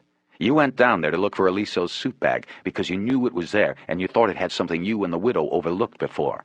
About $500,000. The only question I really have is whether she called you up and told you, or if that was you in her house this morning when we dropped by." Bosch saw the pupils jump again slightly, but then they went flat. "Like I said, I'll take that lawyer now. I guess you're just the errand boy, right? She told you to go and get the money while she waited at the mansion."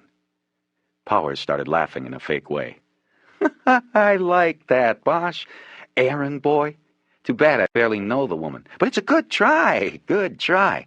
I like you too, Bosch. But I gotta tell you something." He leaned across the table and lowered his voice.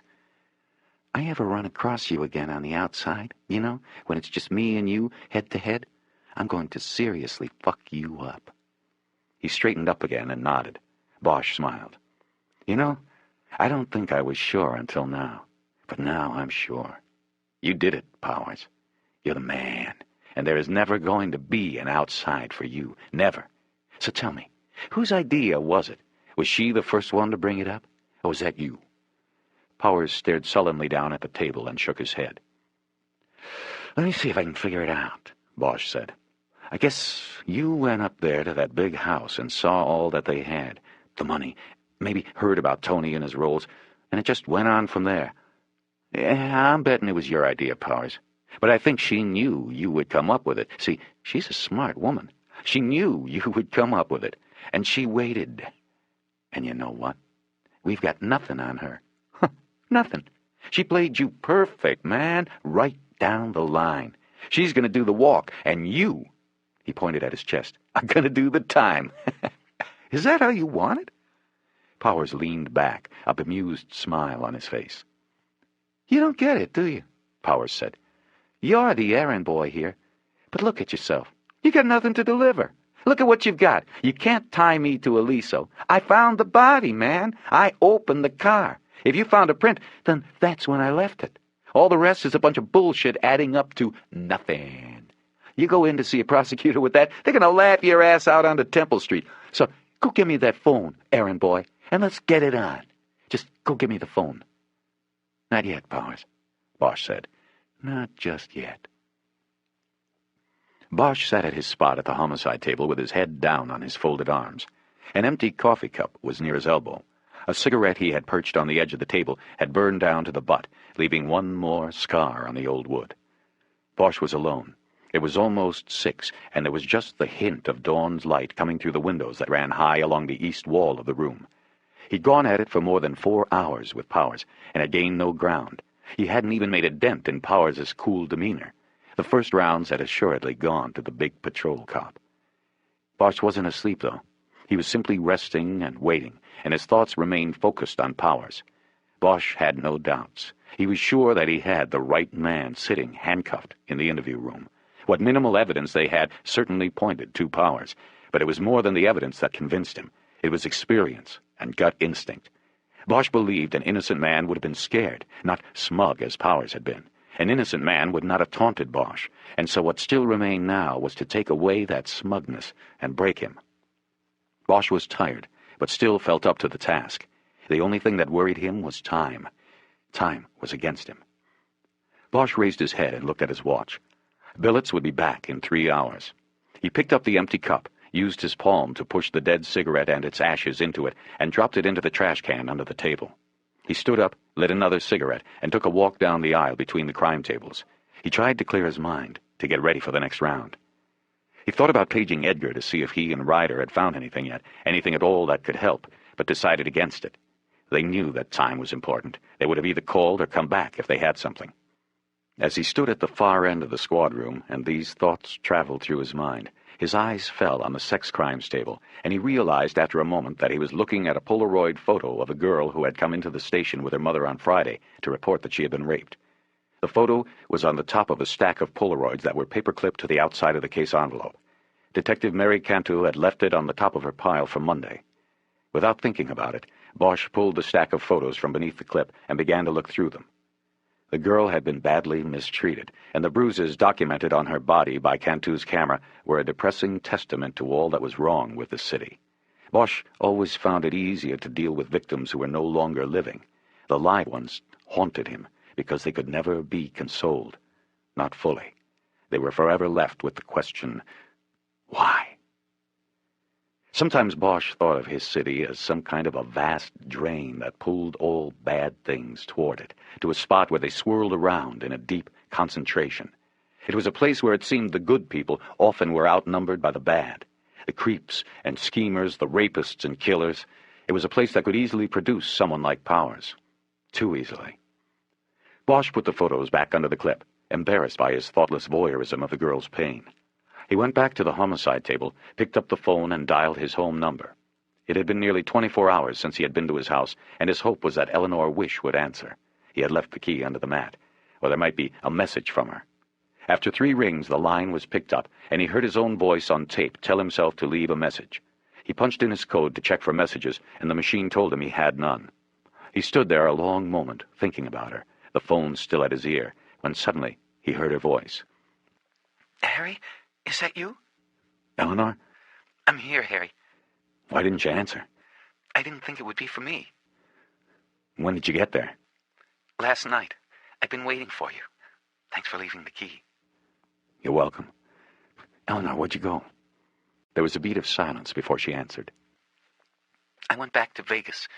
I needed to get my car, clear out my bank account, things like that. Where have you been all night? Working. We have a new suspect. We're holding him here. Did you go by your apartment? No. There was no reason to. I just did what I had to do and drove back. I'm sorry if I woke you. That's okay. I was worried about where you were, but I didn't want to call you there in case you were in the middle of something. Bosch wanted to ask her what came next for them, but he felt such a sense of happiness that she was there in his home that he didn't dare to ruin the moment.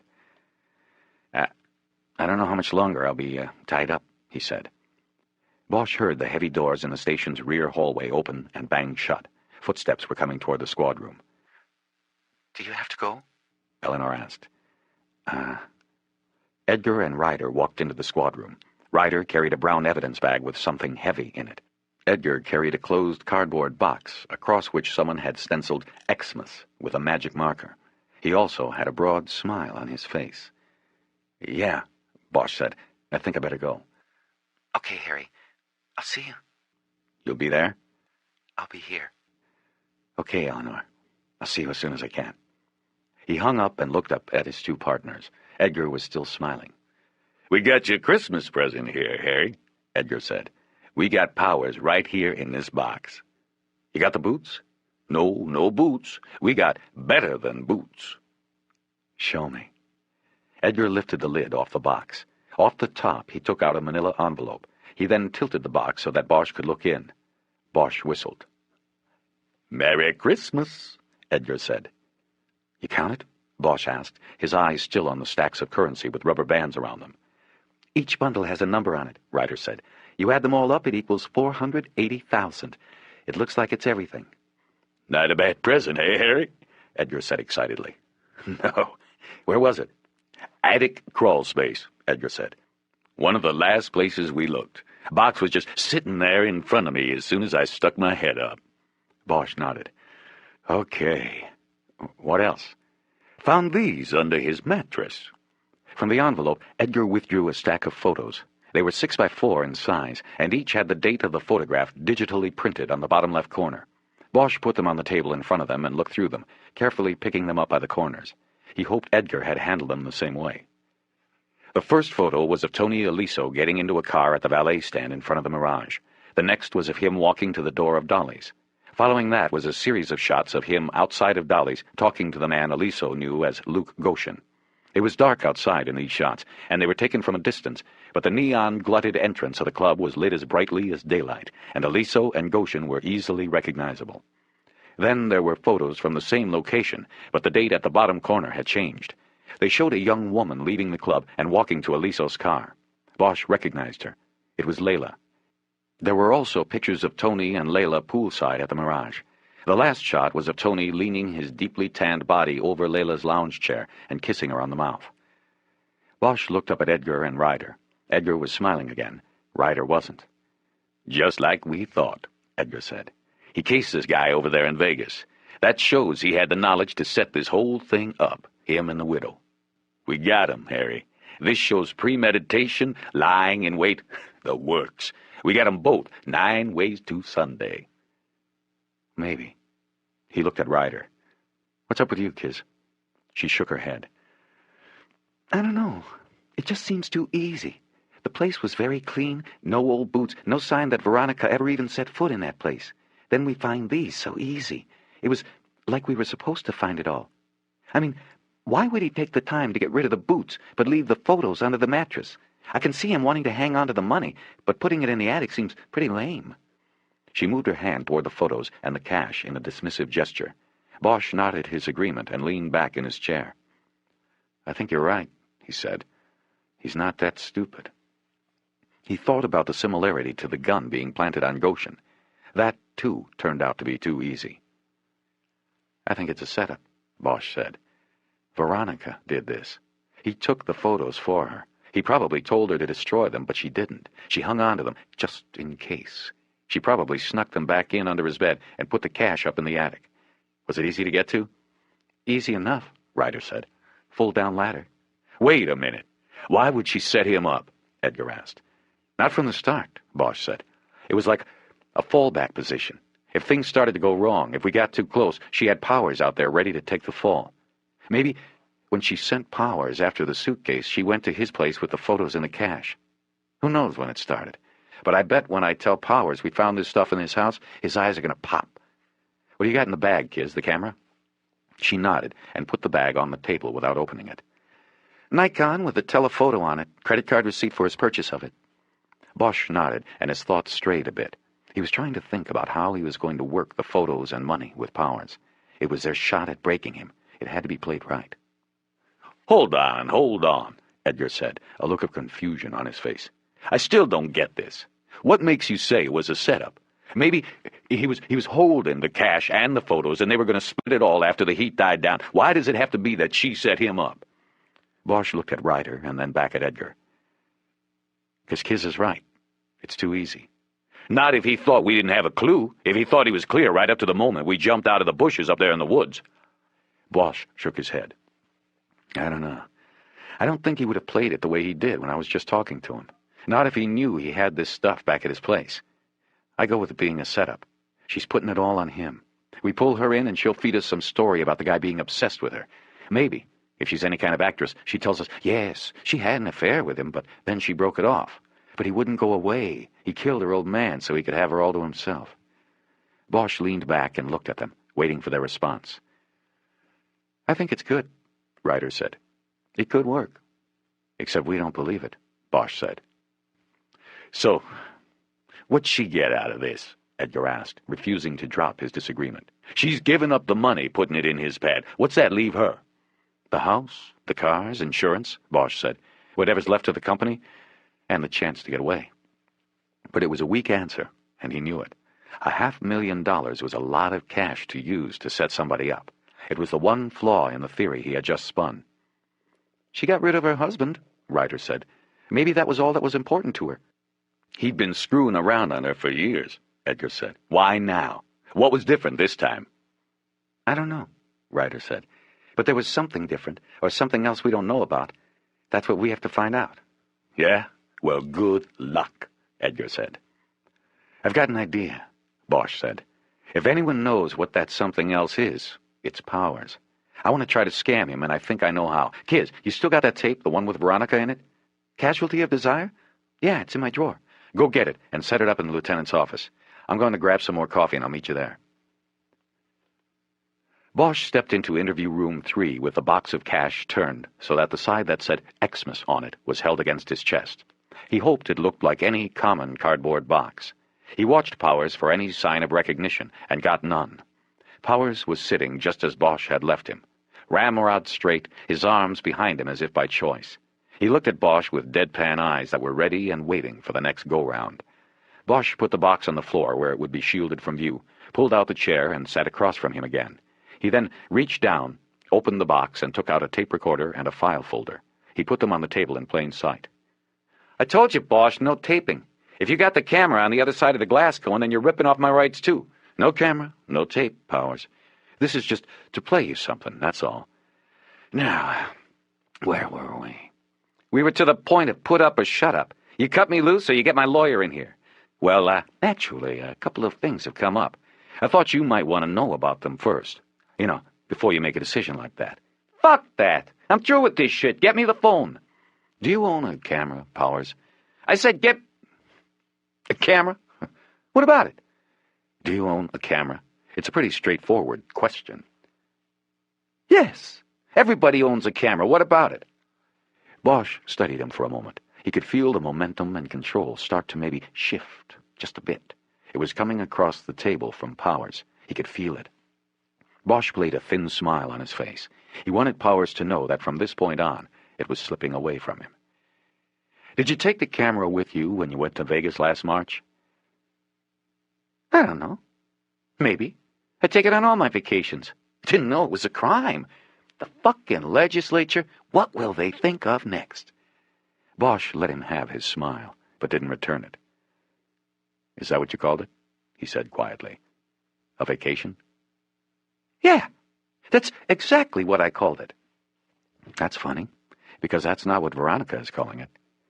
"I don't know anything about that or her." His eyes momentarily looked away from Bosch.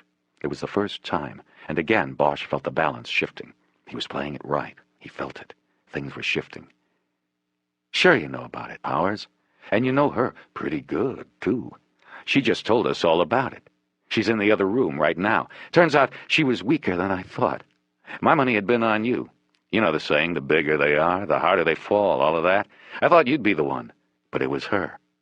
Edgar and Ryder broke her down a little while ago. Amazing how crime scene photos can work on somebody's guilty conscience. She told us everything, Powers. Everything." "You're so full of bullshit, Bosch, and it's getting pretty old. Where's the phone?" "This is how she tells it. I don't want to hear it." "You met her when you went up there that night to take the burglary report. One thing led to another, and pretty soon you two were having a little romance, an affair to remember. Only she came to her senses and broke it off. She still loved old Tony. She knew he traveled a lot, strayed a lot, but she was used to that. She needed him. So she cut you off. Only, and this is according to her, you wouldn't be cut off. You kept after her, calling her, following her when she'd leave the estate up there. It was getting scary. I mean, what could she do? Go to Tony and say, 'This guy I had an affair with is following me all the time'? This is so much bullshit, Bosch. It's a joke." "Then you started following Tony. You see, he was your problem. He was in the way. So you did your homework. You followed him to Vegas and you caught him in the act. You knew just what he was up to and how to put him down in a way that we'd go down the wrong path. Trunk music, they call it. Only you couldn't carry the tune, Powers. We're on to you. With her help, we're going to put you down." Powers was looking down at the table. The skin around his eyes and his jawline had drawn tight. "This is so much crap," he said, without looking up. I'm tired of listening to it, and to you. She's not in the other room. She's sitting up there in that big house on the hill. This is the oldest trick in the book." Powers looked up, and a twisted smile cracked his face. "You try to pull this shit on a cop? I can't believe it. This is really weak, man. You're weak. You're embarrassing yourself here." Bosch reached over to the tape recorder and pushed the play button. Veronica Aliso's voice filled the tiny room. "It was him. He's crazy. I couldn't stop him until it was too late. Then I couldn't tell anyone because it would look like I—" Bosch turned it off. "That's enough," he said. "It's out of line for me to even play that for you, but I thought, cop to cop, you should know where you stand." Bosch silently watched Powers as he did a slow burn. Bosch could see the anger boiling up behind his eyes. He didn't seem to move a muscle, yet he seemed all at once to become as hard as a stack of lumber. He finally was able to hold himself back, though, and compose himself. "It's just her word," he said in a quiet voice. "There's no corroboration of anything. It's a fantasy, Bosch. Her word against mine." "It could be. Except we have these." Bosch opened the file and threw the stack of photos in front of Powers. Then he reached across and carefully fanned them on the table so they could be seen and recognized. "That backs up a good part of her story, don't you think?" Bosch watched as Powers studied the photographs. Once again, Powers seemed to go to the edge with an interior rage, but once more he contained it. "It doesn't back up shit," he said. "She could have taken these herself. Anybody could have. Just because she gives you a stack... She's got you people wrapped up, doesn't she? You're buying every line she feeds you. Maybe that would be so, only she didn't give us the photos." Bosch reached into the file again and pulled out a copy of the search warrant. He reached over and put it on top of the photos. 5 hours ago, we faxed that to Judge Warren Lambert at his home in the Palisades. He faxed it back signed. Edgar and Ryder have been in your little Hollywood bungalow most of the night. Among the items seized was a Nikon camera with telephoto lens and these photos. They were under your mattress, Powers." He paused here to let it all sink in behind Powers' darkening eyes. "Oh, and one other thing we found." Bosch reached down and brought the box up. "This was in the attic with the Christmas stuff." He dumped the contents of the box on the table, and the stacks of cash tumbled every which way, some falling to the floor. Bosch shook the box to make sure it had all come out, and then dropped it to the floor. He looked at Powers. His eyes were wild, darting over the thick bundles. Bosch knew he had him, and he also knew in his gut that he had Veronica Aliso to thank for that. "Now, personally, I don't think you are this stupid," Bosch said quietly. "You know, to keep the pictures and all this cash right in your house.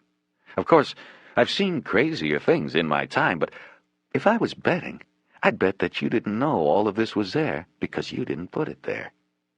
But, hey, either way, it works fine for me. We've got you, and we'll clear this one. That's all I care about. It would be nice to grab her, too, but that's okay. We'll need her for you. With the photos and her story and all the other stuff we've talked about here, I think we got you for the murder easy. There's also lying in wait to tack on. That makes it a special circumstances case, Powers. You're looking at one of two things, the needle or LWOP. He pronounced the acronym LWP, LWOP, knowing that any cop, just as any criminal in the system, would know it meant life without parole. "Anyway," Bosch continued, "I guess I'll go get that phone brought in here so you can call your lawyer. Better make it a good one, and none of those grandstanders from the O.J. case. You need to get yourself a lawyer that does his best work outside of the courtroom, a negotiator." He stood up and turned to the door. With his hand on the knob, he looked back at Powers. "You know, I feel bad, Powers. You being a cop and all, I was sort of hoping you'd catch the break instead of her. I feel like we're hitting the wrong person with the hammer. But I guess that's life in the big city. Somebody's got to be hit with it." He turned back to the door and opened it. "Bitch!" Powers said, with a quiet forcefulness. Then he whispered something under his breath that Bosch couldn't hear. Bosch looked back at him. He knew not to say a word. "It was her idea," Powers said. "All of it. She conned me, and now she's conning you." Bosch waited a beat, but there was nothing else. "Are you saying you want to talk to me?" "Yeah, Bosch. Have a seat. Maybe we can work something out." At 9, Bosch sat in the lieutenant's office, Billets behind the desk, bringing her up to date. He had an empty styrofoam cup in his hand, but he didn't drop it in the trash can because he needed something to remind him that he needed more coffee. He was beat, tired, and the lines beneath his eyes were so pronounced they almost hurt. His mouth tasted sour from all the coffee and cigarettes. He'd eaten nothing but candy bars in the last 20 hours, and his stomach was finally protesting. But he was a happy man. He had won the last round with Powers, and in this kind of battle, the last round was the only one that mattered. So, Billets said. he told you everything? His version of it, Bosch said. He lays everything on her, and that's to be expected. Remember, he thinks she's in the other room laying everything on him, so he's making her out to be the big, bad Black Widow, like he never had an impure thought in his life until he ran across her. He brought the cup up to his mouth, but then realized it was empty.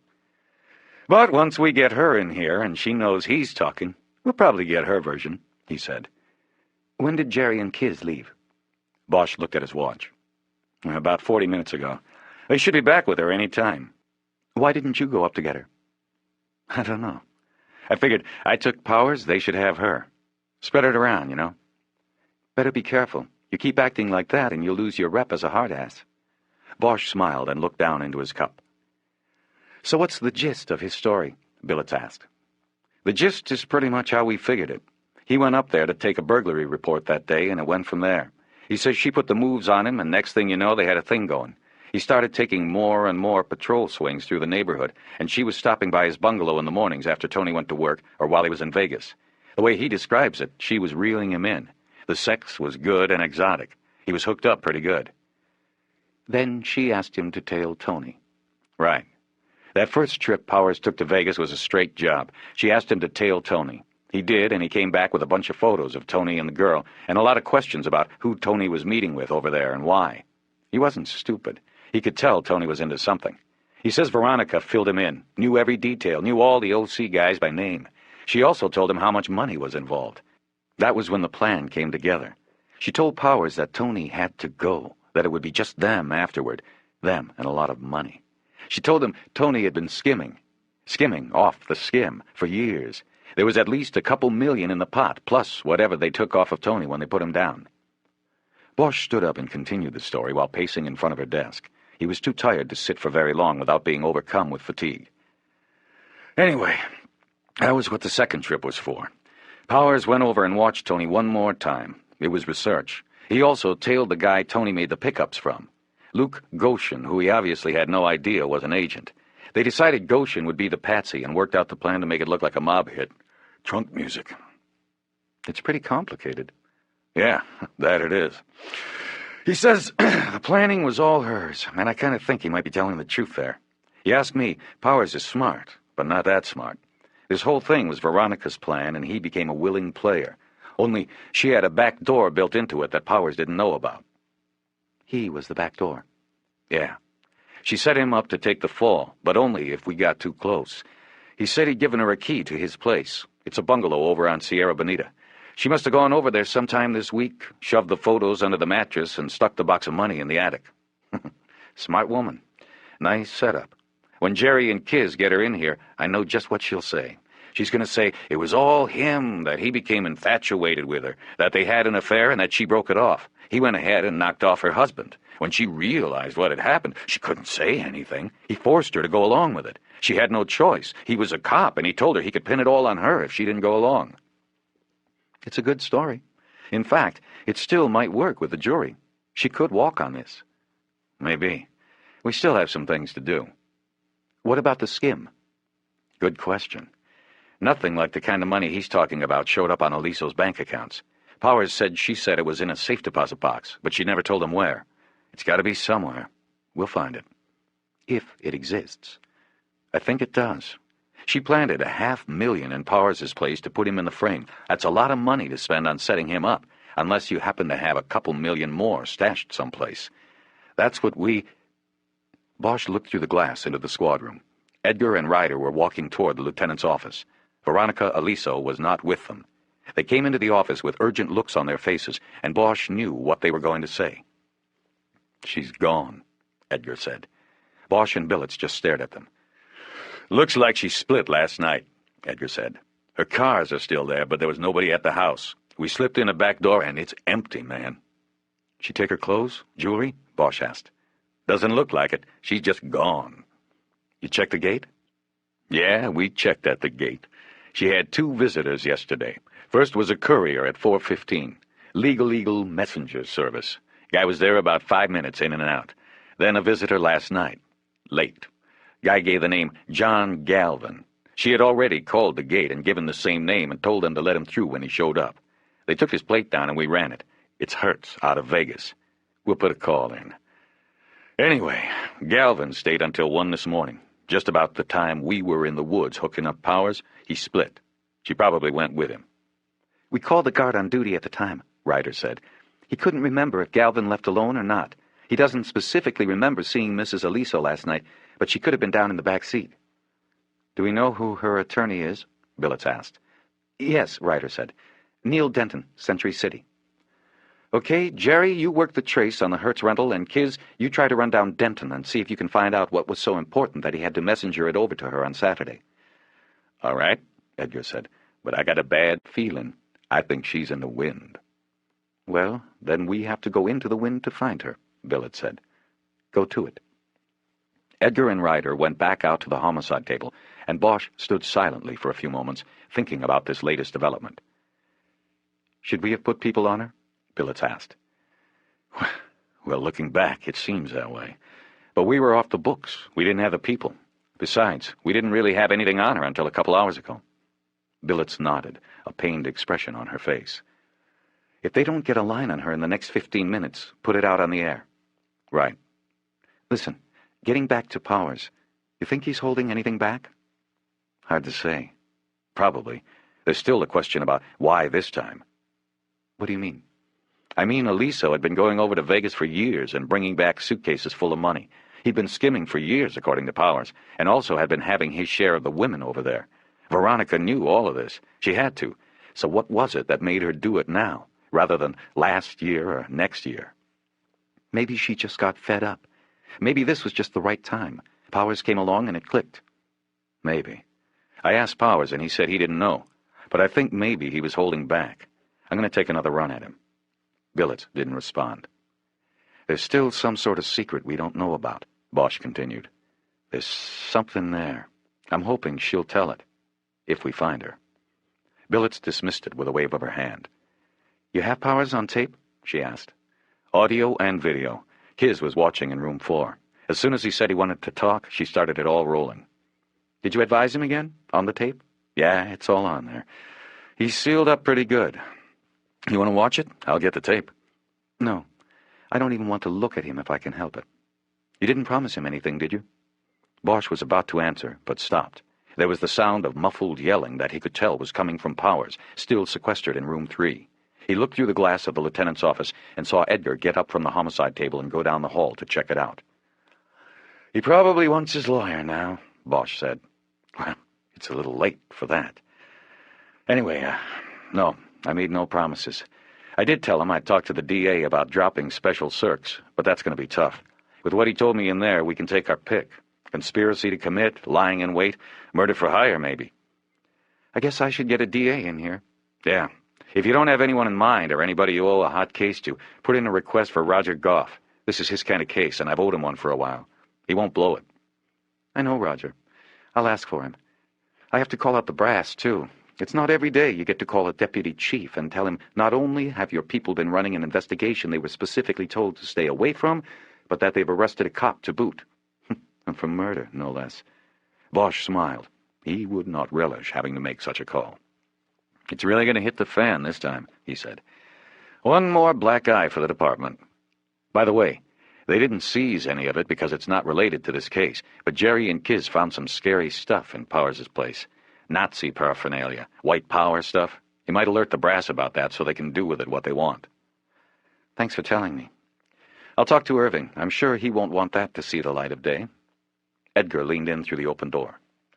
Powers says he's got to take a leak and can't hold it any longer. He was looking at Billets.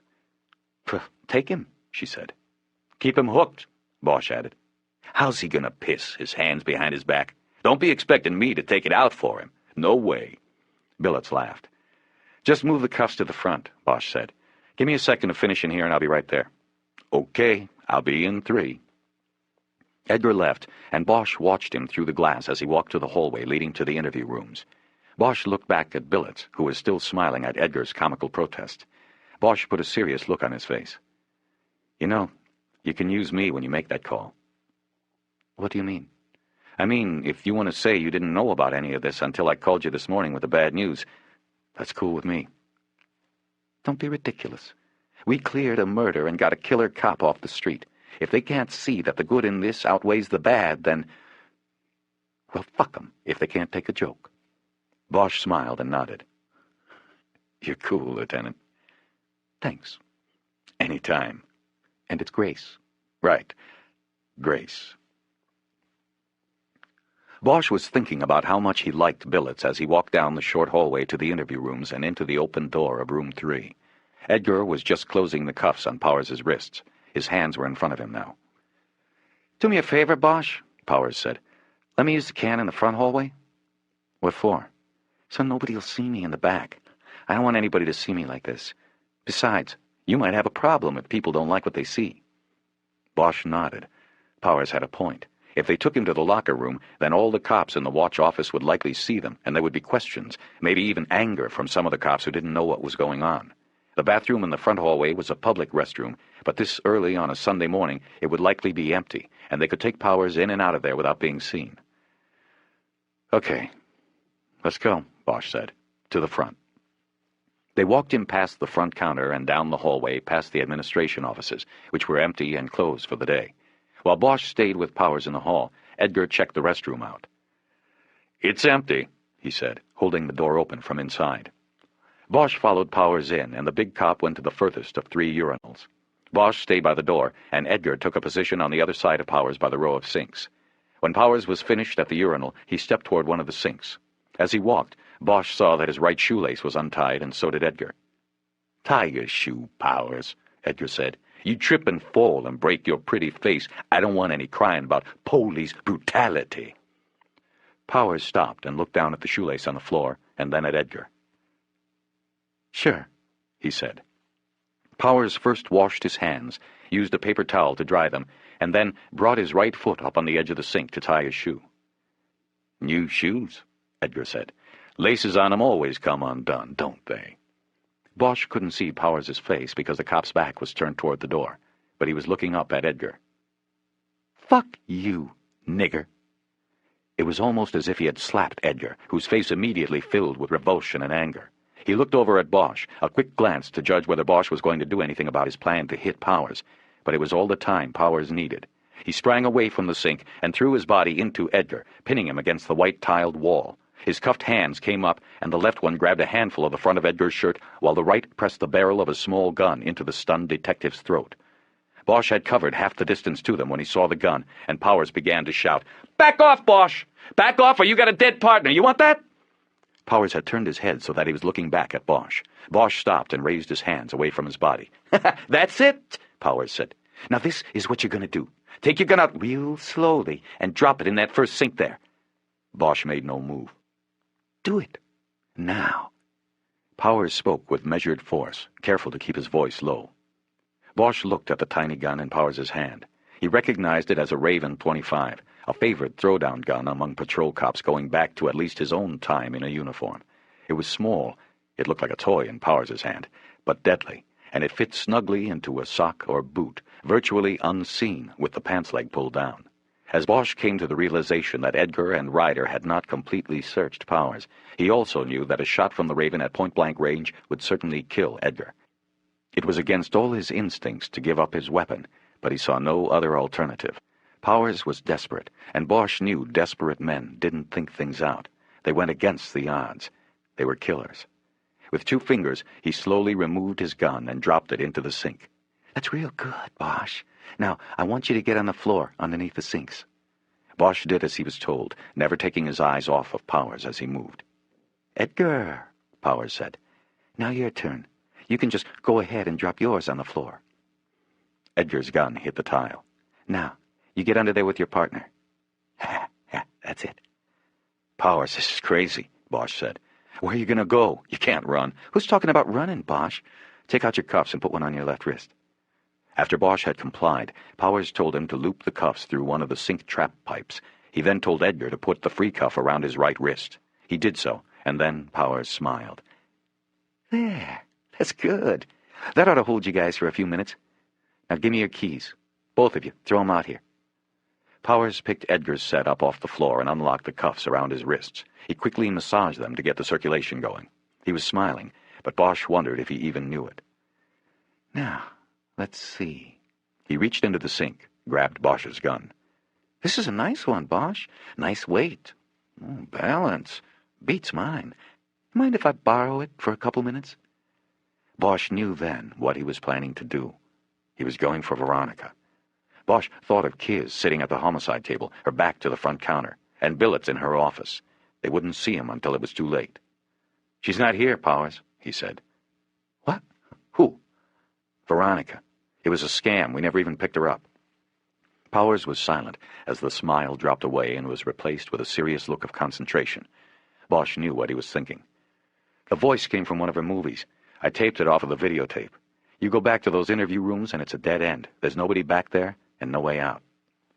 Bosch saw the same tightening of skin around Powers's face that he had seen before. His face grew dark with blood and anger. Then, inexplicably, the smile suddenly creased across it. You smart fucker, Bosch. Is that so? You expect me to believe she's not there? Maybe this is the con and not before. See what I'm saying? It's no con. She isn't there.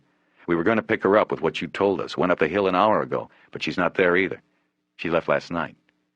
If she's not already here, then how? That part was no scam.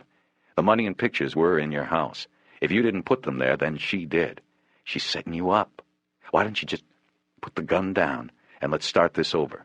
You apologize to Edgar for what you called him, and we drop this little incident. Oh, I see. You dropped the escape, but I still get hit with the murder. I told you, we're going to talk to the DA. We got one coming in right now. He's a friend. He'll do right by you. She's the one we really want. You fucking asshole, Powers said loudly. He then brought his voice back into check. Don't you see that I want her? You think you beat me? You think you broke me down in there? You didn't win, Bosch. I talked because I wanted to talk. I broke you, man, but you didn't know it. You started trusting me because you needed me. You should have never taken the cuffs off, brother. He was silent a moment, letting that sink in. Now I've got an appointment with that bitch that I'm going to keep no matter what. She ain't here? Then I'll go find her. She could be anywhere. So could I, Bosch, and she won't see me coming. I have to go. Powers grabbed the plastic bag out of the trash can and emptied it on the floor. He put Bosch's gun into the bag, then turned the faucets in all three sinks on full blast. The cascading water created a loud cacophony of noise as it echoed off the tile walls. He picked up Edgar's gun and put it in the bag. He then wrapped the bag around itself several times, concealing that there were two guns inside. He put the Raven in his front pocket for easy access, threw the handcuff keys into one of the urinals, and flushed each one. Without even looking at the two men handcuffed under the sink, he headed to the door. Adios, dipshits, he threw over his shoulder, and then he was gone. Bosch looked at Edgar. He knew that if they yelled, it was likely they wouldn't be heard. It was a Sunday, the administration wing was empty, and in the bureau there was only Billets and Ryder. With the water running, their shouts would probably be unintelligible. Bosch swiveled around and braced his feet on the wall beneath the sink counter. He grabbed the trap pipe so that he could use his legs as leverage in an attempt to pull the pipe free. But the pipe was burning hot. Son of a bitch! Bosch yelled as he let go. Turn the hot water on. What are we going to do? He's getting away. Your arms are longer. See if you can reach up there and turn off the water. It's too hot. I can't grab the pipe. With Bosch feeding his arm almost up to the elbow through the pipe loop, Edgar was barely able to touch the faucet. It took him several seconds to turn the water down to a trickle. Now turn on the cold, Bosch said. Cool this thing down. It took another few seconds, but then Bosch was ready to try again. He grabbed the pipe and pushed against the wall with his legs. As he did this, Edgar squeezed his hands around the pipe and did the same. The added muscle broke the pipe free along the seal beneath the sink. Water sloshed down on them as they threaded the cuff's chain through the pipe break. They got up and slid along the tile to the urinal where Bosch saw his keys on the bottom grate. He grabbed them up and fumbled with them until he had the cuff off. He handed the keys to Edgar and ran toward the door, sloshing through the water that had completely spread across it. Turn off the water, he yelled as he hit the door. Bosch ran down the hallway and vaulted over the Detective Bureau front counter. The squad room was empty, and through the glass he saw the lieutenant's office was vacant. He then heard a loud pounding and the muffled shouts of Ryder and Billets. He ran down the hallway to the interview rooms and found all the doors open but one. He knew Powers had checked for Veronica Aliso anyway, after locking Billets and Ryder in room 3. He opened the door to 3 and then quickly ran back through the squad room into the station house's rear hallway. He slammed through the heavy metal door and into the back parking yard. Instinctively reaching to his empty shoulder holster, he scanned the parking lot and the open bays of the garage. There was no sign of Powers, but there were 2 patrol officers standing near the gas pumps. Bosch focused on them. "You seen Powers?" "Yeah," said the older of the 2. "He just left, with our fucking car. What the fuck's going on?" Bosch didn't answer. He closed his eyes, bowed his head, and cursed silently to himself. 6 hours later, Bosch, Edgar, and Ryder sat at the homicide table, silently watching the meeting taking place in the lieutenant's office. Huddled in the small office like people on a bus were Billets, Captain LaValle, Deputy Chief Irving, 3 IAD investigators including Chastain, the Chief of Police, and his administrative aide. Deputy District Attorney Roger Goff had been consulted on the speakerphone. Bosch had heard his voice through the open door. But then the door was closed, and Bosch was sure the group was deciding the fate of the 3 detectives sitting outside. The police chief stood in the middle of the cramped room with his arms folded and his head down. He was the last to arrive, and it looked like he was getting the rundown from the others. Occasionally he nodded, but it didn't look to Bosch like he was saying much at all. Bosch knew that the main issue they were discussing was how to handle the problem with Powers. There was a killer cop on the loose. Going to the media with that would be an exercise in self-flagellation, but Bosch saw no way around it. They had looked all likely places for Powers and had not found him. The patrol car he had commandeered was found abandoned up in the hills on Fairholme Drive. Where he had gone from there was anybody's guess. Surveillance teams stationed outside of his bungalow and the Aliso house, as well as the lawyer Neil Denton's house and office, had produced nothing. It was now time to go to the media, to put the rogue cop's picture on the 6 o'clock news. Bosch guessed that the reason the police chief had showed up was because he planned to call a press conference. Otherwise, he would have left the whole thing for Irving to deal with. Bosch realized Ryder had said something. Excuse me? I said, what are you going to do with your time? I don't know. Depends on how much we get. If it's just 1 DP, I'll just use it to finish work on my house. If it's longer than 2, I'll have to see about making some money somehow. A DP, or deployment period, was 15 days. Suspensions were usually handed out in such increments when the offense was serious. Bosch was pretty sure the chief wouldn't be handing out minor suspensions to them. "He isn't going to fire us, is he, Harry?" Edgar asked. "I doubt it, but it all depends on how they're telling it to him." Bosch looked back at the office window just as the chief was looking out at him. The chief looked away. Not a good sign. Bosch had never met him and never expected that he would. He was an outsider brought in to appease the community. Not because of any particular police administrative skills, but because they needed an outsider. He was a large black man with most of his weight around his waist. Cops who didn't like him, and there were many, often referred to him as Chief Mudslide. Bosch didn't know what cops who liked him called him. "I just want to say I'm sorry, Harry," Ryder said. "Sorry about what?" Bosch asked. "About missing the gun. I patted him down. I ran my hands down his legs, but somehow I missed it. I don't understand it." "It was small enough that he could fit it in his boot," Bosch said. "It's not all on you, Kiz. We all had our chances. Me and Jerry fucked up in the restroom. We should have been watching him better." She nodded, but Bosch could tell she still felt miserable. He looked up and saw that the meeting in the lieutenant's office was beginning to break up. As the police chief and his aide, followed by LaValle and the IAD dicks, filed out, they left the bureau through the front entrance. It would make for an out-of-the-way walk if their cars were parked in the station lot out back, but it meant they didn't have to walk by the homicide table and acknowledge Bosch and the others. Another bad sign, he thought. Only Irving and Billets remained in the office after it cleared. Billets then looked out at Bosch and signaled the 3 of them into her office. They got up slowly and headed in. Edgar and Ryder sat down, but Bosch stayed on his feet. "Chief?" Billets said, giving Irving the floor. "Okay, I'll give it to you the way it was just given to me," Irving said. He looked down at a piece of paper where he had taken a few notes. "For conducting an unauthorized investigation, And for failure to follow procedure in searching and transporting a prisoner, each of you is suspended without pay 2 deployment periods and suspended with pay for 2 deployment periods. These are to run consecutively. That's 2 months. And, of course, a formal reprimand goes into each of your jackets. Per procedure, you can appeal this to a Board of Rights. He waited a beat. It was heavier than Bosch had expected, but he showed nothing on his face. He heard Edgar audibly exhale. As far as the appeal went, disciplinary action by the police chief was rarely overturned. It would require 2 of the 3 captains on the Board of Rights to vote against their commander-in-chief. Overruling an IAD investigator was one thing. Overruling the chief was political suicide. However, Irving continued, the suspensions are being held in abeyance by the chief, pending further developments and evaluation. There was a moment of silence while the last sentence was computed. What does he mean, abeyance? Edgar asked. It means the chief is offering you a break, Irving said. He wants to see how things fall out over the next day or 2. Each of you is to come to work tomorrow and proceed with the investigation where you can. We talked with the DA's office. They're willing to file on Powers. Get the paperwork over there tomorrow, first thing. We've put the word out, and the chief will take it to the media in a couple hours. If we're lucky, we'll get this guy before he finds the woman or does any other damage. And if we're lucky, you 3 will probably be lucky. What about Veronica Aliso? Aren't they going to file on her? Not yet. Not until we have Powers back. Goff said that without Powers, the taped confession is worthless. He won't be able to use it against her without Powers on the stand to introduce it, or her being able to confront a witness against her. Bosch looked down at the floor. So without him, she walks. That's the way it looks. Bosch nodded his head. What's he going to say? He asked. The chief, I mean. He's going to tell it like it is.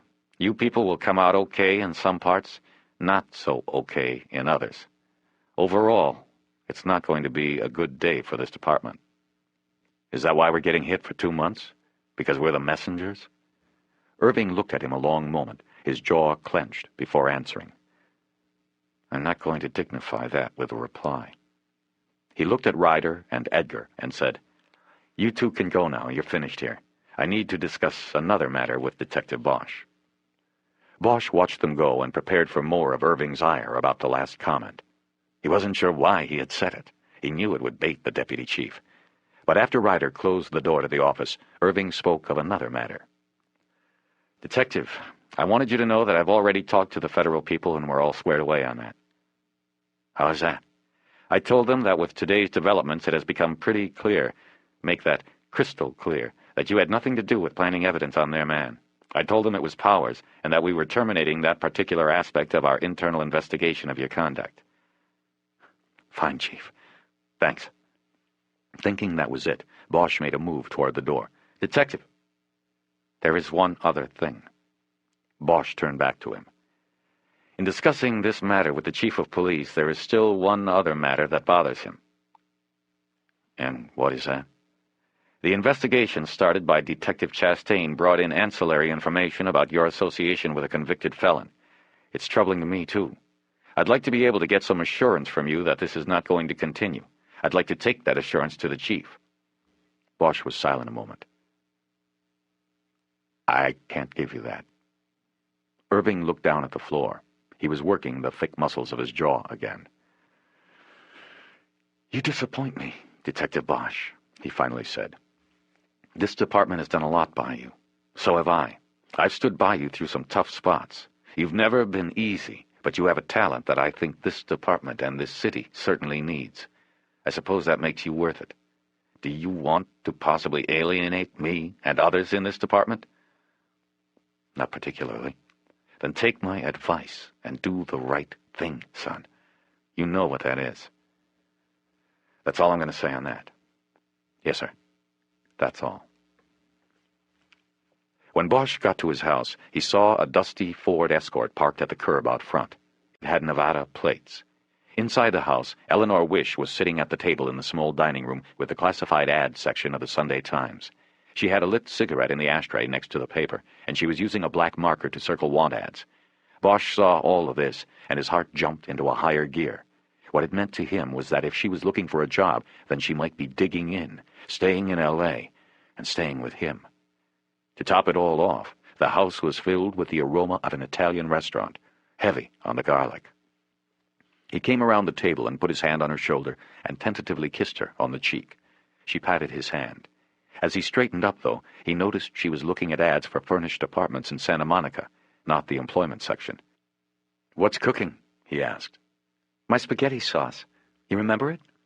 He nodded that he did, but he really didn't. His memory of the days he spent with her 5 years before were all centered on her, the moments they were intimate, and what happened afterward. "How was Las Vegas?" he asked, just to be saying something. "It was Vegas, the kind of place you never miss. If I never go back, that will be fine with me." "You're looking for a place here?" "I thought I might as well start looking." She had lived in Santa Monica before. Bosch remembered her apartment with the bedroom balcony. You could smell the sea, and if you leaned out over the railing, you could look down Ocean Park Boulevard and even see it. He knew she couldn't afford a place like that now. She was probably looking at the listings east of Lincoln. "You know, there's no hurry," he said. "You can stay here. Nice view. It's private. Why don't you... I don't know. Take your time." She looked up at him, but decided not to say what she was about to say. Bosch could tell. "Do you want a beer?" she asked instead. "I bought some more. They're in the fridge." He nodded, letting her escape from the moment, and went into the kitchen. He saw a crock pot on the counter and wondered if she had bought it or brought it back with her from Las Vegas. He opened the refrigerator and smiled. She knew him.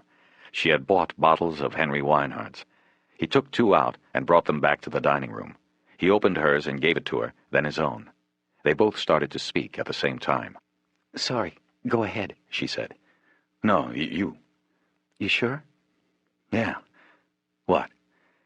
"I was just going to ask how things went today." "Oh. Well, they went good and bad. We broke the guy down and he told us the story. He gave up the wife." "Tony Aliso's wife?" "Yeah, it was her plan all along, according to him. The Vegas stuff was just a misdirection." "That's great. What's the bad part?" "Well, first of all, our guy is a cop and..." "Oh, shit."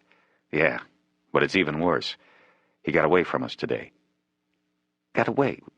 What do you mean, got away?" "I mean he escaped, right out of the station. He had a pistol, a little Raven, in his boot. We missed it when we hooked him up. Edgar and me took him into the can, and he must have stepped on his shoelace while we were going over. You know, on purpose. Then when Edgar noticed it and told him to tie his shoe, he came up with the Raven. He got away from us, went into the back lot, and just took a squad car. He was still in uniform." "Jesus. And they didn't find him yet?" "That was about 8 hours ago. He's in the wind." "Well, where could he go in a patrol car and in a uniform?" "Oh, he dumped the car. They already found that. And I doubt, wherever he is, he's in the uniform. It looks like he was into the far-right, white supremacy thing. He probably knew people who'd get him clothes, no questions asked." "Sounds like a hell of a cop." "Yeah. It's funny. He was the guy who found the body, last week. It was on his beat. And because he was a cop, I didn't give him a second thought. I knew that day he was an asshole, but I didn't even look at him at all as anything other than the cop who found the stiff. And he must have known that. And he timed it so that we'd be in a rush out there. He was pretty smart about it." "Or she was." "Yeah, more likely it was her. But anyway, I feel more, I don't know, upset or disappointed about that first day that I didn't take a look at him than I do about letting him get away today. I should have looked at him. More often than not, the one who finds the body is the one. His uniform blinded me to that."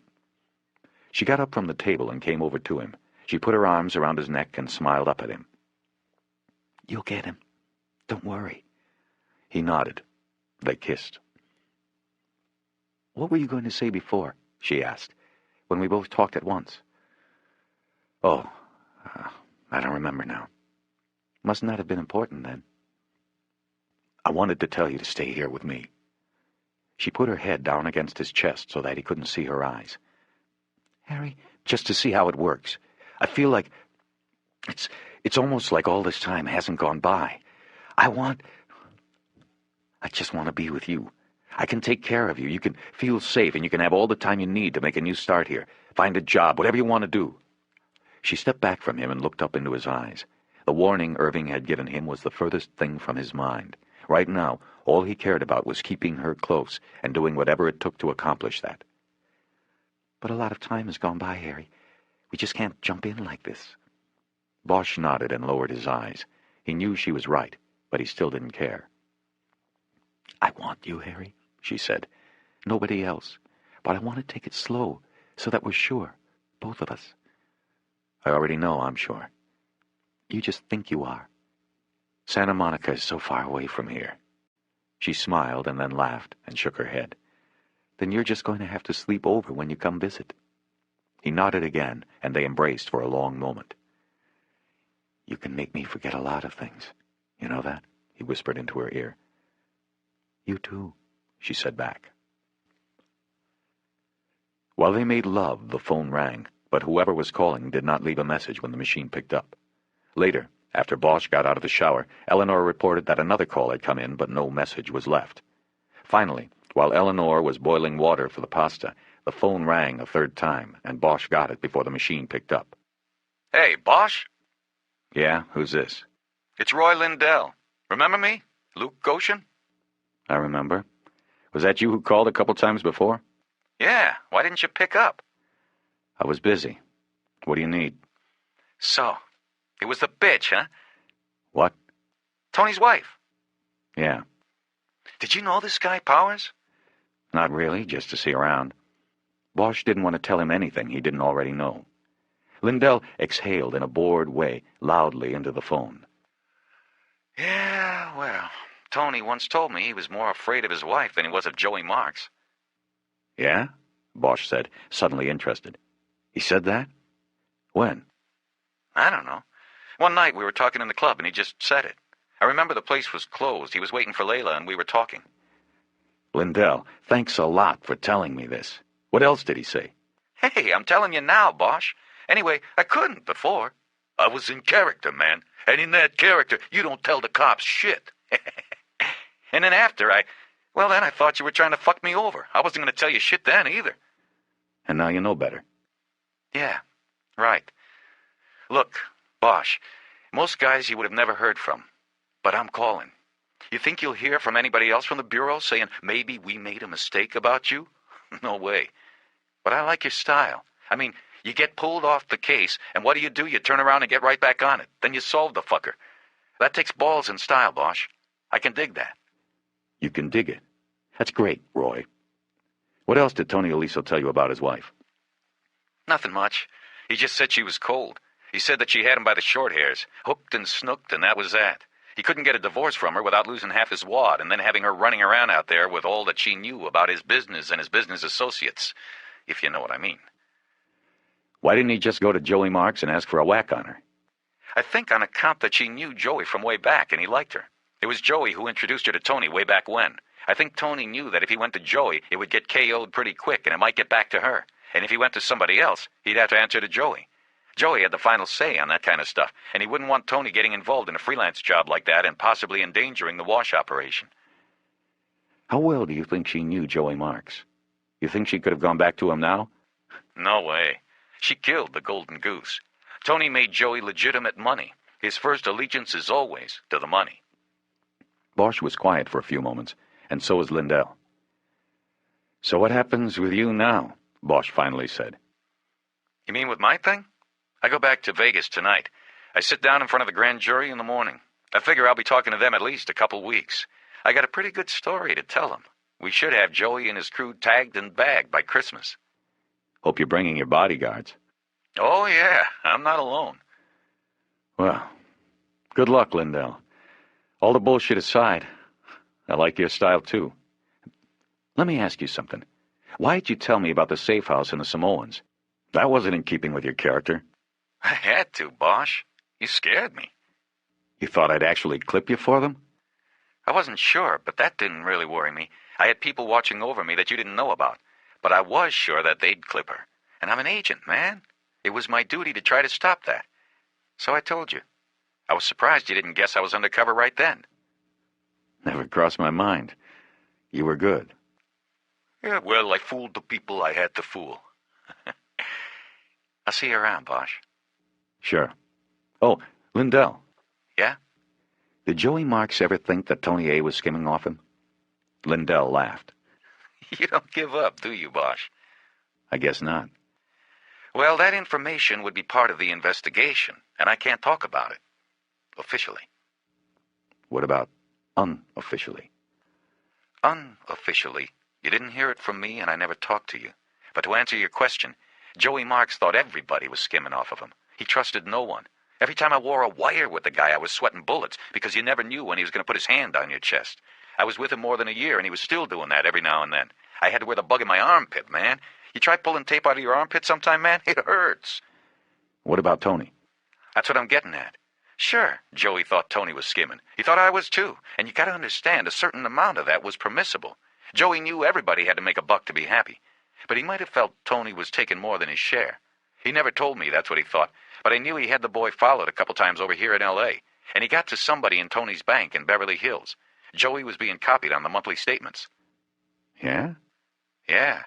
He would have known if there were any deposits that were out of line.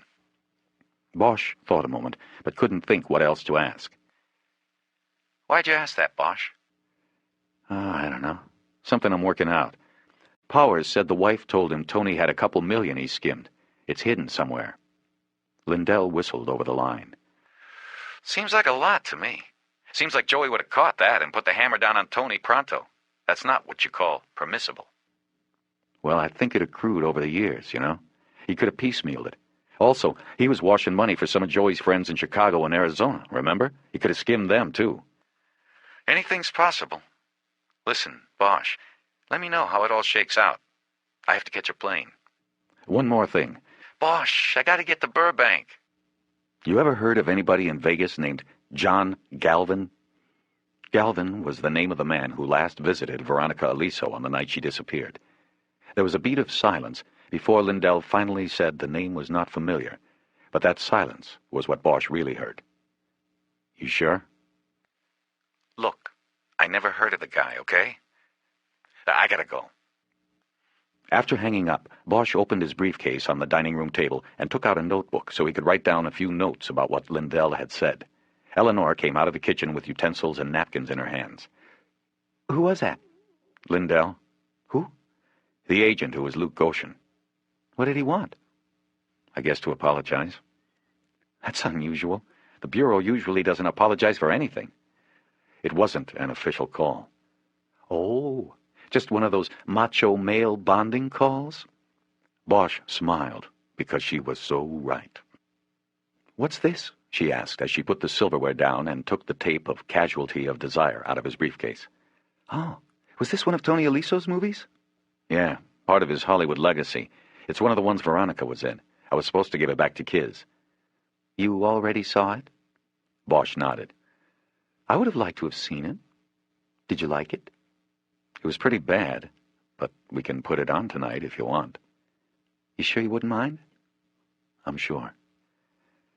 During dinner, Bosch updated her in detail about the case. Eleanor asked few questions, and eventually they lapsed into a comfortable quiet.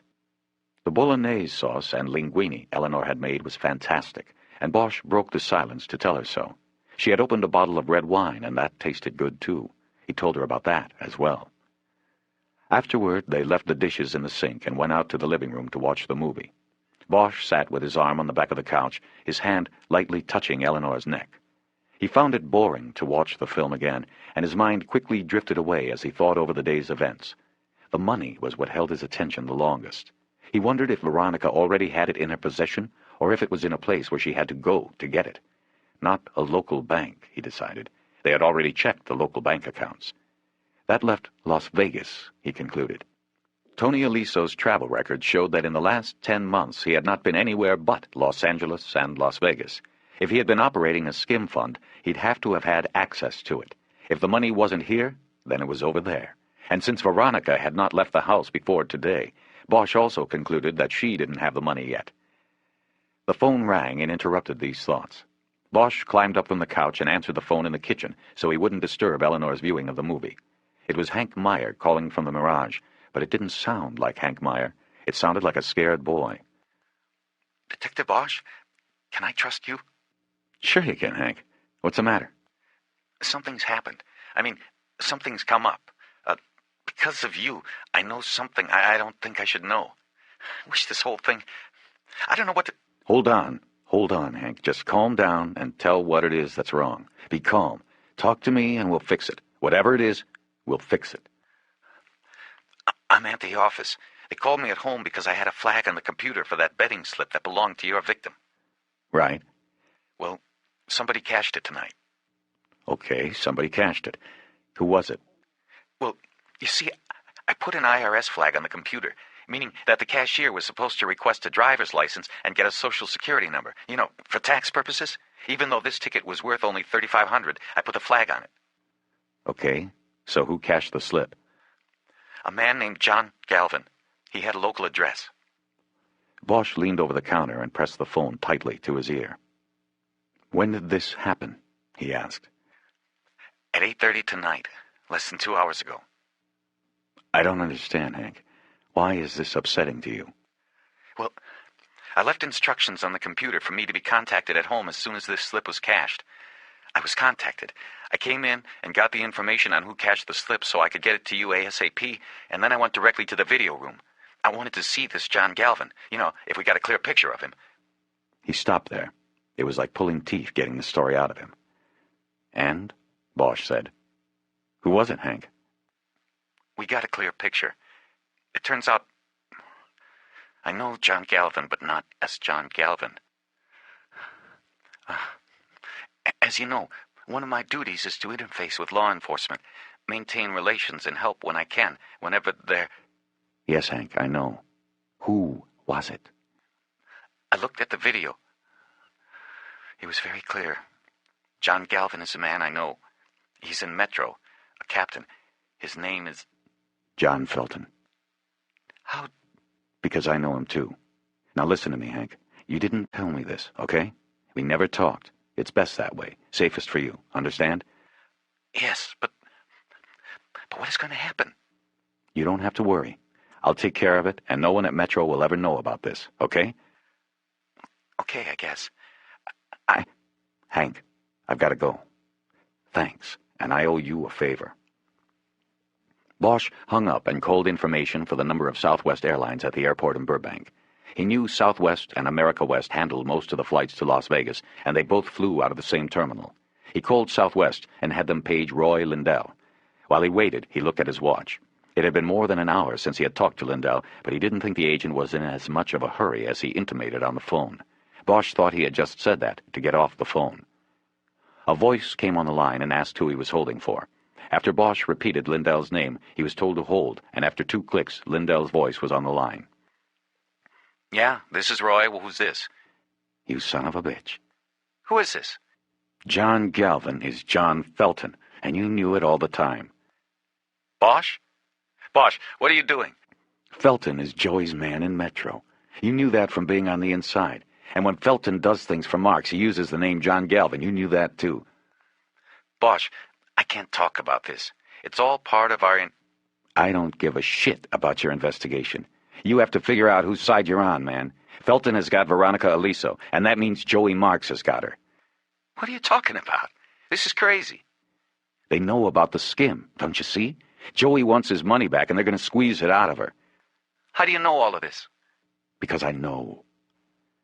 Bosch thought of something and looked out through the kitchen door to the living room. Eleanor was still watching the movie, and she looked over at him and raised her eyebrows in a question. Bosch shook his head to show his dissatisfaction with the person on the other end. I'm going to Vegas, Lindell, and I think I know where they'll be. You want to get your people involved? I sure as hell can't call Metro on this. How are you so sure she's even there? Because she sent up a distress signal. Are you in or out? We're in, Bosch. Let me give you a number. You call it when you get over there. After Bosch hung up, he went into the living room. Eleanor had already turned off the tape. I can't watch any more of that. It's terrible. What's going on? That time you followed Tony Aliso around in Vegas, you said he went to a bank with the girlfriend, right? Right. Which bank? Where? It was on Flamingo, east of the Strip, east of Paradise Road. I can't remember the name. I think it was Silver State National. Yeah, that's it, Silver State. The Silver State on Flamingo. Are you sure now? Right, yes. And it looked like she was opening an account? Yes, but I can't be sure. That's the problem with a one-man tale. It's a small branch bank, and I couldn't hang around inside too long. It looked like she was signing account papers and Tony was just watching, but I had to go out and wait outside until they were done. Remember, Tony knew me. If he even saw me, the tail would be blown. Okay, I'm going. Tonight? Tonight. I have to make some calls first. Bosch went back into the kitchen and called Grace Billets. While filling her in on what he had learned and his hunch about what it all meant, he got a pot of coffee going. After getting her approval to travel, he next called Edgar and then Ryder and made arrangements to pick them up at the station in 1 hour. He poured himself a cup of coffee and leaned against the counter in deep thought. Felton. There was a contradiction, it seemed to Bosch. If the Metro captain was the Joey Marks organization's inside man, why had he moved so quickly to go after Goshen when he got the match on the fingerprints Bosch had provided? Bosch played with this for a while and finally decided that Felton must have seen an opportunity in moving Goshen out of the way. He must have believed or known that his power and importance to Marks would rise if Goshen were in jail. And possibly he had even greater designs. He may have hoped to engineer the downfall of Joey Marks through Goshen's arrest and therefore be in position to grab an even larger role in the Las Vegas underworld. Bosch took a sip of the scalding coffee and put the question aside. He hoped for the chance to ask Felton himself. He went back into the living room. Eleanor was still on the couch. Are you going? Yeah, I've got to pick up Jerry and Kiz. Why tonight? Got to be there before the bank opens tomorrow. You think Veronica is going to be there? It's a hunch. I think Joey Marks finally figured out, just like we did, that if he didn't whack Tony, then somebody else did, and that person had to have been close to him, and that person now has his money. He knew Veronica from way back and would figure she was up to it. I think he sent Felton over to check into it and to get his money back and take care of her if she was dirty on it. But she must have talked him out of it somehow, probably by mentioning she had $2 million in skim in a safe deposit box in Vegas. I think that's what stopped Felton from killing her and instead made him take her with him. She's probably only alive until they get into that box. I think she gave Felton her husband's last betting slip because she knew he might cash it and we'd be watching for it. What makes you think it's at the bank where I saw him go? Because we know about everything he had over here, all his accounts. It's not over here. Powers told me Veronica had told him that Tony dropped the skim into a safe deposit box that she wouldn't have access to until he was dead.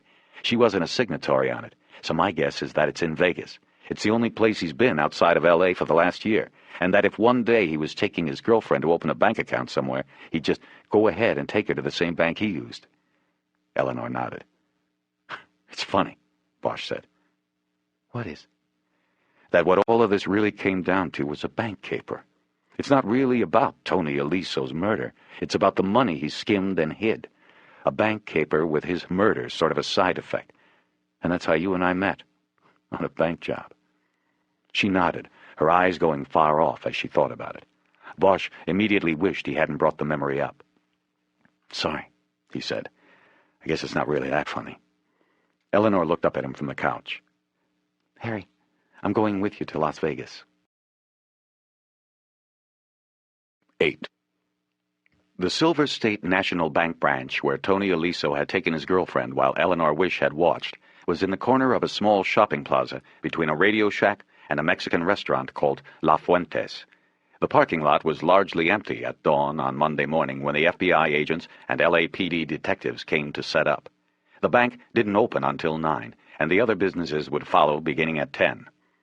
Because the businesses were closed, the agents had a problem in locating their surveillance points.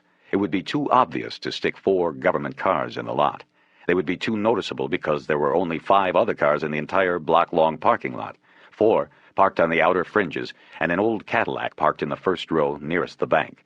There were no license plates on the Caddy, which had a spiderweb crack in the windshield, its windows left open, and the trunk sprung and held closed by a chain and padlock through one of its many rust-out spots. It had the sad appearance of having been abandoned, its owner probably another Las Vegas casualty. Like someone lost in the desert and dying of thirst just a few feet from an oasis, the Caddy had stopped for the final time, just a few feet from the bank, and all the money inside it.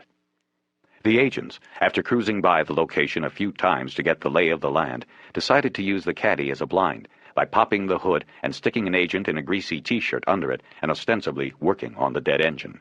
They complimented this agent with a panel van parked right next to the Caddy. 4 agents were in the van. At 7 that morning they had taken it to the Federal Utility Shop and had a painter stencil La Fuente's Mexican restaurant, established 1983, on the side panels in red paint. The paint was still drying when they drove the van into the lot at 8. Now, at 9, the lot was slowly beginning to fill, mostly with employees of the stores and a few Silver State customers who needed to take care of business as soon as the bank opened its doors. Bosch watched all of this from the back seat of a federal car. Lindell and an agent named Baker were in the front seat. They were parked in the service bay of a gas station across Flamingo Road from the shopping center where the bank was located. Edgar and Ryder were in another bureau car parked further up Flamingo. There were 2 other bureau cars in the area, one static and one roving. The plan was for Lindell to move his car into the bank parking lot once it became more crowded with cars and the bureau car would not stand out. This ground plan was complemented by a bureau helicopter making wide arcs around the shopping center. "They're opening up," a voice from the car's radio reported. "Gotcha, La Fuentes," Lindell said back. The bureau cars were each equipped with a radio pedal and overhead mic on the windshield visor, meaning the driver of each car simply depressed the foot pedal and spoke, avoiding having to raise a microphone to his mouth and possibly being noticed and identified as law enforcement. Bosch had heard that the LAPD was finally getting such equipment, but the narcotics units and specialized surveillance teams were getting it first. "Lindell," he said, "you ever go to talk on the radio and slam on the brakes by mistake?" "Not yet, Bosch. Why?" "Just curious how all this fancy equipment works." "It's only as good as the people who work it." Bosch yawned. He couldn't remember when the last time was he had slept. They had driven through the night to get to Las Vegas and then spent the rest of the time planning for the bank surveillance. "So, what do you think, Bosch?" Lindell asked him. "Sooner or later?" "This morning. They'll want their money. They don't want to wait." "Yeah, maybe." "You think it's later?" "If it was me, I'd do it later. That way, if there were people out there watching and waiting, whether it's the Bureau or LAPD or Powers or whoever, they'd get cooked in the sun. You know what I mean?" "Yeah. We sit out here all day and we aren't going to be very sharp when the time comes." Bosch was quiet for a little while after that. From the back seat, he studied Lindell. He noticed that the agent had gotten a haircut. There was no sign of the spot where Bosch had hacked off his ponytail. "You think you're going to miss it?" Bosch asked. "Miss what?" "Being under. The life, I mean." "Nah. He was getting old. I'll be happy to go straight." "Not even the girls?" Bosch saw Lindell's eyes take a quick swipe at Baker and then look at Bosch in the rearview mirror. That told Bosch to let that subject go. "What do you think about the lot now, Don?" Lindell said, changing the subject. Baker scanned the lot. It was slowly filling up. There was a bagel shop on the far end from the bank, and that was responsible for most of the autos at the moment. "I think we can take it in, park it by the bagel place," Baker said. "There's enough cover now." "Okay, then," Lindell said. He then tilted his head slightly so that he was projecting his voice toward the visor. La Fuentes, this is Roy Rogers. We're going to take our position in now. We'll check you from the bagel shop. That will be to your posterior, I believe." "Roger that. You always wanted to be on my tail end, didn't you, Roy?" "Funny guy," Lindell said. An hour went by while they watched from their new position, and nothing happened. Lindell was able to move their car in closer, parking in front of a car-dealing school about half the parking lot's length from the bank. It was class day, and several would-be dealers had been pulling in and parking. It was good cover. "I don't know, Bosch," Lindell said, breaking a long silence. "You think they're going to show or not?" "I never said it was anything more than a hunch, but I still think it all fits. It even fits better since we got here. Last week, I found a matchbook in Eliso's room at the Mirage. It was from La Fuentes. Whether they show or not, I say Tony's got a box in that bank." "Well, I'm thinking about sending Bob here in to ask about that. We might be able to call an end to this and stop wasting our time if we find out there's no box." "Well, it's your call." "You got that right." A couple more minutes went by of tense silence. "What about Powers?" Lindell asked. "What about him?" "I don't see him here either, Bosch. When you got here this morning, you were all hot and heavy about him coming out here to find her and blast her full of holes, so where is he?" "I don't know, Lindell. But if we're smart enough to figure this out, so is he. I wouldn't doubt it if he knew from tailing Tony where the box was all along and just left that out of our little conversation. Wouldn't surprise me either. But I still say it'd be stupid for him to come here. He's got to know we have a fix on this." Stupid isn't the word. It's suicidal. But I don't think he cares, Lindell. He just wants her to go down. And if he takes a bullet too, then that's the way it goes. Like I told you before, he was ready to do the kamikaze scene at the station when he thought she was there. Well, let's just hope he's cooled down a little since... There! Baker barked out. Bosch followed his pointed finger toward the far corner of the lot where a white limousine had just pulled in and was moving slowly toward the bank. Jesus, Lindell said. Don't tell me he is this stupid. All limos looked basically the same to Bosch, but somehow Lindell and Baker had recognized the car. Is that Joey Marks? It's his limo. He likes those big white walls. It's the wop in him. I just can't... He can't be in there. He's not going to waste 2 years of my fucking life making this pickup, is he? The limo stopped in the lane in front of the bank. There was no further movement. You got this, Lafuentes? Lindell asked. Yeah, we got it, came a whispered reply, though there was clearly no way anyone in that van could be overheard by someone in the limo. 1, 2, and 3, stand by, Lindell continued. Looks like we might have the fox in the henhouse. Air Jordan, you take 5 until further. I don't want you swinging over and spooking anybody. This brought a chorus of Rogers from the 3 other ground units and the helicopter. On second thought, 3, why don't you come on up by the southwest entrance and stand by there for me, Lindell said. Roger that. Finally, the door to the limo opened, but it was on the side blocked from Bosch's view. He waited, not breathing, and after a beat, Captain John Felton emerged from the limo. Bingo! The whisper came over the radio. Felton then leaned back into the open door and reached in. Veronica Aliso now emerged, Felton's hand tightly around her arm. Following her, another man emerged at the same time the trunk opened automatically. While this second man, who was wearing gray pants and a shirt with an oval name tag sewn above the breast pocket, went to the trunk, Felton bent down and said something to someone still inside the limo. He never took his hand off of Veronica's arm. Bosch caught only a glimpse of Veronica's face then. Though he was an easy 30 yards from her, he could see the fear and weariness. It had probably been the longest night of her life. The second man pulled a heavy red toolbox from the trunk and followed behind as Felton walked Veronica toward the bank, his arm still gripping her and his head swiveling as he looked about. Bosch saw Felton's focus linger on the van and then finally look away. The paint job had probably been the deciding factor. It had been a nice touch. As they walked alongside the old Cadillac, Felton bent down to look at the man working under the hood.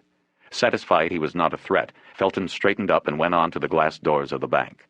Before they disappeared inside, Bosch saw that Veronica was clutching a cloth bag of some kind. Its dimensions were not discernible because it appeared to be empty and folded over on itself.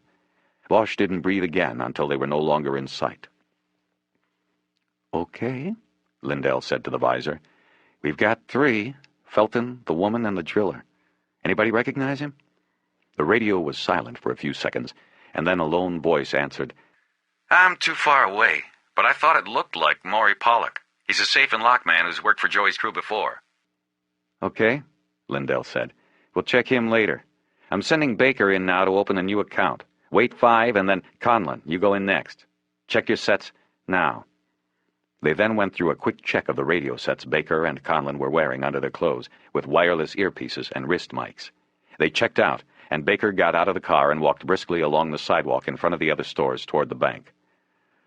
Okay, Morris, Lindell said. Take a walk. Try the Radio Shack. Roger. Bosch watched as an agent he recognized from the pre-dawn meeting started crossing the lot from a car parked near the southwest entrance to the lot. Morris and Baker crossed paths 10 feet apart, but didn't acknowledge each other or even glance at the limo, which still sat with its engine idling in the lane in front of the bank. It took about an hour for the next 5 minutes to go by. It was hot out, but Bosch was mainly sweating from the anxiety of waiting and wondering what was going on. There had only been one transmission from Baker once he was inside. He had whispered that the subjects were in the safe deposit vault. Okay, Conlon, go, Lindell ordered at the 5-minute mark. Bosch soon saw Conlon walking along the storefronts from the direction of the bagel shop. He went into the bank. And then there was nothing for the next 15 excruciating minutes.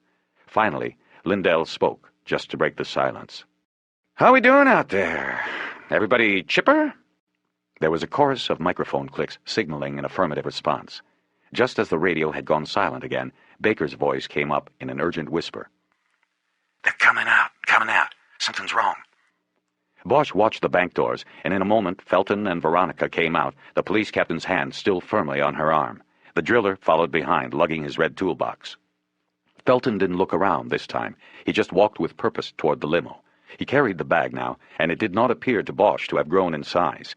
If Veronica's face looked fearful and tired before, it now looked even more distorted by fright. It was hard for Bosch to tell at this distance, but it looked like she was crying. The door to the limo was opened from within as the threesome retraced their path alongside the old Cadillac and were getting near. "All right," Lindell said to the listening agents. "On my call, we go in. I'll take the front of the limo. 3, you are in behind me. 1 and 2, you got the back. Standard vehicular stop. La Fuentes, I want you people to come up and clear the limo. Do it quick. If there's shooting, everybody watch the crossfire. Watch the crossfire." As the Rogers were coming in, Bosch was watching Veronica. He could tell she knew she was going to her death. The look on her face was vaguely reminiscent of what Bosch had seen on her husband's face, that certain knowledge that the game was up. As he watched, he suddenly saw the trunk of the Cadillac spring open behind her, and from it, as if propelled by the same taut steel, jumped Powers. In a loud, wild, animal voice that Bosch heard clearly and would never forget, Powers yelled one word as he hit the ground. "Veronica!" As she, Felton, and the driller turned to the origin of the sound, Powers raised his hands, both of them holding weapons. In that instant, Bosch saw the glint of his own gun, the satin-finished Smith & Wesson in the killer cop's left hand. "Gun!" Lindell yelled. "Everybody in! Everybody in!" He jerked the car into gear and slammed his foot on the gas pedal. The car jerked forward and started screaming toward the limo, but Bosch knew there was nothing they could do. They were too far away. He watched the scene unfold with a grim fascination, as if he was watching a slow-motion scene from a Peckinpah movie. Powers began firing both guns, the shells ejecting and arcing away over both his shoulders as he stepped toward the limo. Felton made an attempt to go inside his jacket for his own gun, but he was cut down in the fusillade, the first to drop. Then Veronica, standing perfectly still, facing her killer and making no move to run or shield herself, was hit and went down, dropping to the pavement where Bosch couldn't see her because the limo blocked his view. Powers kept coming and firing. The driller dropped his toolbox, raised his hands, and started stepping backwards away from the line of fire. Powers apparently ignored him. Bosch couldn't tell if he was shooting at Veronica's fallen body or into the open door of the limo. The limo took off, its tires spinning at first without purchase before it finally started to move, the rear door still open. But almost immediately, its driver failed to negotiate the left turn in the parking lane, and the big car crashed into a row of parked cars. The driver jumped out and started running in the direction of the bagel shop. Powers seemed to pay the fleeing driver no mind. He had reached the spot where Felton had fallen to the ground. He dropped Bosch's gun on the police captain's chest and reached down for the bag, which was on the ground next to Felton's hand. It seemed that Powers did not realize the bag was empty until he had actually picked it up off the ground and held it. And as he was making this discovery, the doors of the van behind him were open and 4 agents carrying shotguns were coming out. The agent in the T-shirt was coming around the side of the Cadillac, the handgun he had hidden in the engine compartment now pointed at Powers. A squealing tire from one of the approaching bureau cars drew Powers' attention away from the empty duffel bag. He dropped it and turned on the 5 agents behind him.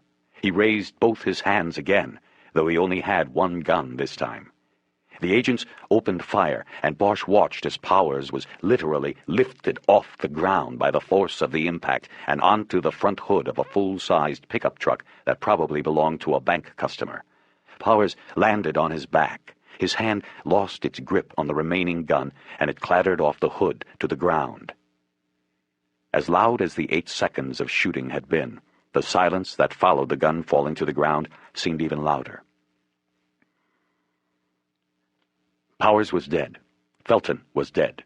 Giuseppe Marconi, a.k.a. Joseph Marconi, a.k.a. Joseph Marcon, a.k.a. Joey Marks, was dead, his body sprawled and awash in blood on the soft leather seats in the back of his limousine. When they got to Veronica Aliso, she was alive, but dying. She had been hit with 2 rounds in the upper chest, and the bubbles in the froth of blood in her mouth indicated her lungs had been shredded. While the FBI agents ran about securing and containing the scene, Bosch and Ryder went to Veronica. Her eyes were open, but losing their moisture.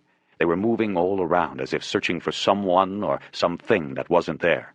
Her jaw started to work, and she said something, but Bosch couldn't hear. He crouched down over her and turned his ear to her mouth. "Can you get me ice?" she whispered. Bosch turned and looked at her. He didn't understand. She started to speak again, and he turned his ear to her mouth again. "The pavement. So hot. I need ice." Bosch looked at her and nodded. It's coming. Veronica, where's the money?" He bent over her, realizing that she was right. The pavement was now burning the palms of his hands. He could barely make out her words. "At least they don't get it." She started coughing then, a deep, wet cough, and Bosch knew her chest was full of blood, and it wouldn't be long before she drowned. He couldn't think of what to do or say to this woman. He realized they were probably his own bullets in her, and that she was dying because they had fucked up and let Powers get away. He almost wanted to ask her to forgive him, to say she understood how things could go so wrong. He looked away from her and across the lot.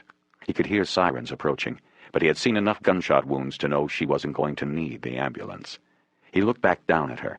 Her face was very pale and going slack. Her lips moved once more, and he bent to listen. This time, her voice was no more than a desperate rasp in his ear. He could not understand her words, and he whispered in her ear to say it again. "Et my gurgle." He turned his head to look at her, the confusion in his eyes. He shook his head. An annoyed expression crossed her face.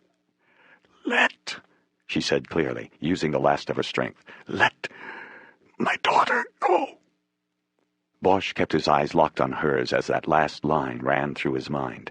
Then, without thinking about it, he nodded once to her, and as he watched, she died. Her eyes lost their focus, and he could tell she was gone. Bosch stood up, and Ryder studied his face. "Harry, what did she say?" She said, I'm not sure what she said. Bosch, Edgar, and Ryder stood leaning against the trunk of Lindell's car, watching as a phalanx of FBI and Metro people continued to descend on the crime scene. Lindell had ordered the entire shopping center closed and marked off with yellow tape, a move that prompted Edgar to comment, "When these guys throw a crime scene, they really throw a crime scene." Each of them had already given their statements. They were no longer part of the investigation. They were merely witnesses to the event, and now observers. The special agent in charge of the Las Vegas field office was on the scene directing the investigation. The Bureau had brought in a motorhome that had 4 separate interview rooms in it, and agents were taking statements in them from witnesses to the shooting. The bodies were still there, now covered in yellow plastic on the pavement and in the limo. That splash of bright color made for good video for the news helicopters circling overhead. Bosch had been able to pick up pieces of information from Lindell on how things stood.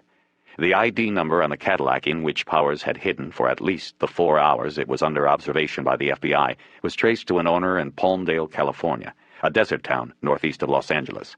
The owner was already on file with the Bureau. He was a white supremacist who had held anti-government rallies on his land the last 2 Independence Days. He was also known to have sought to contribute to the defense funds of the men charged with bombing the federal courthouse in Oklahoma City a few years before. Lindell told Bosch that the SAIC had ordered an arrest warrant for the owner on charges of conspiracy to commit murder for his role in helping Powers. It had been a nice plan. The trunk of the caddy was lined with a thick carpet and several blankets. The chain and padlock used to hold it closed could be unhooked from the inside. Through rust-out spots on the fenders and trunk, it had been possible for Powers to watch and wait for the right moment to come out, guns ready. The driller, who it turned out was indeed Maury Pollock, was only too happy to cooperate with the agents. He was just happy he wasn't one of the ones wearing a yellow plastic blanket. He told Lindell and the others that Joey Marks had picked him up that morning, told him to wear a working man's outfit and to bring his drill. He didn't know what the situation was because there was little talking in the limo on the ride over. He just knew the woman was scared. Inside the bank, Veronica Aliso had presented a bank officer with a copy of her husband's death certificate, his will, and a court order issued Friday in Las Vegas Municipal Court granting her, as sole heir to Anthony Aliso, access to his safe deposit box. Access was approved, and the box was drilled because Mrs. Aliso said she had not been able to locate her husband's key. The trouble was, Pollock related, when he drilled the box open, They found it was empty. Can you imagine that? Lindell said as he related this information to Bosch. All of this for nothing. I was hoping to get my hands on that $2 million. Of course, we'd have split it with L.A. Right down the middle, Bosch. Right, Bosch said. Did you look at the records? When was the last time Tony went into his box? That's another thing. He was just in on Friday. Like 12 hours before they killed him, he went in and cleared the box. He must have had a premonition or something. He knew, man. He knew. Maybe. Bosch thought about the matchbook from La Fuente's that he found in Tony's room at the Mirage. Tony didn't smoke, but he remembered the ashtrays at the house where Layla had grown up. He decided that if Tony had cleared his box out on that Friday and eaten at La Fuente's while he was here, the only likely reason he would have ended up with matches from the restaurant in his room was if he had been at the restaurant with someone who needed them. Now the question is, where's the money? Lindell said. We can seize it if we can find it. Old Joey's not going to need it. Lindell looked over at the limo.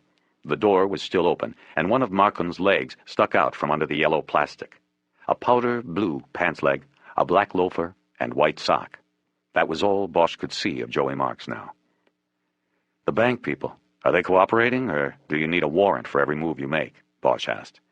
No, they're on board. The manager's in there shaking like a leaf. Not every day you get a massacre outside your front door. Then ask them to check their records and see if there's a box in there under the name Gretchen Alexander. Gretchen Alexander, who's that? You know her, Roy. It's Layla.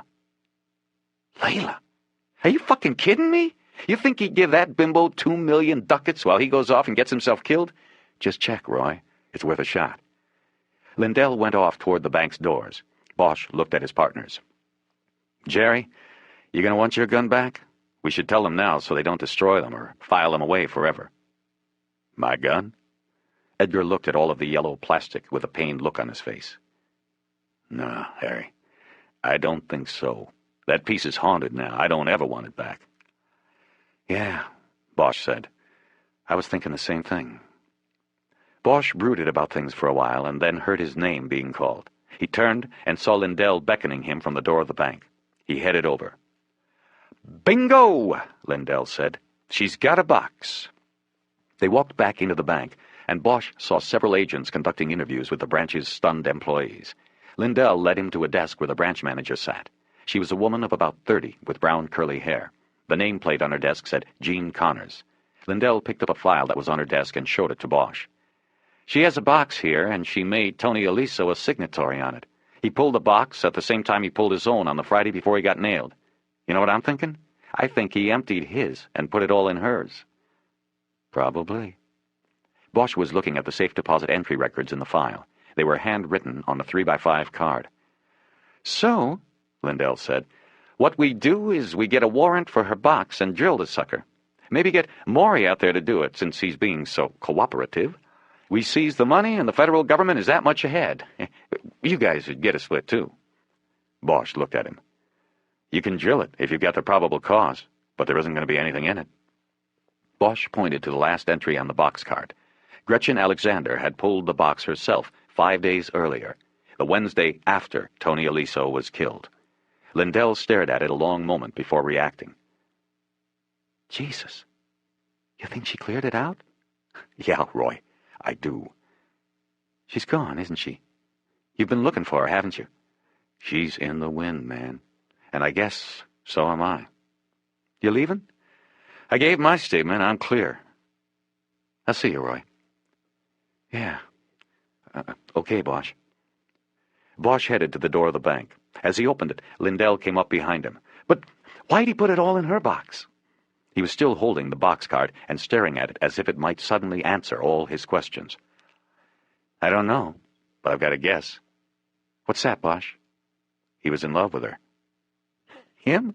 A girl like that? You never know. People can kill each other for all kinds of reasons. I guess they can fall in love with each other for all kinds of reasons. You gotta take it when it comes, no matter if it's a girl like that or someone else. Lindell just nodded, and Bosch stepped through the door. Bosch, Edgar, and Ryder took a cab to the Federal Building and picked up their car. Bosch said he wanted to stop by the house in North Las Vegas where Gretchen Alexander had grown up. She isn't going to be there, Harry, Edgar said. Are you kidding? I know she won't be there. I just want to talk to the old lady for a minute. He found the house without getting lost and pulled into the driveway. The RX-7 was still there and didn't look like it had moved. This will only take a minute if you want to stay in the car. I'll go in, Ryder said. I'll stay and keep the AC going, Edgar said. In fact, I'll drive the first leg, Harry. He got out as Bosch and Ryder exited and came around and took Bosch's place behind the wheel. Bosch's knock on the front door was answered quickly. The old lady had heard or seen the car and was ready. You, she said, looking through the 2-inch crack she had allowed in the door. Gretchen still isn't here. I know, Mrs. Alexander. It's you I want to talk to. Me? What on earth for? Would you please let us in? It's hot out here. She opened the door with a resigned look on her face. Hot in here, too. I can't afford to put the thermostat lower than 80. Bosch and Ryder entered and moved into the living room. He introduced Ryder, and all three of them sat down. This time, Bosch sat on the edge of the sofa, remembering how he had sunk in last time. All right. What's this about? Why do you want to talk to me? I want to know about your granddaughter's mother, Bosch said. The old woman's mouth went slack, and Bosch could tell Ryder wasn't much less confused. Her mother? Dorothy asked. Her mother's long gone. Didn't have the decency to see her own child through. Never mind her mother. When did she leave? Long time ago. Gretchen wasn't even out of diapers. She just left me a note saying goodbye and good luck. She was gone. Where'd she go? I have no earthly idea, and I don't want to know. Good riddance is what I say. She turned her back on that beautiful little girl. Didn't have the decency to ever call or even send for a picture. How did you know she was even alive? Didn't. She could be dead all these years for all I know or care. She was a bad liar, the type who gets louder and indignant when she lied. You know, Bosch said. She sent you money, didn't she? The woman looked sullenly down at her hands for a long moment. It was her way of confirming his guess. How often? Once or twice a year. It wasn't near enough to make up for what she did. Bosch wanted to ask how much would have been enough, but let it go. How did the money come? Mail. It was in cash. I know it came from Sherman Oaks, California. That was always the postmark. What does this have to do with anything now? Tell me your daughter's name, Dorothy. She was born to me and my first husband. My name was Gilroy back then, and that was hers. Jennifer Gilroy, Ryder said, repeating Veronica Aliso's true name. The old woman looked at Ryder with surprise, but didn't ask how she knew. We called her Jenny, she said. Anyway, you see, when I took over with Gretchen, I was remarried and had a new name. I gave it to Gretchen so the kids at school wouldn't bother her about it. Everybody always thought I was her mama, and that was fine with the both of us. Nobody needed to know different. Bosch just nodded. It had all come together now. Veronica Aliso was Layla's mother. Tony Aliso had gone from the mother to the daughter. There was nothing else to ask or say. He thanked the old woman and touched Ryder on the back so that she would go through the door first. Out on the front step, he paused and looked back at Dorothy Alexander. He waited until Ryder was a few steps toward the car before speaking. When you hear from Gretchen, tell her not to come home. Tell her to stay as far away from here as she can. He shook his head. She shouldn't ever come home. The woman didn't say anything. Bosch waited a couple moments while looking down at the worn welcome mat. He then nodded and headed to the car. Bosch took the back seat behind Edgar. Ryder sat in the front. As soon as they were in the car and Edgar was backing out of the driveway, Ryder turned around and looked at Bosch. Harry, how did you ever put that together? Her last words, Veronica's. She said, "Let my daughter go." I just sort of knew then. There's a resemblance there. I just didn't place it before then. You've never even seen her? I've seen her picture. What? Edgar said. What's going on? Do you think Tony Aliso knew who she was? Ryder asked, ignoring Edgar. Hard to say, Bosch said. If he did, it makes what happened to him easier to understand, easier to take. Maybe he was flaunting it with Veronica. Maybe it's what sent her over the edge. And Layla/Gretchen? Edgar's head was swiveling back and forth between them and the road, a look of confusion on his face. Something tells me she didn't know. I think if she did, she would have told the old lady back there, and the old lady didn't know. If he was just using her to get to Veronica, why'd he move all the money into her box? He could have been using her, but he also could have been in love with her. We'll never know. It might have just been coincidence that it happened on the day he got killed. He could have just transferred the cash because he had the IRS on him. Maybe he was afraid they'd find out about the box and freeze his access to it. It could have been a lot of things. But we'll never know now. Everybody's dead. Except for the girl. Edgar made a hard stop, pulling to the side of the road. Coincidentally, they happened to be across the street from Dolly's on Madison. "Is somebody gonna tell me what the hell is going on?" he demanded.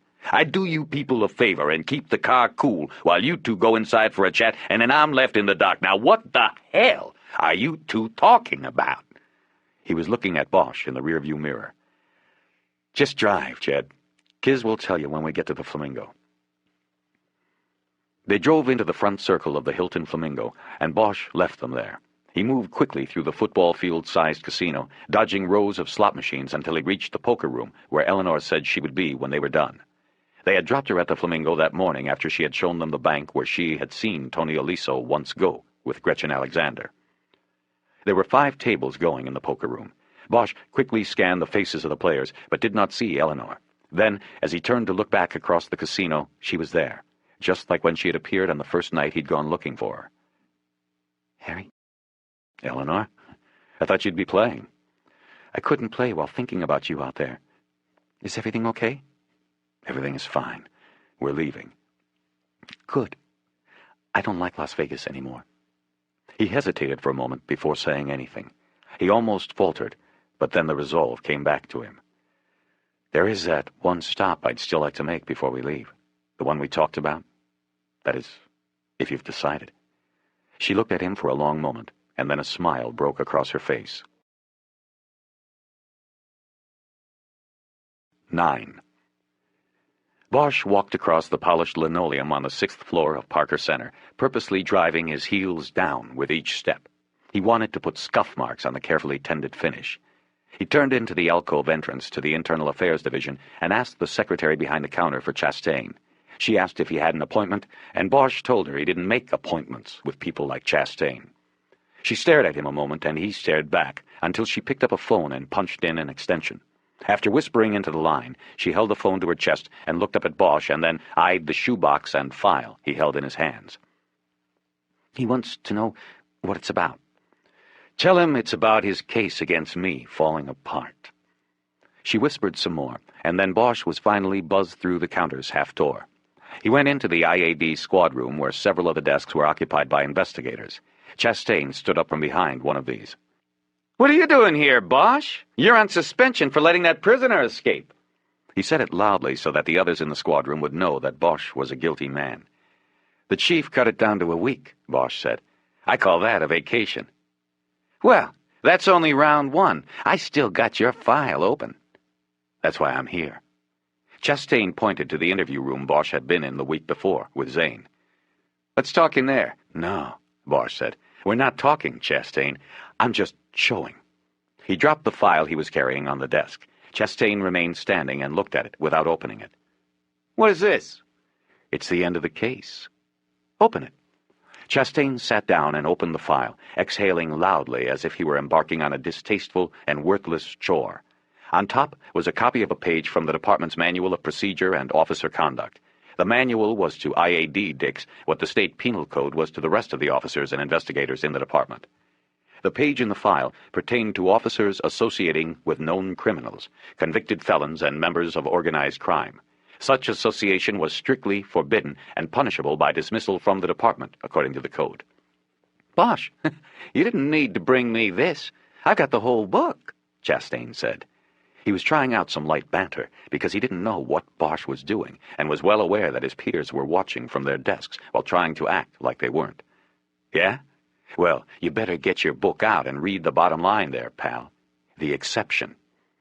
Chastain looked down at the bottom of the page. Says, "Exception to this code can be established if the officer can show to the satisfaction of superior officers a family relationship through blood or marriage. If that is established, officer must—" "That's enough," Bosch said. He reached down and took the page so that Chastain could see what was in the rest of the file. What you have there, Chastain, is a marriage certificate issued in Clark County, Nevada, attesting to my marriage to Eleanor Wish. If that's not good enough for you, beneath it are 2 affidavits from my partners. They witnessed the marriage, best man and maid of honor.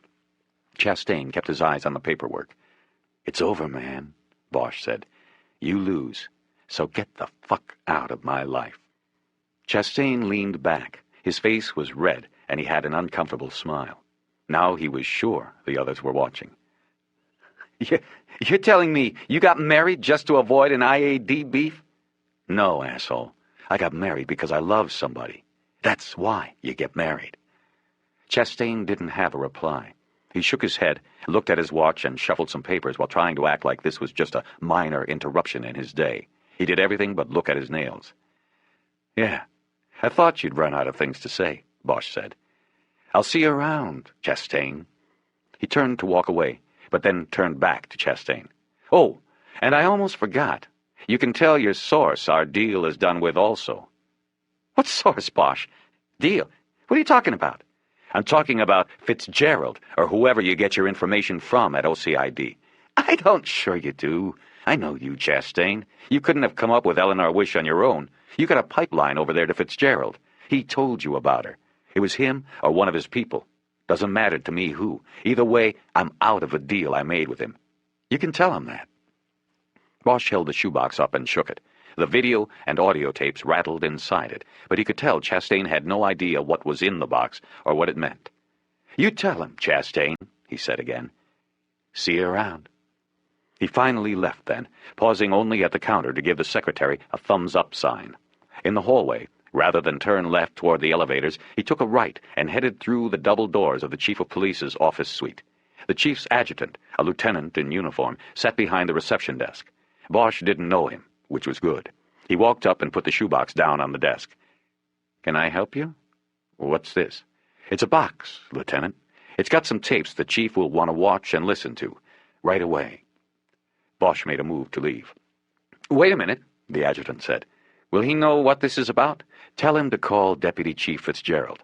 He can explain what it's about. Bosch left then, not turning around when the adjutant called after him for his name. He slipped through the double doors and headed down to the elevator.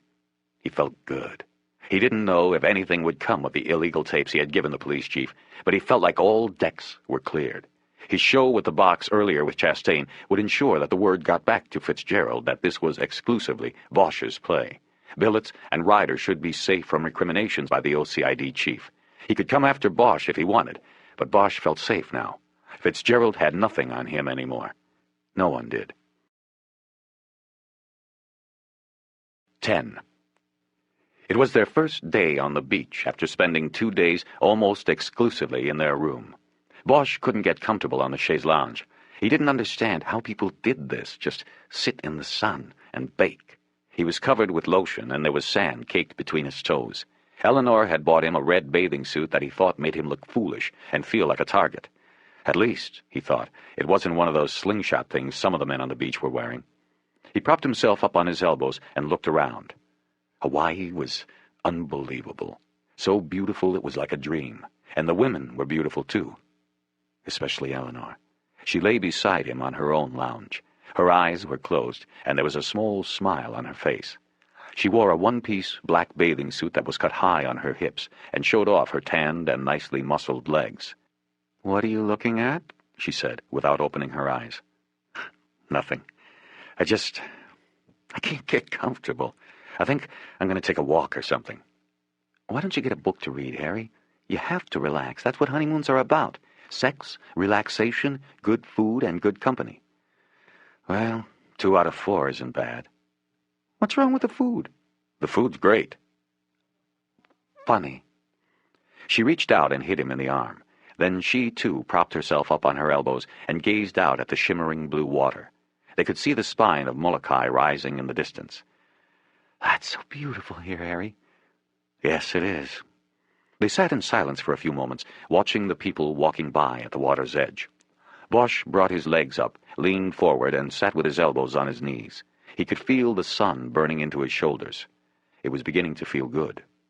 He noticed a woman walking languidly along the edge. She had the attention of every man on the beach. She was tall and lithe and had long, brownish-blonde hair that was wet from the sea. Her skin was copper, and she wore the smallest of bathing suits, just a few strings and triangles of black cloth. As she passed in front of him, the glare dropped off of Bosch's sunglasses, and he studied her face. The familiar lines and tilt of the jaw were there. He knew her. "Harry?" Eleanor whispered then. "Is that... It looks like the dancer. The girl in that photo you had. The one I saw Tony with." "Layla," Bosch said, not in answering her, but just to say the name. "It's her, isn't it?" "I didn't used to believe in coincidences," he said. "Are you going to call the bureau? The money's probably right here on the island with her." Bosch watched the woman moving away. Her back was to him now, and from that angle it was almost as if she was naked. Just a few strings from her suit were visible. The glare came back on his glasses at this angle, and his vision of her was distorted. She was disappearing in the glare and the mist coming in from the Pacific. "No, I'm not calling anybody," he finally said. "Why not?" "She didn't do anything," he said. "She let some guy give her money. Nothing wrong with that. Maybe she was even in love with him." He watched for another moment, thinking about Veronica's last words to him. "Anyway, who's going to miss the money?" he said. "The Bureau? The LAPD? Some fat old guy in a Chicago suburb with a bunch of bodyguards around him? Forget it. I'm not calling anybody." He took one last look at her. She was far away now, and as she walked, she was looking out to sea, the sun holding her face. Bosch nodded to her, but of course she didn't see this. He then laid back down on the lounge and closed his eyes. Almost immediately, he felt the sun begin penetrating his skin, doing its healing work. And then he felt Eleanor's hand on top of his. He smiled. He felt safe. He felt like nobody could ever hurt him again. We hope you have enjoyed our presentation of Trunk Music by Michael Connelly. Copyright